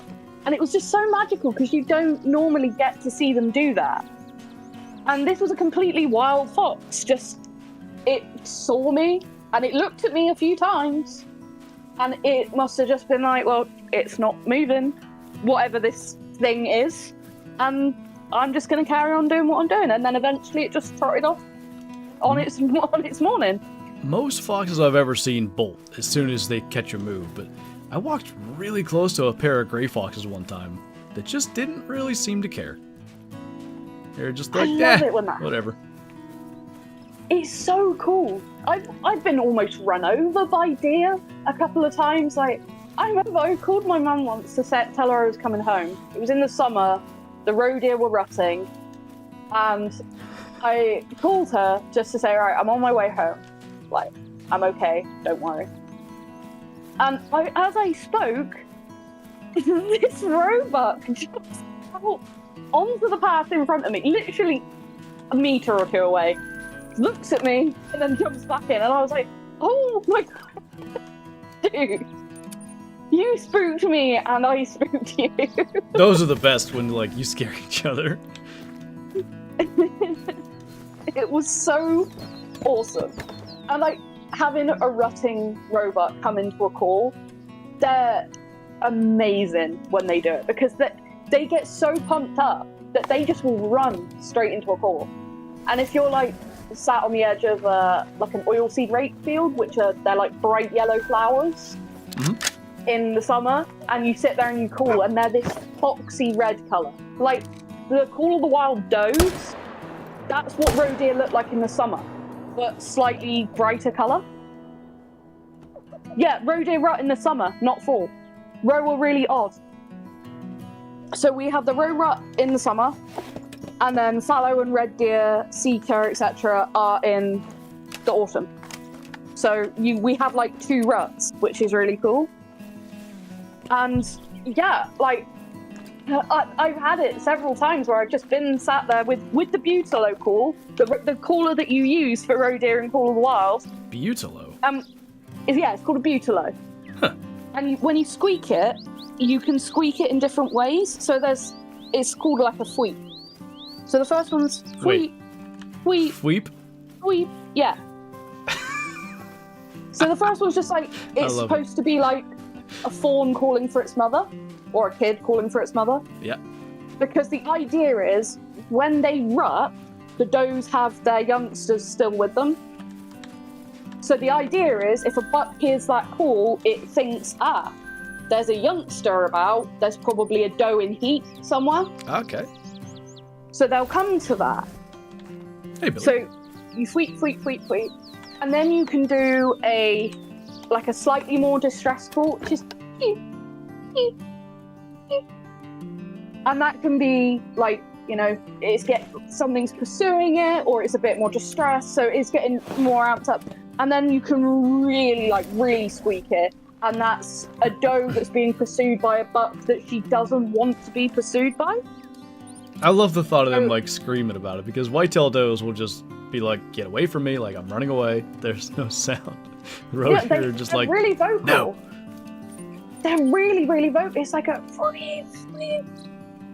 and you have to, because if you do that too much, they catch on that something isn't right. So calling, and you use the same call for muntjac too. So calling them is quite an art, because especially bucks as they get older, they get wise for what sounds right and what doesn't. Of course. Kind of like turkey calling. You know, you guys, you say it's like quite an art to get it right. Oh yeah. With, like the right tone and everything. Mm-hmm. It's like that. And I remember posting in a... The only thing I'll say with turkeys that might be different, that is to get it sounding perfect, it really is an art. However, on the right day, a fired up gobbler you can call in with a squeaky hinge. I mean, yeah. You know, right time, right place. Yeah. But there was a muntjac buck that, again, I've got the footage of it somewhere. I managed to call him in into a public footpath as a guy walked his dog past. And I remember posting it on a deer stalking group. And, like, you could see this buck. Like, I could have shot him 100 times over. And they were like, that's impressive. For, you know, you're just out there practicing effectively, because you're not actually, you know, shooting or that. You're just there with the camera and practicing the skills that one day you might use if you go on a stalk. To keep one in play, as they call it, for that long, without it spooking, without it catching on to something not being right, was like a big achievement. I remember feeling so proud about it. And the fact that this guy literally, I was sat on the footpath and this guy walked directly behind my back with his dog off the lead. And I was like, if that dog is on, this is going to be bad. Because there was no one there and then he just showed up. And I was like, But hello, yeah, sir. He just went by and the muntjac was just so focused on the call, thinking I was a doe. It was great. That's the only time that you could, at least like with whitetail, that you can catch them. Like we were squirrel hunting up north one time, so we're walking around looking for squirrels up in trees, and we had actually just taken a lunch break. We all had this is relevant because it was Subway, which has just, if you eat Subway, you're in your car, it smells like Subway for 3 weeks in there. Oh, like, the scent, yeah. Strong.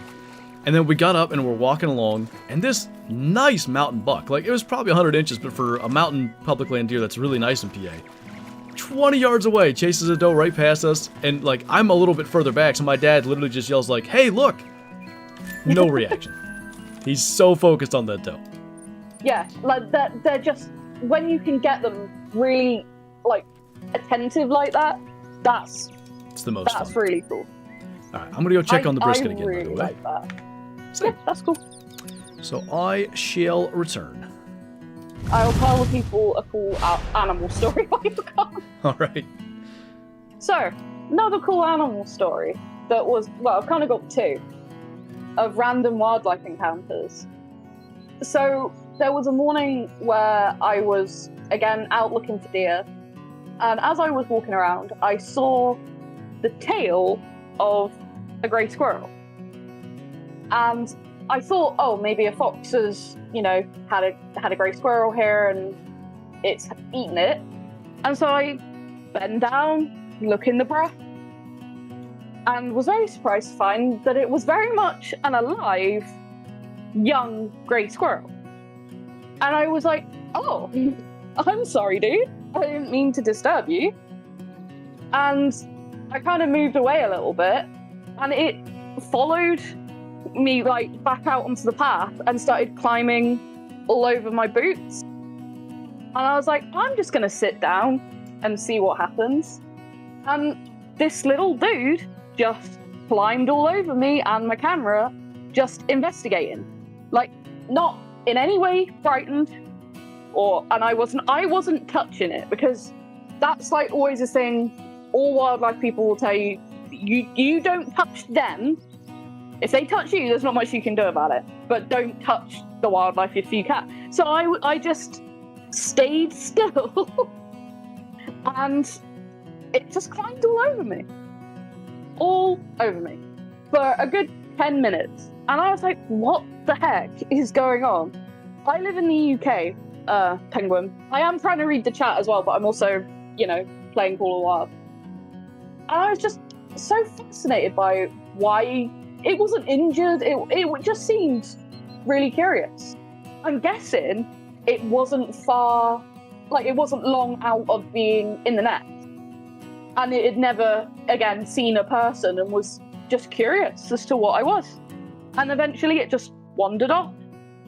And yeah, they're invasive here in the UK, like Squirrel says, but I'm not gonna, hurt it or anything. So I was just fascinated by its fascination, like the way it was sniffing and like, okay, what's this, and looking at itself in the camera lens and everything. And it was too close for my camera lens because I had an extra big camera lens on. So I had to film it on my phone so that I had evidence of what happened. And going back to roe deer, again, it's the same patch of woods. This was back several years ago. This is, the old place where we used to live. One morning, walking around the edge of the woods, and there was, some nice open fields, and occasionally I would catch the roe out in there feeding.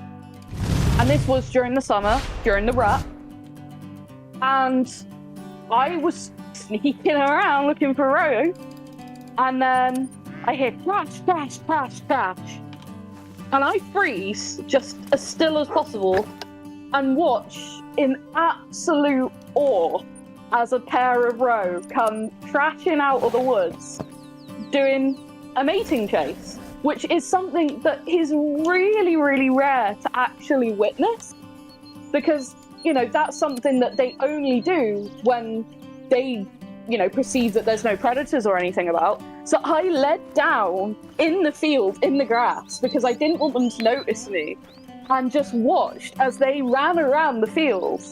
With the buck was like really in hot pursuit of her, and they just ran around and around and around in a loop. I got some half decent pictures. You could see what was going on. They weren't great because I didn't want to move and get too close to them and disturb them or anything, but I just watched it happen, and then they bounced back off into the woods. I was just absolutely thrilled, because like I said, it's something you don't often see, is like that real hot pursuit of a buck and a doe. And the amount of people that were like, you realise you just witnessed like potentially one of the coolest things you're ever going to see. So that was a really, really cool moment. And they're so beautiful. Bright green summer grass, and then foxy red roe pair is amazing. Cartridges for roe, 243, 308. That's what I've seen people use on roe. RPG. I'm not muted. I'm just chilling. I don't know how much you heard of the. I caught most of it. I was sitting here at the end of the story, not talking over it. It's so cool watching rutting activity. It's just awesome. Oh, this is my favorite thing to watch, like that different time of year where it's the only, like, I guess other than the summer and stuff, but once they've shed their velvet and all that, it's the only time you'll really ever catch like consistent daylight movement, and it's so much more movement, I guess. Yeah, it's cool. I do miss where we used to live, because the cool thing about that place as well, with the woods being literally, I don't know, a few hundred meters down the road, like we have fallow and roe and everything here, and the woods it's close, but it's a little bit further.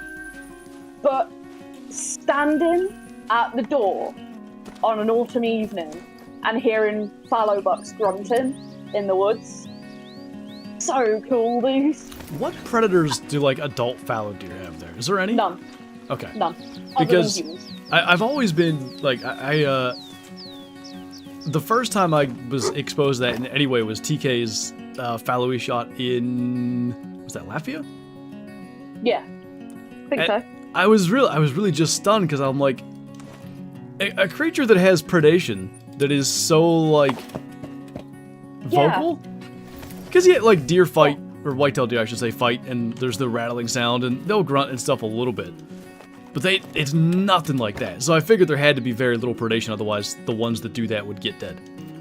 Yeah, your whitetail and muleys and everything, so quiet compared to our, you know, fallow and reds. And seeker. There's nothing like it, dude. Like, I feel like I'm talking too much. I'm so conscious of it because of everything. So just tell me if you want me to shut up. What did you say? Because of what? Because of comment. Oh. I'm conscious of it. But like, I remember the one morning there, woke up, opened the door, and I could hear grunt, grunt, grunt, grunt. And I was like, I'm following that. I'm gonna follow that to where that buck is. That's exactly what I did. So the first thing you did was put some fallow deer urine on? I didn't have to. I think that would get you dead is what I was kind of getting at. Well, I have pulled one, and I have had one run at me with literally drooling from anger and stare me down. And I was like, this is epic. I believe it though. Like, it was awesome. I just did it vocally. I didn't need a call. I just grunted at it until he came in. But yeah, I followed the noise straight to the source, and it was a buck holding a group of does in the woods. And managed to get some glimpses at him through the trees. I wasn't trying to get too close because unfortunately, it wasn't a really good spot. It was in a lot of thicket. He was over there mansplaining to them all. Yeah, it's like, why could you not be in an open spot? But my gosh, hearing a wild fallow buck grunt, like, hearing them in parks and stuff is cool. But tracking one in the wild based off of its call, that was so cool. Like, that topped any experience I'd had in parks. Like, because I've seen them fight. I've seen 3 fallow bucks fight at the same time in the park. And, you know, you hear the clash and everything, and it's so epic. They do seem insanely aggressive, like, as a deer species. They are. Fallow are nuts. Absolutely nuts during the rut. But there was just something so special about finding, like, going out, hearing the call and going, right, I'm going to go and find you, and going right to the source. I was so proud of that morning. Like a turkey.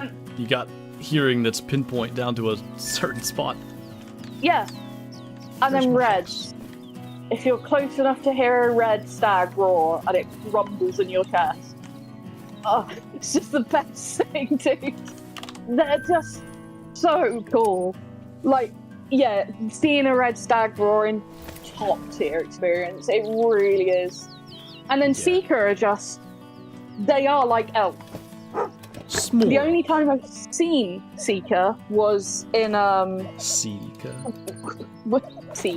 was at Woburn Abbey, and actually it was the first time I'd ever seen a few deer species. I saw Pear David's deer there for the first time, which I think they're amazing. I saw Chinese water deer, which were actually wild.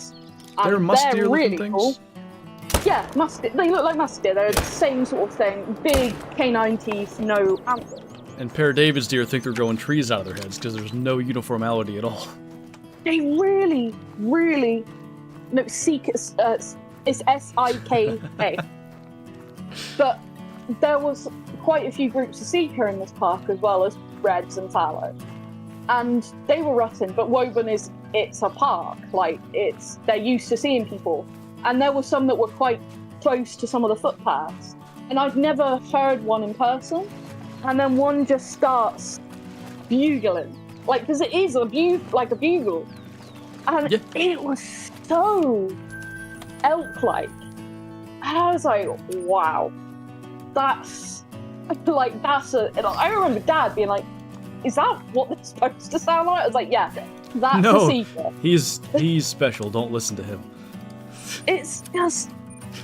the noise is so cool. I didn't know how else to... I was just sat there, like, in awe, watching it. There's a couple places close to here you can hunt them. That's definitely... Lag did it. I think he shot one. A little spike one, but... I'd like to go get one. I would do it. I really want to go to Ireland for a big Seeker. I'd like a big gold medal Seeker. I guess the mosquitoes for the archery season, like, in this area, is, like, terrible for them. Yeah. And I think maybe he had a hard time finding them in muzzleloader or whatever, because I think he went into gun season. I think I'd take the hard time finding them. Mosquitoes while hunting, it's not enjoyable. I think the most bites I've ever had on me is over 100 from our like equivalent of mosquitoes. You guys don't have mosquitoes? Pleasant. Well, not like your mosquitoes. They're like, we call them like midges. They're like little fly type things, and they bite and they are not pleasant, and they itch. And it was my own stupid fault. I found a group of roe in that clear fell where the kid was in a different encounter. And I was like, I'm lying down to sit and watch them and see what they do. And I was there for a couple of hours. I went home, took off all the stalking gear, like all the camo and stuff I'd had on, and there was just so many bites. We went fishing one time. We were like fishing at night. My cousin took us, and I typically I'll wear like just pants, jeans, whatever fishing. And my brother and my cousin are maniacs, so they would wear shorts, and we had lights. So it was attracting all the bugs. They were covered. It looked horrific. Like you're talking about hundreds. I think my brother had 80-some just on his legs. Yikes. Not a fan. I will sweat. I don't care. I don't want a million bugs eating me alive. Yeah. Gnats? I don't think that's... Yeah, gnats and... Yeah, we have that. I was imagining bigger than that. And yes, we do have truly wild Seeker. In fact, we have such a problem with Seeker because Seeker are invasive. We have 2 native deer species and 4 non-native deer species. So our natives are red and roe, which is easy to remember because it's the, red and roe. And then fallow, Seeker, muntjac, and Chinese water deer are all non-native. Where are fallow from? They believe the Romans brought fallow over from, can't remember where. Rome. But they believe that Romans and stuff brought them over for the purpose of hunting. And generally they're what we consider a naturalized invasive. So a naturalized invasive is basically an invasive species that's been here so long. Ooh, legendary fox. Nice, I haven't seen one in forever. It's what it sounds like. They've been here so long that effectively they're just part of our fauna at this point, right? So turkey they are dinosaurs? really like turkeys. I can't remember, but I know there was some debate whether it was the Normans or the Romans, but they were brought over. And then Seeker, Japanese, Reed's muntjac, obviously, and Chinese water deer, so they're all not native. But in Scotland, there's a problem because obviously, like I said, red and roe are native. Seeker are not. However, Seeker and red deer can hybridize because they are both service species. I've heard of this. The Seeker we have a service nippon, and red deer are also of the service as well. So they are close enough, related, that they can interbreed. And what's happening is there's so many Seeker starting to breed with our native Scottish reds, which, even though Scottish Highland red deer are not the biggest red deer in the world, they bring in a lot of hunting popularity because they are so iconic. You think Monarch of the Glen, that's a Scottish red deer. They might not be as big as some, you see in New Zealand or whatever, but they are iconic. And so people will come from all places in the world to hunt Scottish reds. Right. But there are so many Seeker interbreeding with them that we are losing the pure bloodlines of Scottish reds. They're becoming diluted. So there is massive urge in controlling the population of Seeker in Scotland. Yay, my fox, my diamond. Nice. In order to try and protect the Scottish bloodlines of red deer. I think just it's as someone genuinely who a problem. wouldn't necessarily care about specifically getting the iconic one, I might prefer the hybrid. But obviously that's the problem as far as taking care of it. But Like, I would want to kill a hybrid, I think. My dream is to have. This will probably never happen because it would take money and all kinds of things. But I would love in my head to have a Scottish red stag, like a pure bloodline Scottish red stag, then a pure seeker, then a hybrid, and a New Zealand red deer, and have them in a line next to each other on the wall. So you could see like the different. Can't say the word. Differentiation. Yes. I was assuming you weren't struggling on different, so that was where I went to. No. But see the difference between them all. Seek hybrid red deer, bigger antlers or smaller antlers than like purebred Scottish red deer? Oh, they'll be smaller. Antlers and body? Yeah. Okay. They're small. It can also depend, I believe, on how they look, depending which is mum and which is dad. Kind of like lions and tigers when they cross, and you have tigons and ligers, because they look different very recently and learned behave about different. Yeah, so I believe depending on mum versus dad, there might be difference.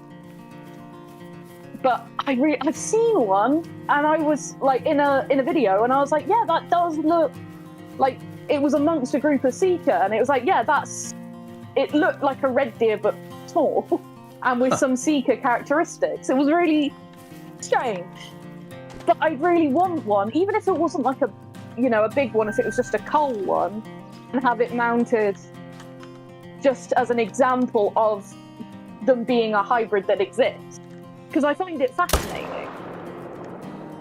Again, genetics, I guess. Yeah, I just think hybrids are really cool. Like, bench legs is just a thing that I'm unnecessarily obsessed with. No, it's cool, isn't it? It is. That it happens. I'm glad you get it. Before it goes away, Logan, thank you for the 17 months, by the way. Appreciate that. And it also makes you wonder, like, if they cross and that so much, eventually, maybe a few hundred years down the line, they're their own species at that point. And then you have a whole new species of deer. Yeah. Like, it's just so interesting. I find it so interesting. Yes, I did hear about the lynx in Scotland. There's a tanuki on the loose. Tanuki, a raccoon dog. Oh. The other name for a raccoon dog is a tanuki, and I prefer tanuki. I was like, what in the world is that? Yeah, somebody let one out. I thought of a, what's the potentially not real thing that, like, sucks all the blood out of, not vampires, obviously. Chupacabra. Chupacabra?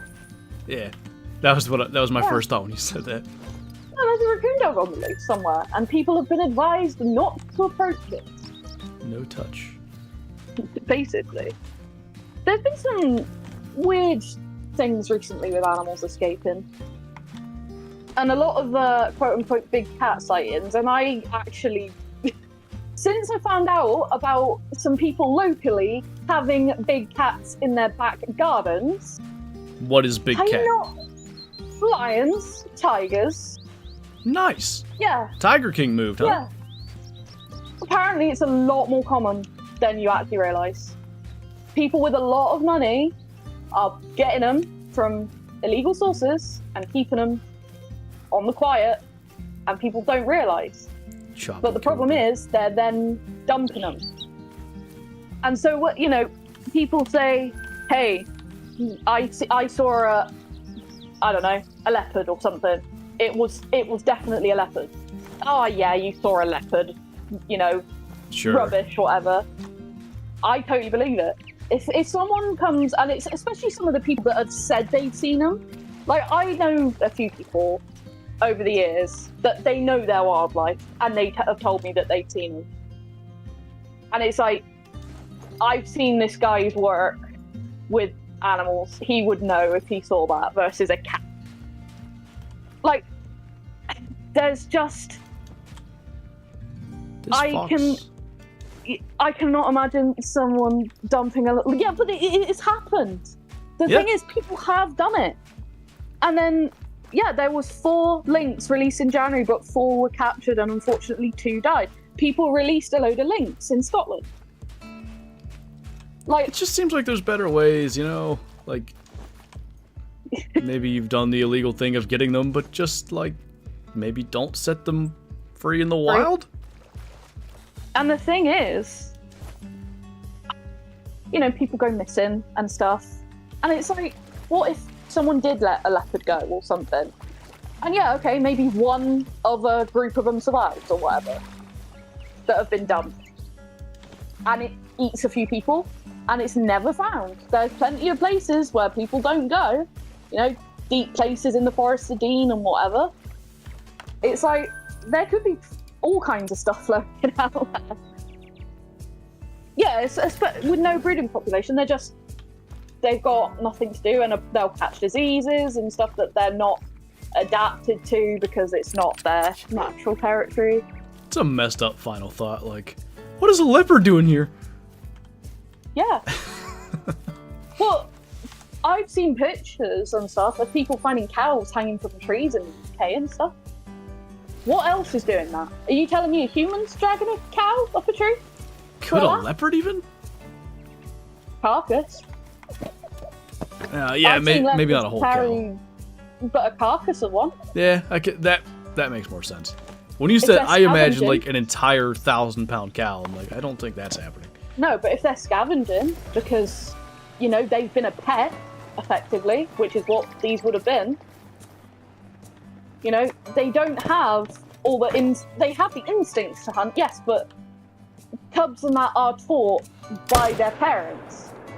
I know that makes it sound Disney-fied, but they are brought young impala or young, like they will bring them small, rather delicate things and be like, kill it. You see it all the time, like when people are filming it, and people are like, oh, the poor impala youngsters being, you know, clawed to death by these leopard cubs that don't really know what they're doing. Yeah, because it's a key skill for them to learn. And you can watch, you know, the females, they'll bring back something and it's barely alive, but it's alive enough for them to practice. Yeah, I've seen that. And so if they've not been conditioned that way, and they're just, you throw food at them, then they're going to start going towards livestock, which are easier to catch. And if there's a dead cow, and I'm not being funny, I've lived in the countryside for most of my life. There's a lot of farmers that will leave dead stock around. I've seen so many dead things in fields that have just been left. Sheep, cows. It's like, you know, you're not supposed to leave that in there, do you? Like, it breaks a lot of regulations because disease. But that's still there. Yeah, I've seen it for the past 3 months. A lot of times those people don't have like the means necessarily to properly do it, so if they don't have like a big piece of equipment to dig a hole and bury them, like... I know we've multiple times had to report farmers for literal just neglect of livestock. Because, you know, leaving them out in the winter with no water. Stuff like that. Just terrible conditions. And it's like, if a leopard is out there that's it doesn't know what it's really doing, it's going to go for those things. And then those are the things that people find in weird scenarios, like in a tree. This might not quite be the same thing, but like those types of farmers to me are the same as the hunters that like poach and stuff. Oh, like yeah. they're not air quotes they're not real farm. Yeah. Okay, we're on the same page here. Oh, 100%. I'm a big fan of, you know, proper good farmers. Like we've known of plenty over the years. Like me and my dad, when I was a lot younger, used to walk our dogs at one specific place, and the guy that we knew was the farmer that owned the land. It was like a public footpath that went through his land, but he had some cattle in fields around it. And Dad, you know, being around there and walking the dogs and that, we met him a few times, and he said, oh, if you know, do me a favour and just check in and let me know my cows are okay, then we'll give you some burgers and stuff. Like, you know, it helps. Oh, those were beautiful burgers, Aberdeen Angus. And I love that place because there was a barn owl that got really used to us and it used to fly level with the car when we showed up in the morning. Oh, really? It would literally come and fly level with the windows. I loved that. It was so cool because barn owls are beautiful. But yeah, there's good farmers, there's bad, like everything in life. True. There's good people and there's bad people. Like, it doesn't matter what you do. There's going to be people that look after their dogs and cats and everything to the best of their ability, and then there's animal abusers. There's one scale of the, one end of the scale and the other end of the scale. So you've got to just, every individual situation, base it upon that. And so we're more than happy to support farmers who treat their animals well, but if we see, something going on that isn't right, we will also, try and help those animals out. Like, even just say, anonymous tip and be like, hey, makes sense. Go and have a look at this place. Did I miss 2 foxes? I guess I did. Sheesh. Bad.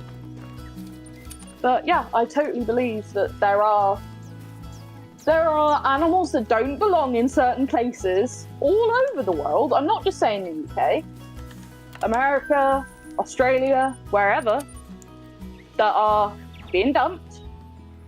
And people, Dave from down the road went for a walk and he saw one. And he's not got a camera on him because he was out for his daily walk, for his exercise. And he told his mate, I just saw a tiger. Yeah, all right, Dave, you've had too many to drink. That's exactly what happens, though. It's like wasn't there a dog in Red Dead that was, like, dressed up to be a lion?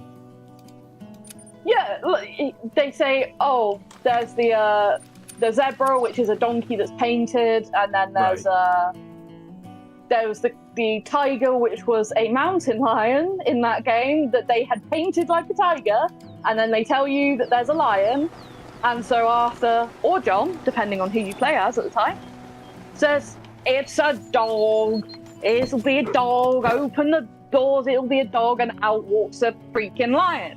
Okay, that's how that went. Yeah.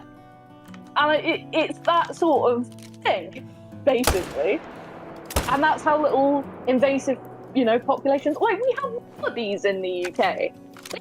Patty melons? I learned that I think a wallaby and a patty melon's the same thing. A patty melon? I've never heard them called that. I might be thinking the wrong thing, hang on. It's from Alone, Australia, this is why I think I learned this. But you tell people there's wallabies in the UK and they're like, huh? I wish it would say... Like, tiny kangaroos, kind of? Yeah. Yeah. Yeah, there's, like, a whole ass population of them in part of the UK. I remember there being wallabies in 2005 that were way bigger than wallabies actually are. And apparently, the Chinese water deer here are doing better than they are in their native habitat. So, like, imagine the first person that saw a Chinese water deer over here in the UK, out in the wild. Although apparently they escaped from Woburn, if I remember correctly. It makes me think kind of the Everglades, because it's just full of, like, pythons and stuff, like people's pets. And now it's like, oh yeah, there's a bunch of pythons there, but the first person to see that must have been like, huh?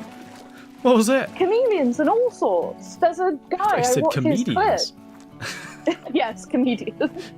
My favourite animal. Jimmy Carr's out there in the country of UK. I don't know. I can't think of a place in the UK. Literally just before this, I was watching some Jimmy Carr clips.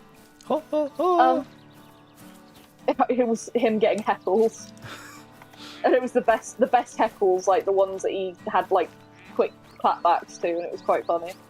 But yeah, it's like apparently during the war, some of the fences and stuff at Woburn got like destroyed, and that's how some of the exotic deer species, like Chinese water deer, got out, because they were originally part of a private collection. Like, but all it takes. I just didn't believe it because it was Mum and Dad who told me. They said, like, we just watched this documentary, we want to talk to you about it. Apparently there's people a lot of them not like even that far from here with big cats. And it's just like, dang. I mean, I met a guy and went in his enclosure with his 2 Andean condors, one of the only breeding pairs in the UK. The big old birds. Scientist. Oh, one of the biggest flying birds in the world. They were so cool, dude.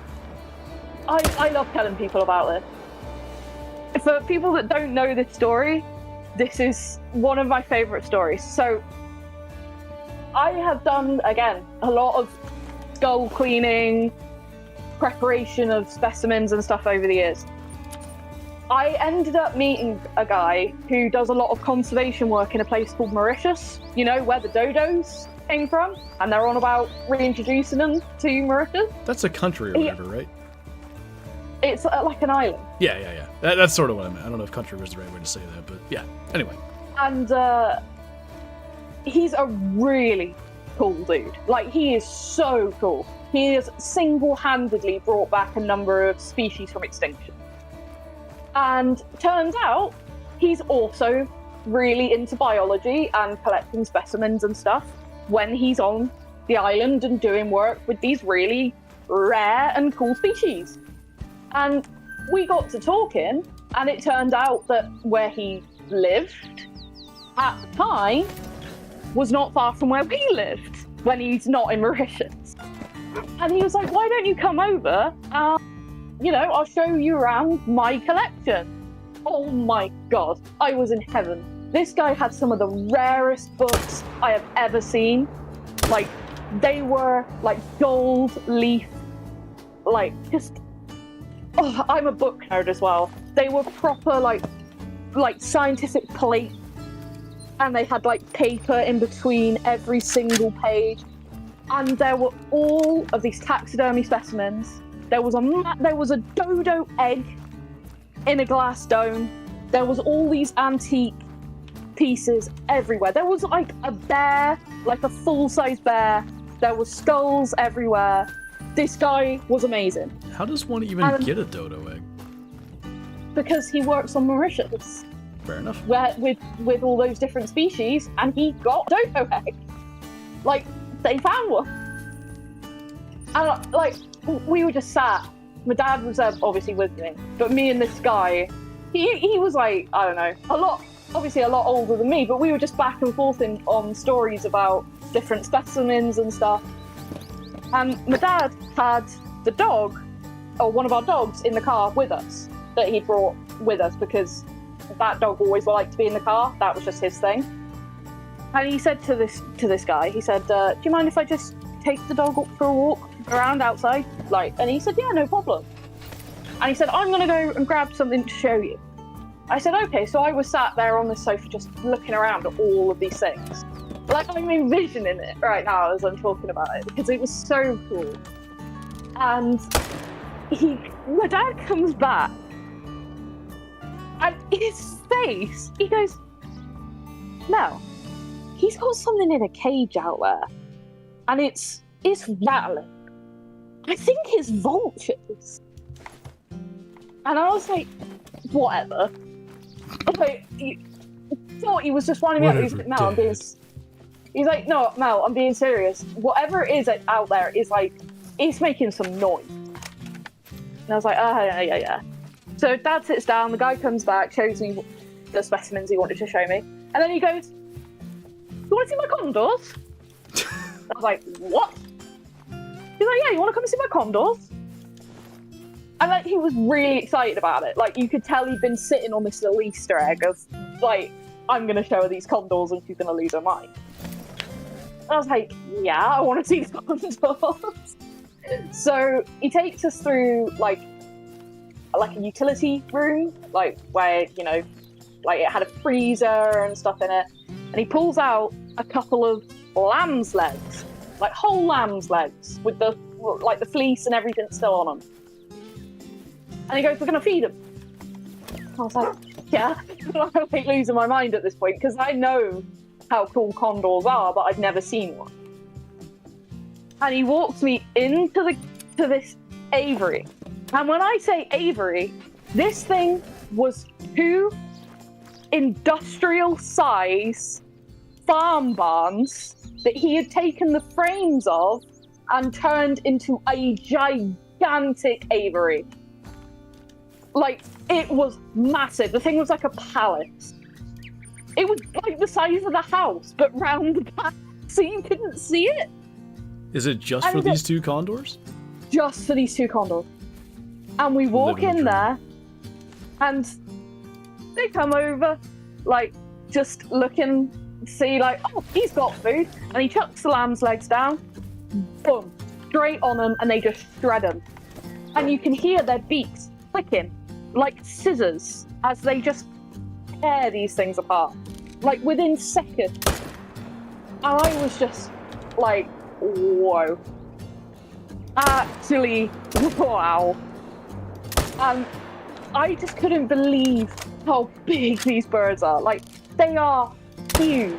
They're up there with the albatross as one of the, I think they're technically like the heaviest and biggest flying. They're not quite the length of the wingspan, but they are like dinosaurs. They are huge. Andean condors, a pair of them. And he goes to me, yeah, they're one of like 2 breeding pairs in the UK. And he just has them. And I was like, whoa, dude. And what was really funny is we were talking and he said, oh, they had a chick. And the chick is at this place. It was the only place that I had actually spent some time at. And I knew the people that had the chick. And I had actually played with the chick, Mockus. Remember I told you about Mockus? I do remember that. The Andean condor chick? Yeah, that was their chick. And I was like, yeah, I know that bird because I know the guy that's been training her. I couldn't believe that was their offspring from that pair. And the female was really friendly. Like, she was very used to human contact. The male was a bit more standoffish, but it was awesome. And then he also had some owls and some rescue parrots too. It was great. The amount of like permits or whatever he must have would be oh ridiculous. My god, dude! It must be like mountains of just paperwork. Yeah, like reams of it. For the amount of stuff he had, like scientifically incredible pieces. But then to own those 2 birds and the owl and the macaws, and they were all in the best like enclosures I've ever seen in my life. Do you think it was all his money, or do you think there were grants and stuff? I think because of the work he did, he probably got some serious wonga. Like, I don't think you save like 3 or 4 species from extinction and don't get a significant amount of money towards certain things, you know? Fair enough. Actually amazing. I feel like seeing a condor would scare me. I would just never got back do that. in. She's just been yapping. Yeah, and I shot 3 more 200 whitetail. And yeah, 12 more great ones. Yeah, 12 more great ones. I just found a fox I forgot to pick up. Because I'm talking, like, I'm not fully concentrating on what I'm doing. I'm just like they are missing genuinely foxes. huge, dude. The Andean condors are massive. They are actually insanely cool. I've seen a video of like one landing next to someone, and it's like a bird that's the size of a human. Yeah. Maybe a little bigger. I was just like, pet the bird. Dutch. They've got fuzzy heads, believe it or not. I know it doesn't look like it, She but their didn't heads even are fuzzy. claim the 200s. No, I just shot them. Yeah, just let him lay. That one's not an albino. Forget it. Like the guy that shot the 200 eyeballs. Oh my god, I forgot about him already. 203? What on that? Like, 203? yeah, it was 203 pieball. I remember we used to joke about that all the time. Like before you got your 200, like that you'd get it and it'd be albino was or always albino. my dream. Yeah, and then this guy who's like only played for, it wasn't that long, was it? not long enough that he even realized that it was piebald, I believe. Didn't tax it. Didn't have a lodge.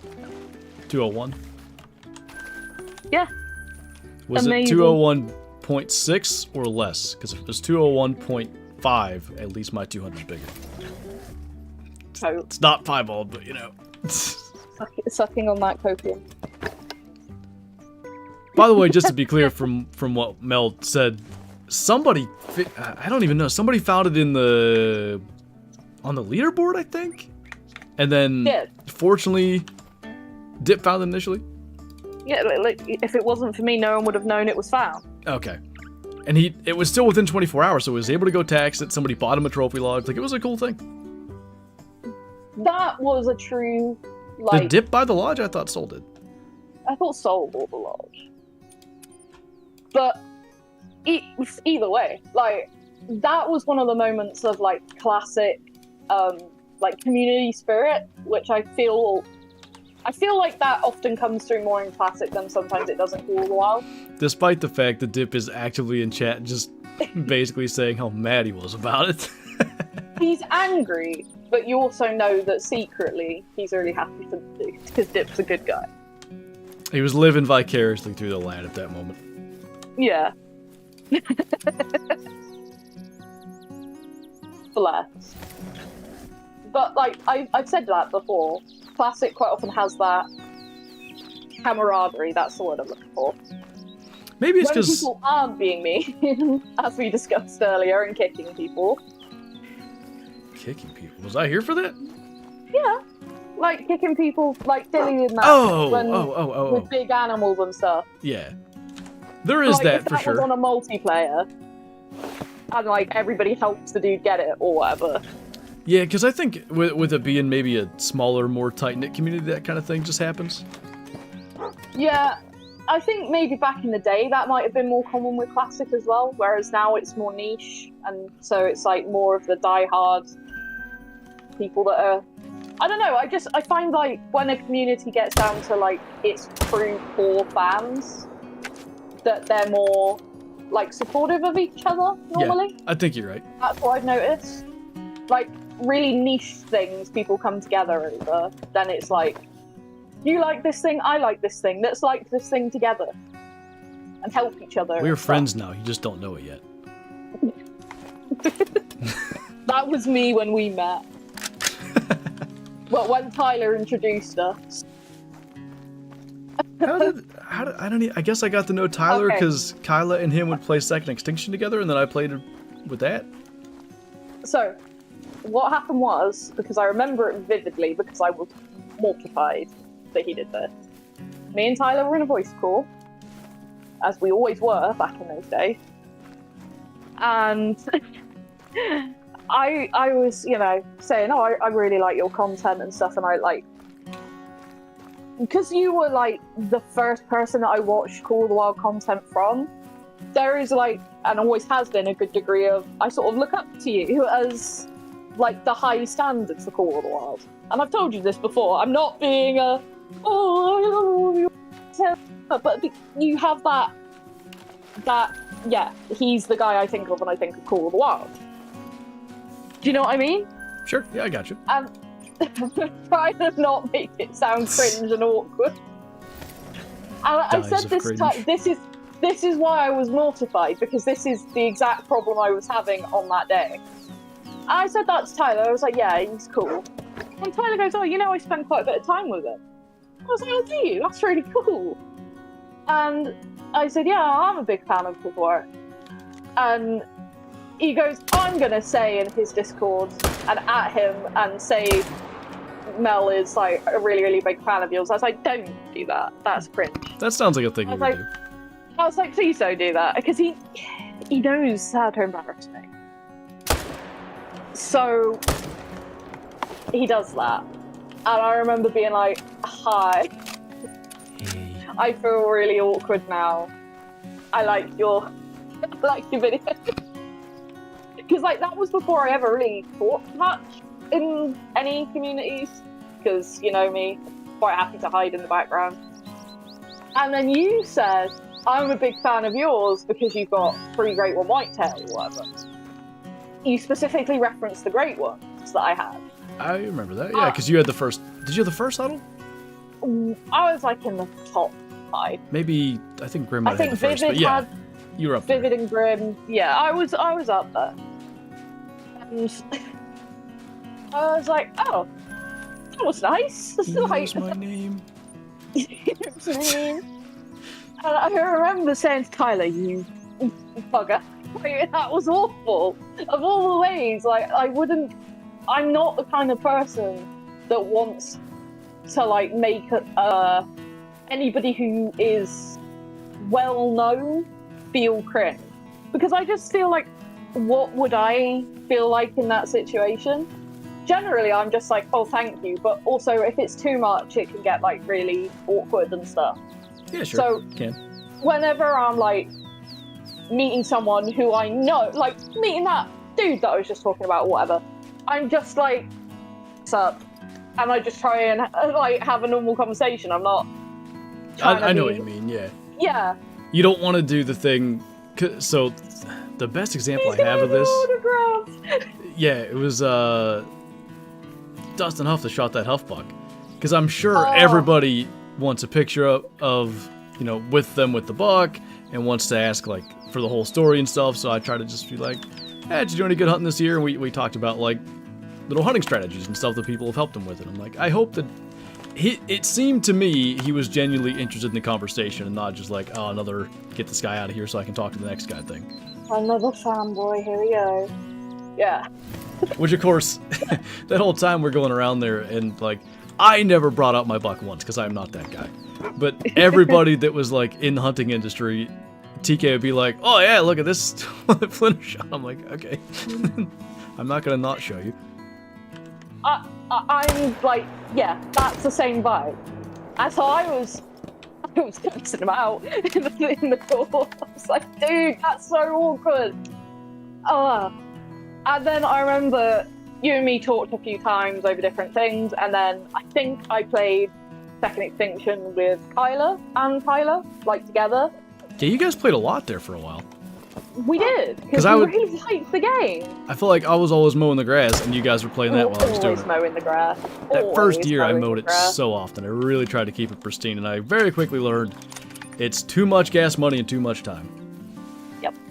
So now I do remember this. all the time. Flinter's mowing the grass. Do you want to play Second Extinction? Yeah, I'm on. And then we'd go and throw ourselves off the cliff because one of us did it, and then the others came to look. And then we all fell because we all looked off the same point because, you know, huge brain. And we had great moments. And then I remember you joined us a couple of times and we got talking. And then that's just where it escalated from. And you thought I was a hacker. I did. Well, it was only... So I didn't think you were a hacker for the great ones. But after you had the 3 great one whitetails and you got the 200, I didn't think, like, definite hacker, but I'm like, that seems awfully, you know, convenient. Just get all the crazy rare things that nobody else is getting right now. And the thing is, whitetail aren't even my favourite deer species. And the funny thing is, that hunt where I was hunting for whitetail. On that hunt, I got that 200. And I do love whitetail. Yeah, non-tips. The password and everything for that session was non-tip. That's so funny because that's all I wanted. We used to do drives with Dee Dee, and non-tip was one of the passwords we would use. It was fate. Rare was his password for forever. But too many people learned it, so he changed it to non-tip, and then it started getting ridiculous by the end. Instead of just coming up with new ones, it'd be like non-tip, rare, piebald, albino, like, hold on, dude, this is getting... Change the word. Don't add them all together. But yeah, I literally, I wasn't after 200 whitetail. Like, I like big typical whitetail, don't get me wrong, but non-tips win out every time for me. I just like, as I said, I like oddities. So antler oddities are cool. And so I wanted a big non-tip. And then for, what, 4 years? 5 years? My PB typical was bigger than my PB non-tip for whitetail. That was only very recently that you changed that, right? Yep. And that was because Mistress was kind enough to help me. Mistress was like, I have one of these already. I don't need another one. Please come and shoot it for the love of God. And then I came to you and I was like, am I cheating if I go on a hunt with Mistress to hunt this whitetail down that she saw? And you were like, for the love of God, no, go. So, you know the hybrid, not hybrid, well, maybe it was, whatever. Rare gray lag female that I didn't shoot on Snooter Baton that one time? Yeah. You were mad at me. The reason I wasn't like, hey, come shoot this was because of that. So where you would have been like, but I don't want to, because I was hunting something else. I guess snow leopards. And it got away, and what did you say? I would have come and got it. If you weren't hunting it actively and you were just like, I seen it, I don't want it, and I'm going to leave it. Because if you're going to leave it, fair. That's different. If you were going to shoot it, but you were like, I know Mel wants one, then I'm not interested. But if it's like, I spotted it, I know it's around somewhere, I don't care. Then it's like, I'll come and hunt it and see if I can find it. Because if I can find it myself, yeah, it's still a especially if it's not like it's right here drinking at this lake. There was a albino or piebald female barrasinga on the one server I was on, and this guy had seen it, and it was a female, he didn't want it, and I didn't really either. But there was another person that did want it, and he wouldn't tell him where it was at. And I'm like, I respect this. Go find it. Yeah. It's barrasinga drink time. Go. It's not hard if it's a drinking species. Like it's a snow leopard. The only thing was, he finally, I think he did help him. He's like, check this area of the map, and he goes, I did shoot it with the 22. I was like, why'd you do that? I mean, it's a female, at least. But I did find that really funny. I'm like, wow. How many kills? We gotta be 4,200, I think. We started today right around 4,000. We're 4.5 hours in, so at least 200 foxes are dead. Oh. No rares at all today, Wolfie. Have you had any? No. But, I've not fully been concentrating. There's been times where I think I've just been stood still, if I'm honest, where I've just been talking. I know when it got real deep and serious, I think I was stood in my tent for a good 10 minutes. You're just sitting around the campfire? Because I didn't want to say something stupid. I was trying to be eloquent, which is hard for someone with a small brain like me. I shoot animals, that's it. That's all I do. But, shoot, what was that? reload, Yes. But yeah, when Mistress was like, I've seen an on-tip, please come and hunt it. And she was like, I'm not leaving you alone. I was like, okay, I will do this, because the thing is, it's not like I don't help other people as well. I know a multiplayer session not that long ago, I was in Sundar, and the guy wanted to find a snow leopard. He'd never shot one, because he just couldn't find them. And I picked up the track of a male. It wasn't even like a max. I don't think it was max. No, I think it might have been a max testament male. But I had to go. There was something I had to go and do. I can't remember. I might have had to look after the dogs while Mum went to hospital or whatever. So I said, if you come here, there's a track. So you can then track it down.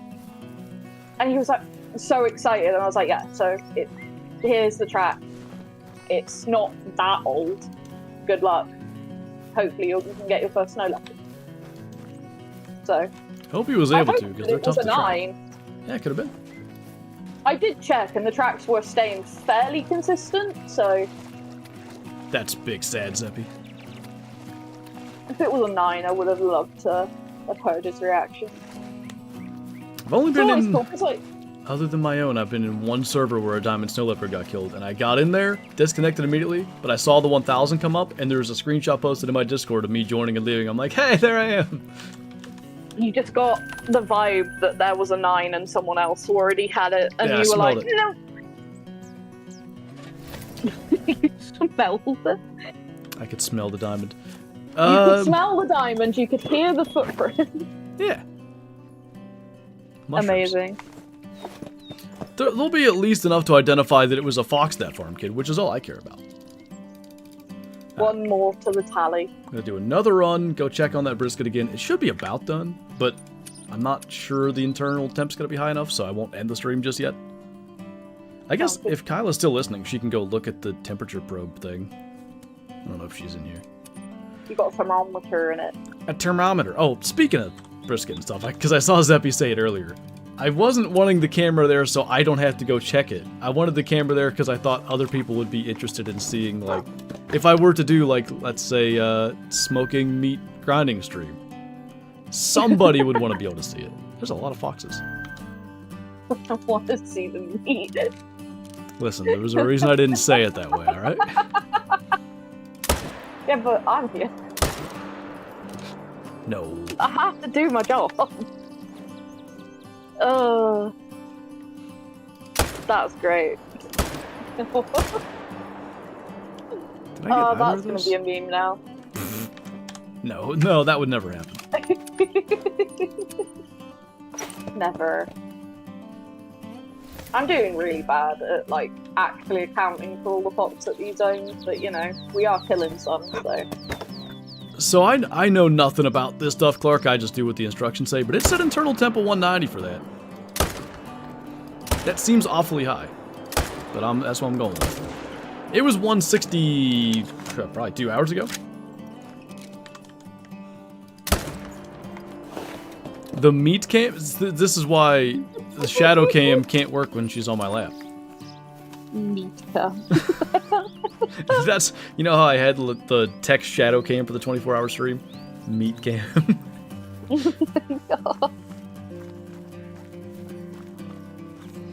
How many kills? Like 4,200-ish, something like that. 2,100 males. It's turned into, I'm not shocked about this, but it's turned into a legit, pretty long grind again. I still Remember think the days when we had hope?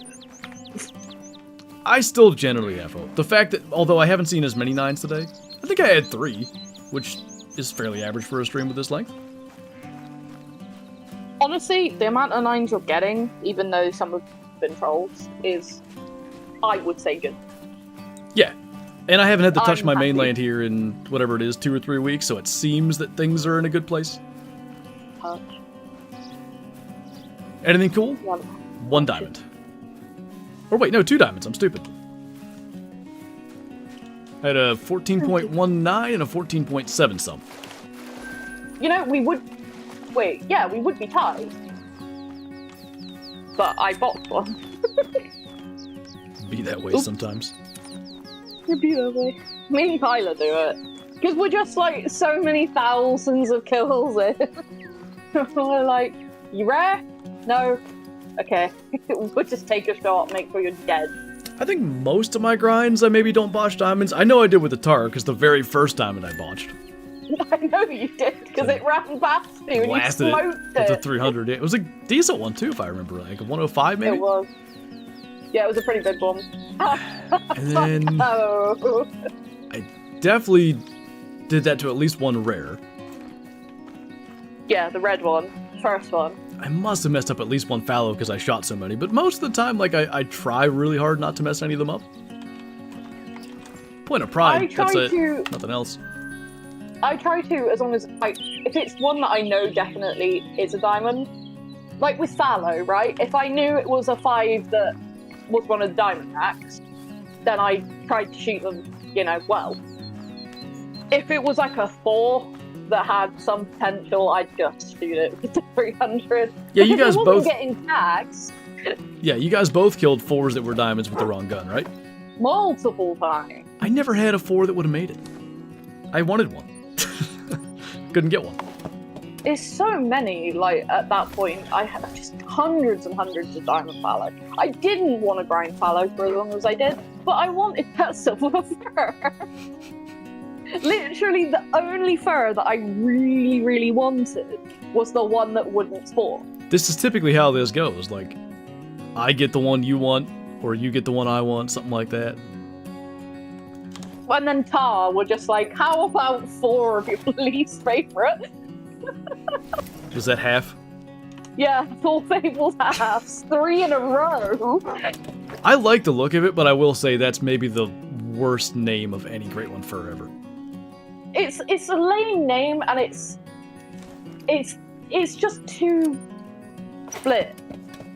Like, there's no real pattern to it. It's just half like a dark grey colour and half white. Like the fabled two-tone moose, like it has like the markings on the face and stuff. Like, there's a little bit more to it.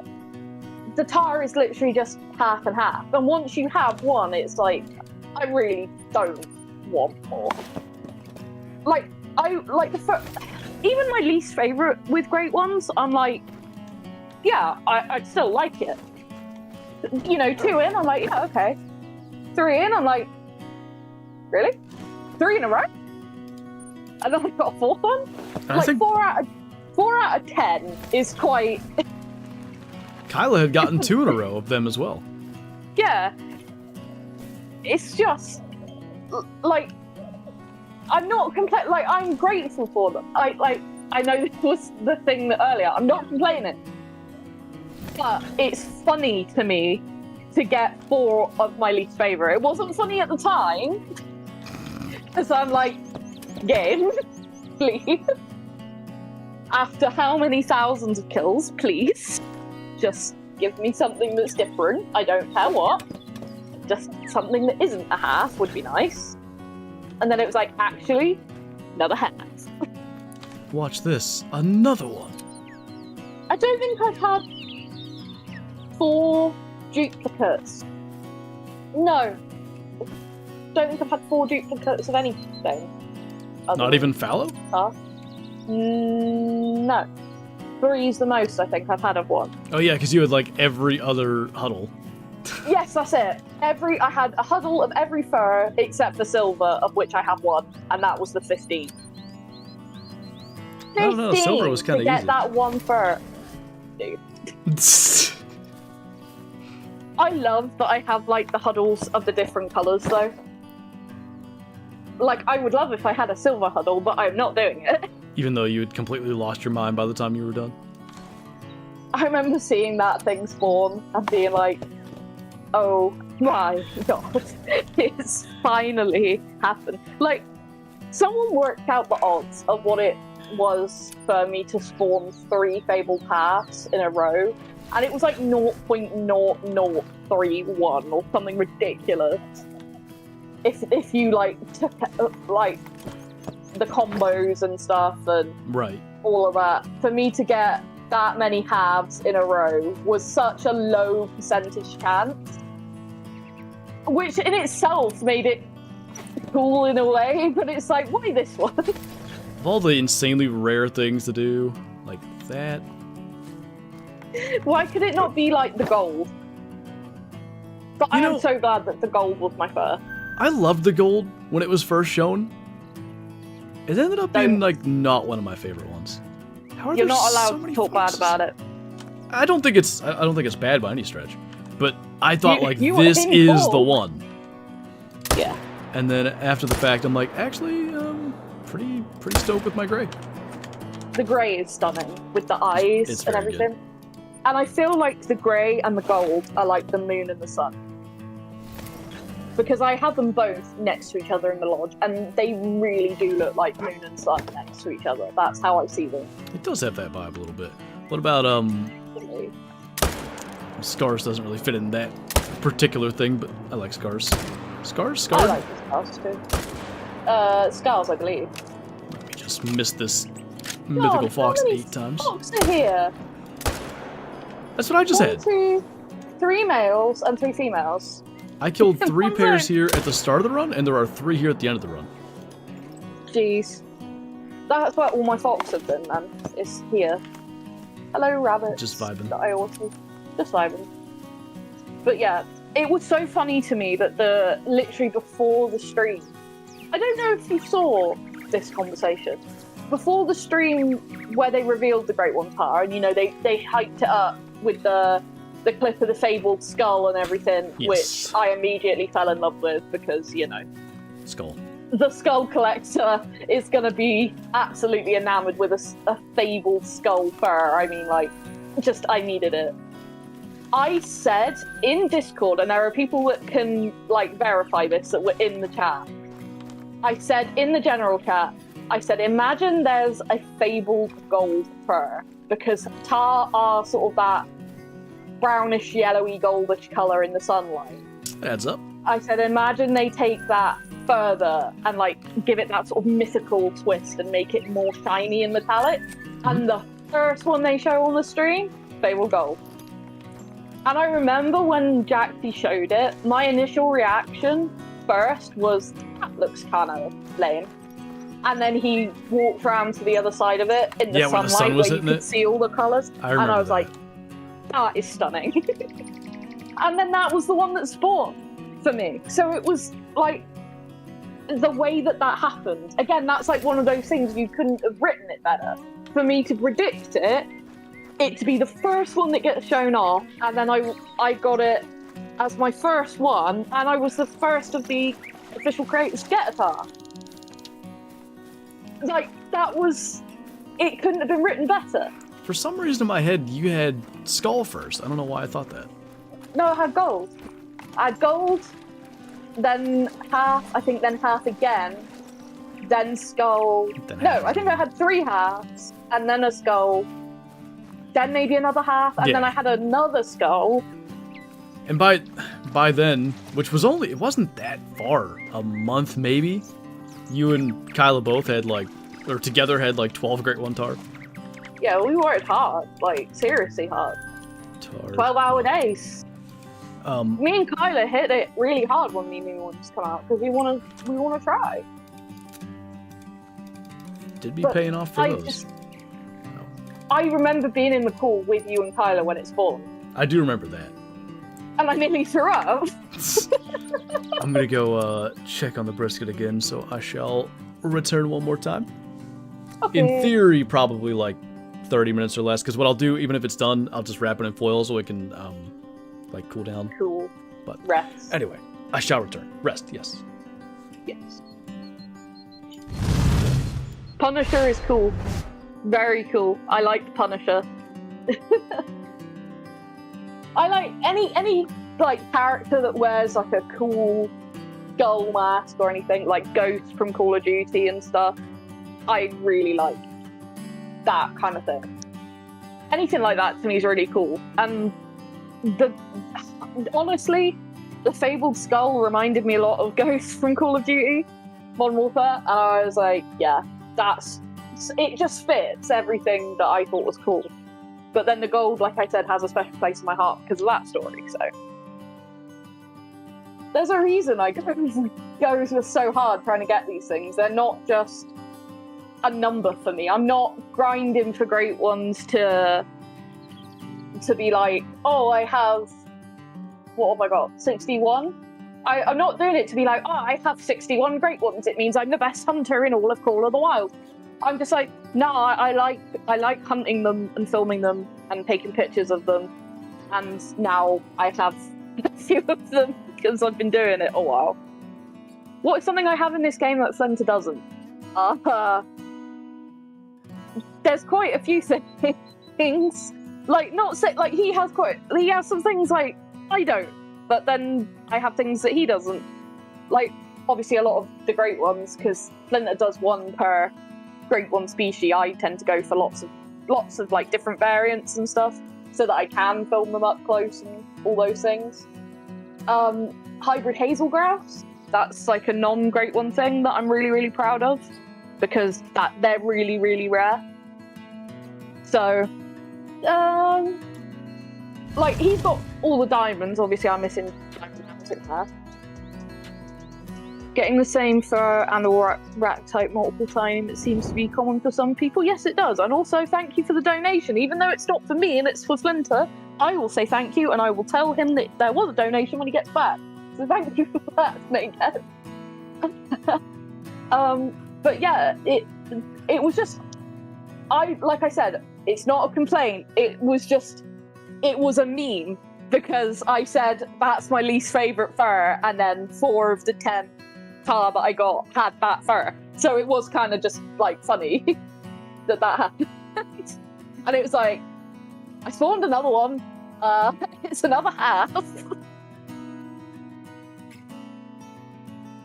Yeah, I thought I liked the trophies enough to get them all moose moose proved me wrong. Yeah, there's just something about moose that can be really tough. And I don't know whether I say that just because of, like, that first grind really, like I said, I found it just very, grinding on my brain. But it's still a cool one. Like, I really like the Great One moose. That's why I went for as many as I did, because I specifically wanted that big non-typical rat. Because I like non-typical antlers, and I mean, a big non-typical moose like that is awesome. Boo. So, okay, welcome back. Snakehead donated $4.99. I see that. Thank you, man. Appreciate that. I'm assuming the message was related to what you were saying about the duplicates, kind of? Yes. Hey, kiddo. Hello. You know... I did say thank you as well, and I was like, as soon as you get back, I will tell you. Well, I appreciate it. I'm not like a grind for multiple of the same Great One person, but if I did, like, let's say I do a second Great One whitetail grind, because there's at least a thought that I might, especially if I would get this fox soon. Would I be really disappointed if it was another big rack? I might. I think I would. They probably will be. Odds are, yeah, like, very much. That's the most common. 100%. Find it interesting how you guys' luck is insane. I don't think it is. I think it's perceived to be that way because 3 hours in my case, Mel typically hunts like longer for her videos, like in total, I would say. Gets edited down to 5 to 10 minutes. Way longer. I do 12-hour days quite often. True, yeah. I guess I was thinking of like maybe rares and stuff, but you're still hunting for several days usually for a video. Yeah, and like 12 hours per day. And then like, if I do a montage video, if I do multiplayer, let's average it to like 10 hours, right? Okay. And I do, say, 4 or 5 days of multiplayer hopping, if I do for multiplayer videos, to normally get 10 to 13 clips for a video. Like, it's a lot. It's not, I've been on for 5 hours and now I have 20 trophies. It's not. If it was that, like, easy, I could put out a video every day. Persistence, not luck? Yeah, I think that's... And no doubt, like, there is some degree of luck, even if it comes down to right place, right time kind of stuff. Right place, right time, right server. But I do think the luck factor gets skewed based on it's hard to appreciate the hours properly. And just to be clear, I'm not sitting here like, don't call me lucky. I have very dumb luck all the time. I definitely do. But it's maybe not as insane as it looks. Yeah, it's like when people have accused me. Remember Sundarbatan early access? Mm-hmm. And people were accusing me of hacking in early access because I got 3 rare tigers. Remember that? I imagine, very impressive to get hacks working during early access. Like, I'm usually takes some time for that. Like, I don't know how to do anything. Backing up my save after I get something cool in case my game was to corrupt is hard enough for me. I have had to ask you so many times, like, hey, how do I do this? Because I don't understand. And I'm scared I'm going to break something.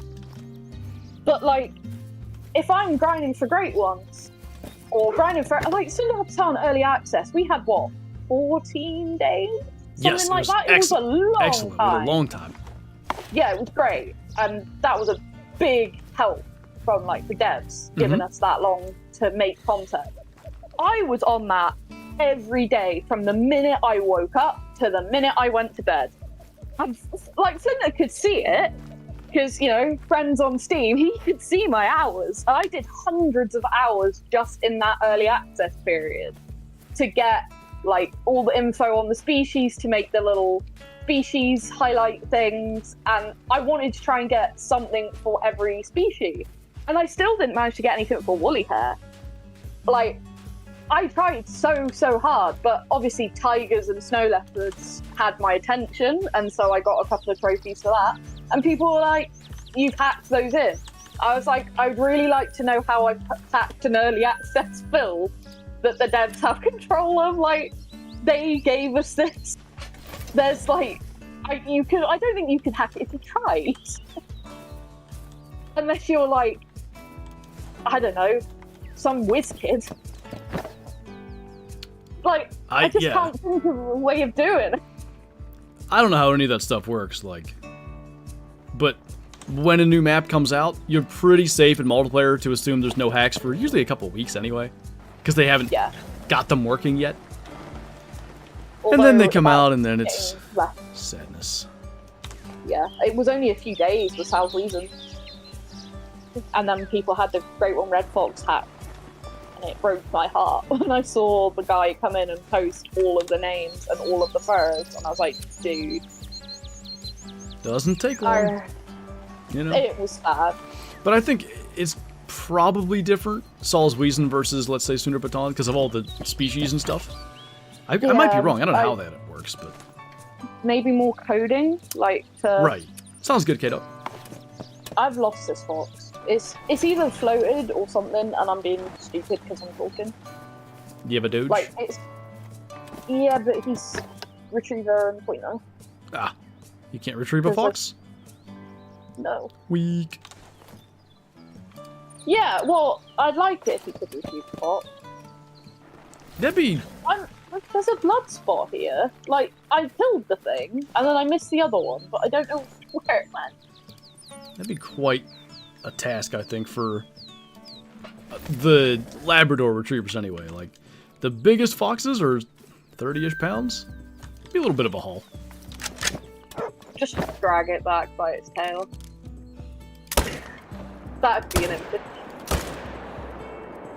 But yeah, it's definitely, you have to get lucky, like, if you're grinding for something with the RNG, like, you could kill one thing and then you get a super rare, or you could kill 1,000 things and get nothing. Like, there is an element of luck, but the more it's like a, like one of those graphs. The more time you put in, the more luck you have. Because the more time you put in, the more chance you've got. There's a graph, there's a name for it, but I can't think what it's called. Doing a sign with my hand, like you can see what I don't know if I know the name of the graph. It doesn't quite apply in Call of Wild as much, because RNG versus, like, let's say animal behavior in real life is different, but the manufacture your own luck thing? Yeah, I'm big on basically. that. You gotta put yourself in position to be lucky to begin with. Yeah, if you're not playing as much as somebody else is, or shooting as many things as somebody else is, or whatever, they're gonna have more chances at that thing happening. I found the book. Good job. That's what I meant, basically. I gotcha. Like, it's like with the new Great Ones coming out. If I didn't grind them for 12 hours a day, every day, or longer, when they come out, I wouldn't get them as quick. And sometimes I still don't. I mean, my first pheasant took God knows how many thousands of kills. We don't talk about that. Was I back by then and starting to grind pheasant by the time you got one, or no? I believe so. Because I was hoping maybe I could get a pheasant quick, because like how you got the fox quick. That was a silly thought. I don't know why I would think that. I think it was after the first time I went to see my boyfriend that I got, because he was in call with me. Yeah, because he was in call with. It was either just before or just after I went, because he was in call with me and he was talking, and then I let out a shriek and he was like, "You okay?" And I was like, "Oh, you know, I've been telling you, I've been grinding for this great little pheasant, he's just spawned." And he walked out in front of me and he was like, "You okay?" I'm like, "Yes, I'm done with this first grind, I'm so happy." 0 breaths between all those words? Yeah, there was no breath. I was just like, like ventilated. I had a max fox track up here, and like, he wasn't here before, so I'm gonna check again. That's your level 10, it's just a small one. Yeah. Quick rundown on how to set up a pheasant Great One grind?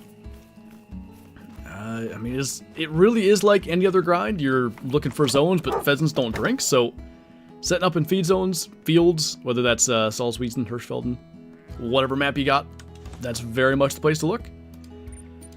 It could get so much more in depth than that, but the first thing is just finding the zones, and it, on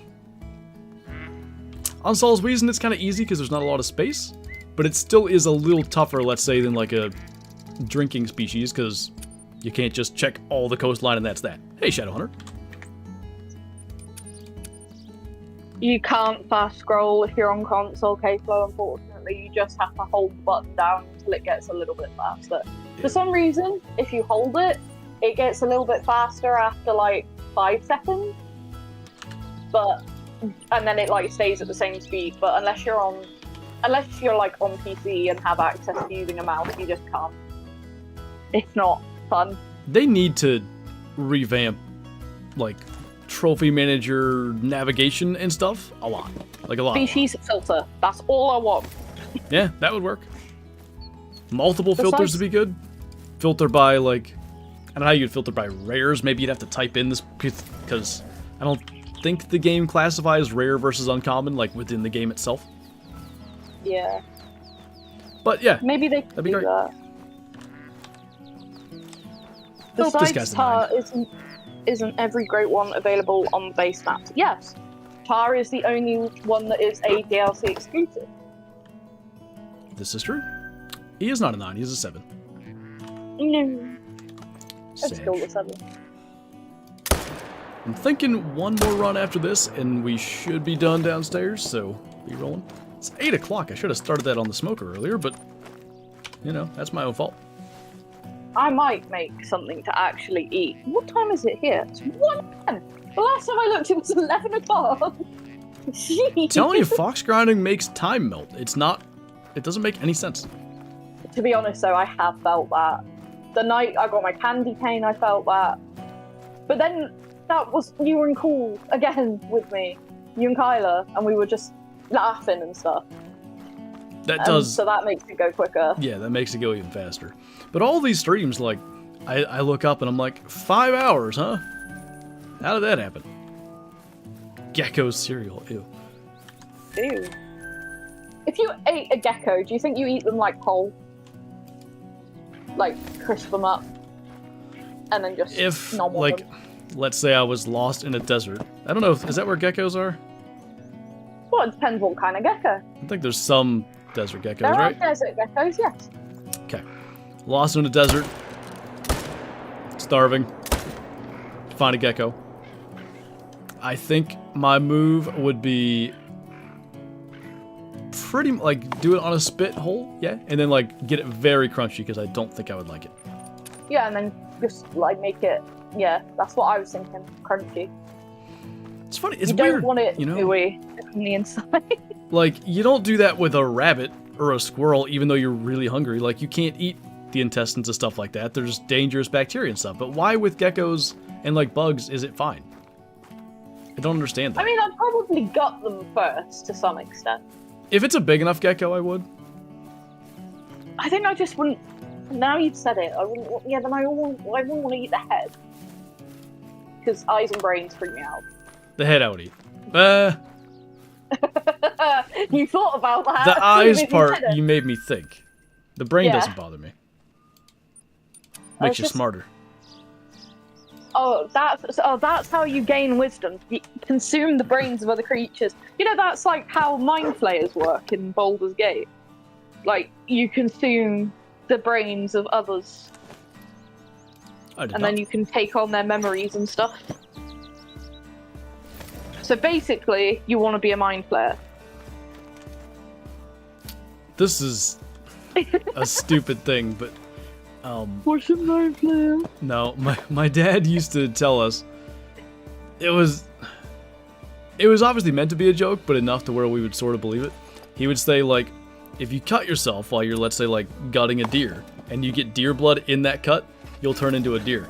And he said, I don't know how many, he has 3 brothers? 2 brothers. Yeah, and he would say, like, I used to have a 3rd brother named Sammy, but he shot a groundhog and he was gutting it and he cut his thumb and he got groundhog blood in there and turned into a groundhog. I'm the kid that would be like, right, I don't want to be human anymore. I don't like human society. I'm going to live in the woods.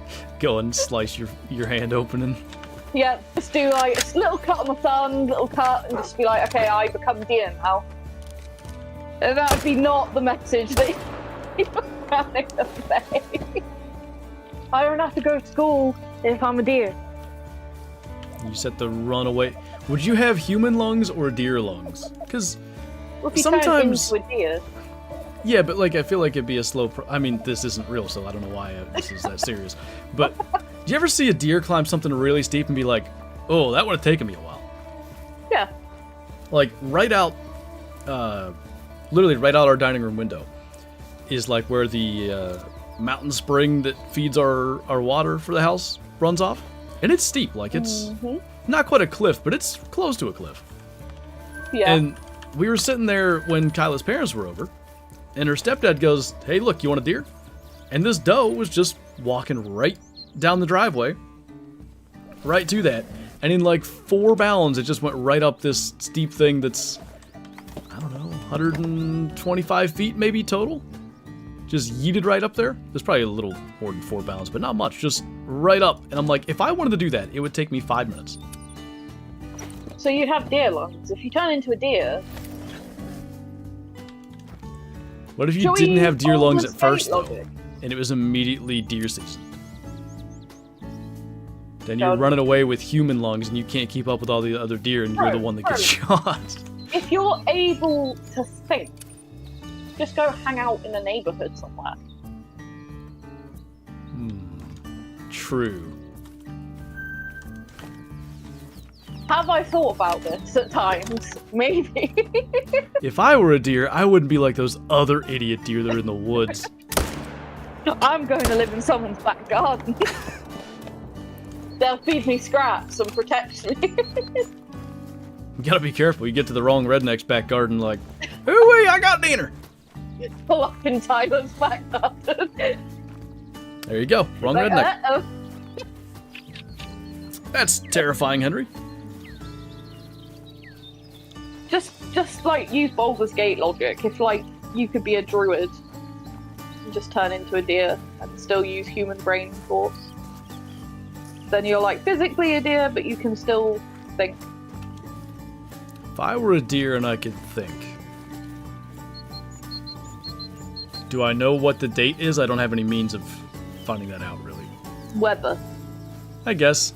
Could somewhat The figure out when deer season is. Because I think I'd want to be in the woods, actually. But not in deer season. I do not dress my gecko. Do not insult me like that.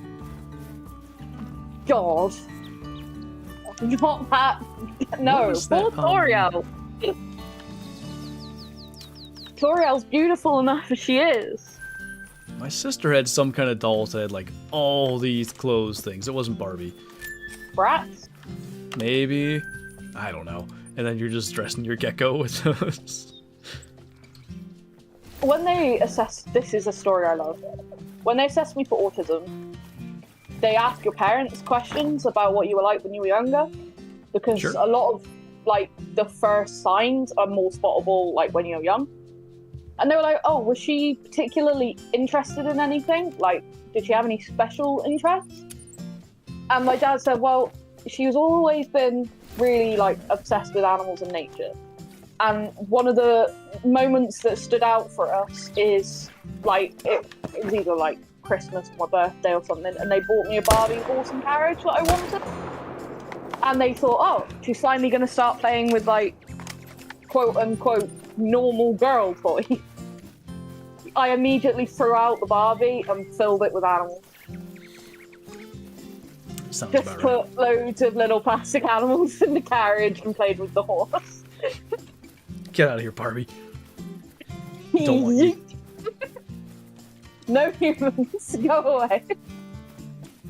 Wouldn't how much muscle you have and where you have it matter? Wait, what is that? Is this the deer thing? Is this if you're turning into a druid? Oh, maybe. A druid turning into a deer? Or if I could be any, like, mythological / fantasy race, I'd want to be a druid. Give me all them druid powers so that I can, like, talk to trees and things. I don't know what those are. I've don't heard know of what- it, but that's You're all. so lame. I exist in the real world. Well, actually, I'm playing Hunter Call the Wild as a job, so never mind. Yeah, I was gonna say, that's not true. I shoot real deers too, okay? I shoot real deers. My great one. My IRL great one. Look, I'm gonna put him on screen. Just because of that. And yes, Proof. I am a tomboy, always have been. Yeah. We all know that you've got soft hands. Yeah, I didn't have 100 hours hunting in July. Guy was a weirdo. You've only got 100 hours hunting? That's nothing. I've got 12,000 hours hunting. For those comments, when people were saying to me, "Oh, you don't play the game that much. How have you got those trophies?" And I was like, Didn't we math it? hours. And we figured he was playing for apparently 23 hours a day? Yeah. It's the brisket's fault, Kyla. It's not ready yet. It will be. On 7 days to die of all games. Just smoked a pheasant out of the air with a 22. Oh my god. Nice. That's how it feels. Just, you see it, and it goes, and then it's just like, yeah. Just I do got that. power. I Matrix powers. One time I was on EW stream. It was me, Ron McTube, and Jeez, this is the creator that has the plaque on Leighton. Why can't I think of his name? Oh, Biggie. Biggie, yes. We were all on this classic stream together. And we were on Hirschfelden, and they were actually unveiling like a dev cam kind of. So TK was flying around watching us shoot stuff. Oh, I remember. Yeah, I remember you told me that. There may have been a competition for it. I don't know. But I shot a pheasant out of the air at like 50 meters with a crossbow. And I went, I really had a long reaction. Like I went, oh, holy no way. And then I realized TK wasn't with me. He was with someone else. I'm like, oh, sorry, guys.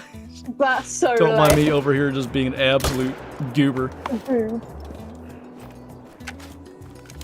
That's funny.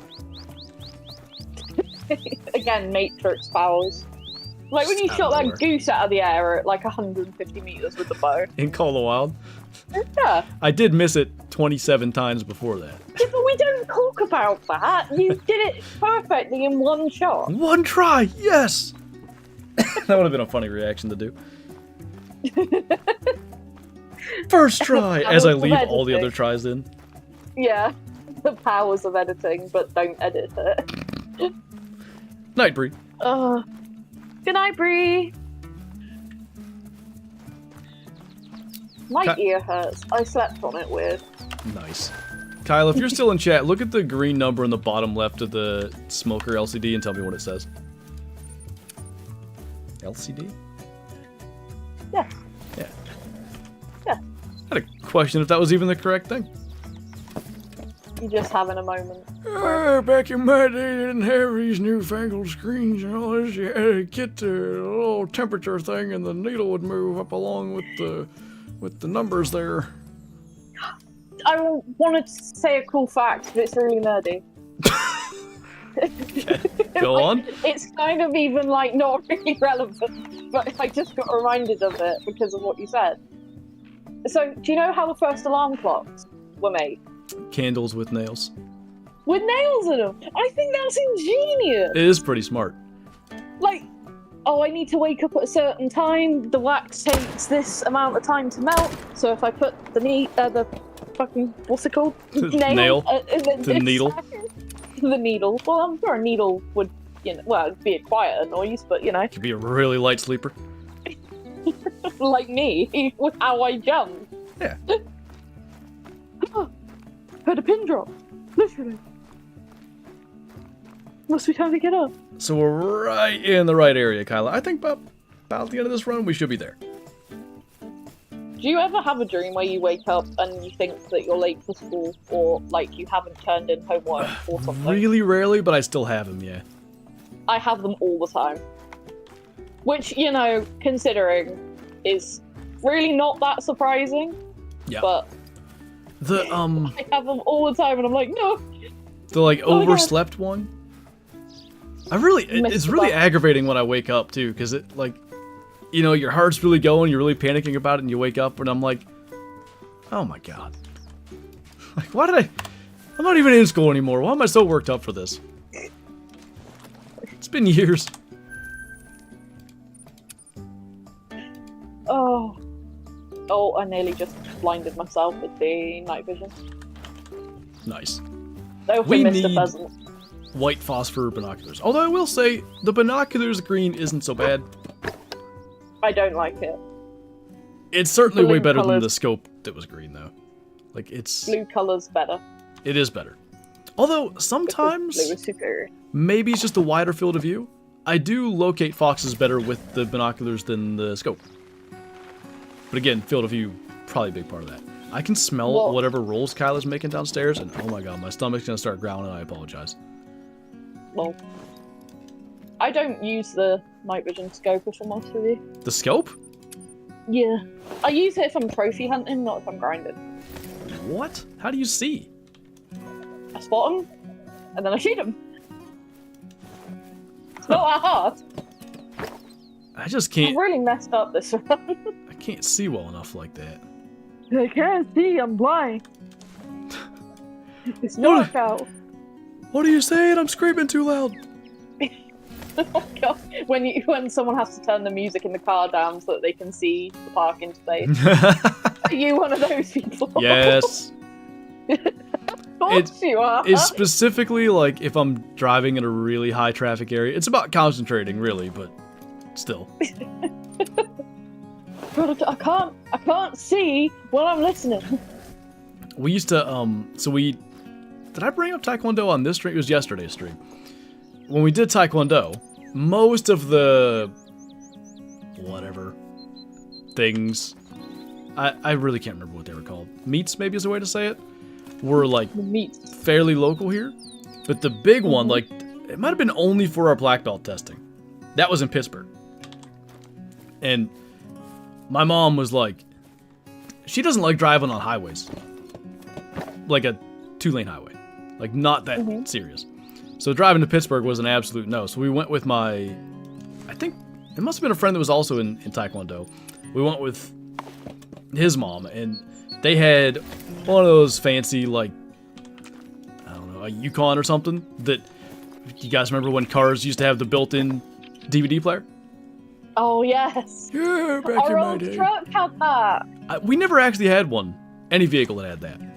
I miss our old truck. It died recently. Did the tree fall on it? No, she just gave in after, like, that car was nearly as old as me. Yeah, they. Like, that'll she was happen. an old girl, and it was rusting and literally held together with tape. And I'm not joking. But we were watching something on that DVD player, and I remember, like, we got into traffic and they made us turn it down, and I was so confused, like, you don't need to hear to drive. Idiot. I don't know if I killed any foxes this run. Maybe one pair? Drying up a little bit. There's more. A mythical? Getting dry on the foxes. Yeah, I don't know. Been Might have just grinding been where them they're too hiding. long. Shot too many.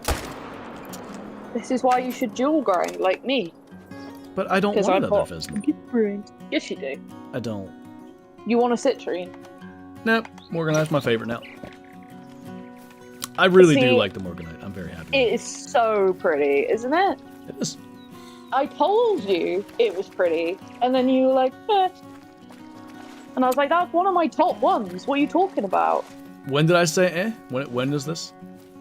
Like when I was telling you my favorites. Oh, okay. Because I was like, Morganite and Sapphire are like really up top. I think I I like had Morganite confused with citrine. Garnet, though. Garnet is really pretty. It does but look it's good. just not as. It's not as Stand flashy. Or Yeah. that's a better word. That's an actual word. Stand outy. It's not as stand outy. Didn't this one float? English Oh, hard. why did it not? Kill count. I wonder if I've Oh. mixed. 4250. He's killed approximately 12. 12. We've killed some things this stream, is about the long and short of it. So I'm at about 2100 males, 21 diamonds. I'm happy with that. That's not bad, dude. No, Like, it's very at solid. all. I swear, my diamond count was way worse for the Kane. like you heard some of the struggles I went through with like 500-600 kills and nothing. Yeah, I typically don't go that long anymore. Maybe 150, 200. Any good kills? 2 diamonds. Going back to play some right now, and then getting the smoker off the grill. Getting the brisket off the smoker. You gonna get in the smoker? I'm cold. Get in it? It was 60 out, so you know, chilling. Now it's gonna get cold again tonight. How hot is it? You like a sauna? Right now? If you went in the grill thing. It's set to 400 right now. 400 degrees? Yeah. I think that would be death pretty quick. Is that Fahrenheit though? Yeah. I wonder what's that in Celsius? 12. 12, okay, that's fine. Everyone thought I was insane when I went to visit my boyfriend and I wasn't wearing a jacket. I've just blinded myself again with the night vision. It's the problem with having a loadout that's fox and pheasants is occasionally I grab the wrong binoculars from the wheel. Oh yeah. I can see that. And I'll just grab the shotgun instead of the 22. We're doing real good. That 14.7 red might be the best red we've had. I don't know. I did see that, I Brady. like the red. There's a thought the Steelers might pick him up, and I don't think that's a bad idea. Red is my favorite color. I like the red colour. I like the orange fluffiness. I just don't like the face fluffiness of the orange. Like, I'm looking at one right now, and Wrong. that's such... Incorrect. It just doesn't look... I've never seen a fox with such face fluff. This face that he's making... I'm going to end the stream looking exactly like this. I'm not moving. Wait, I am moving. He's floofy.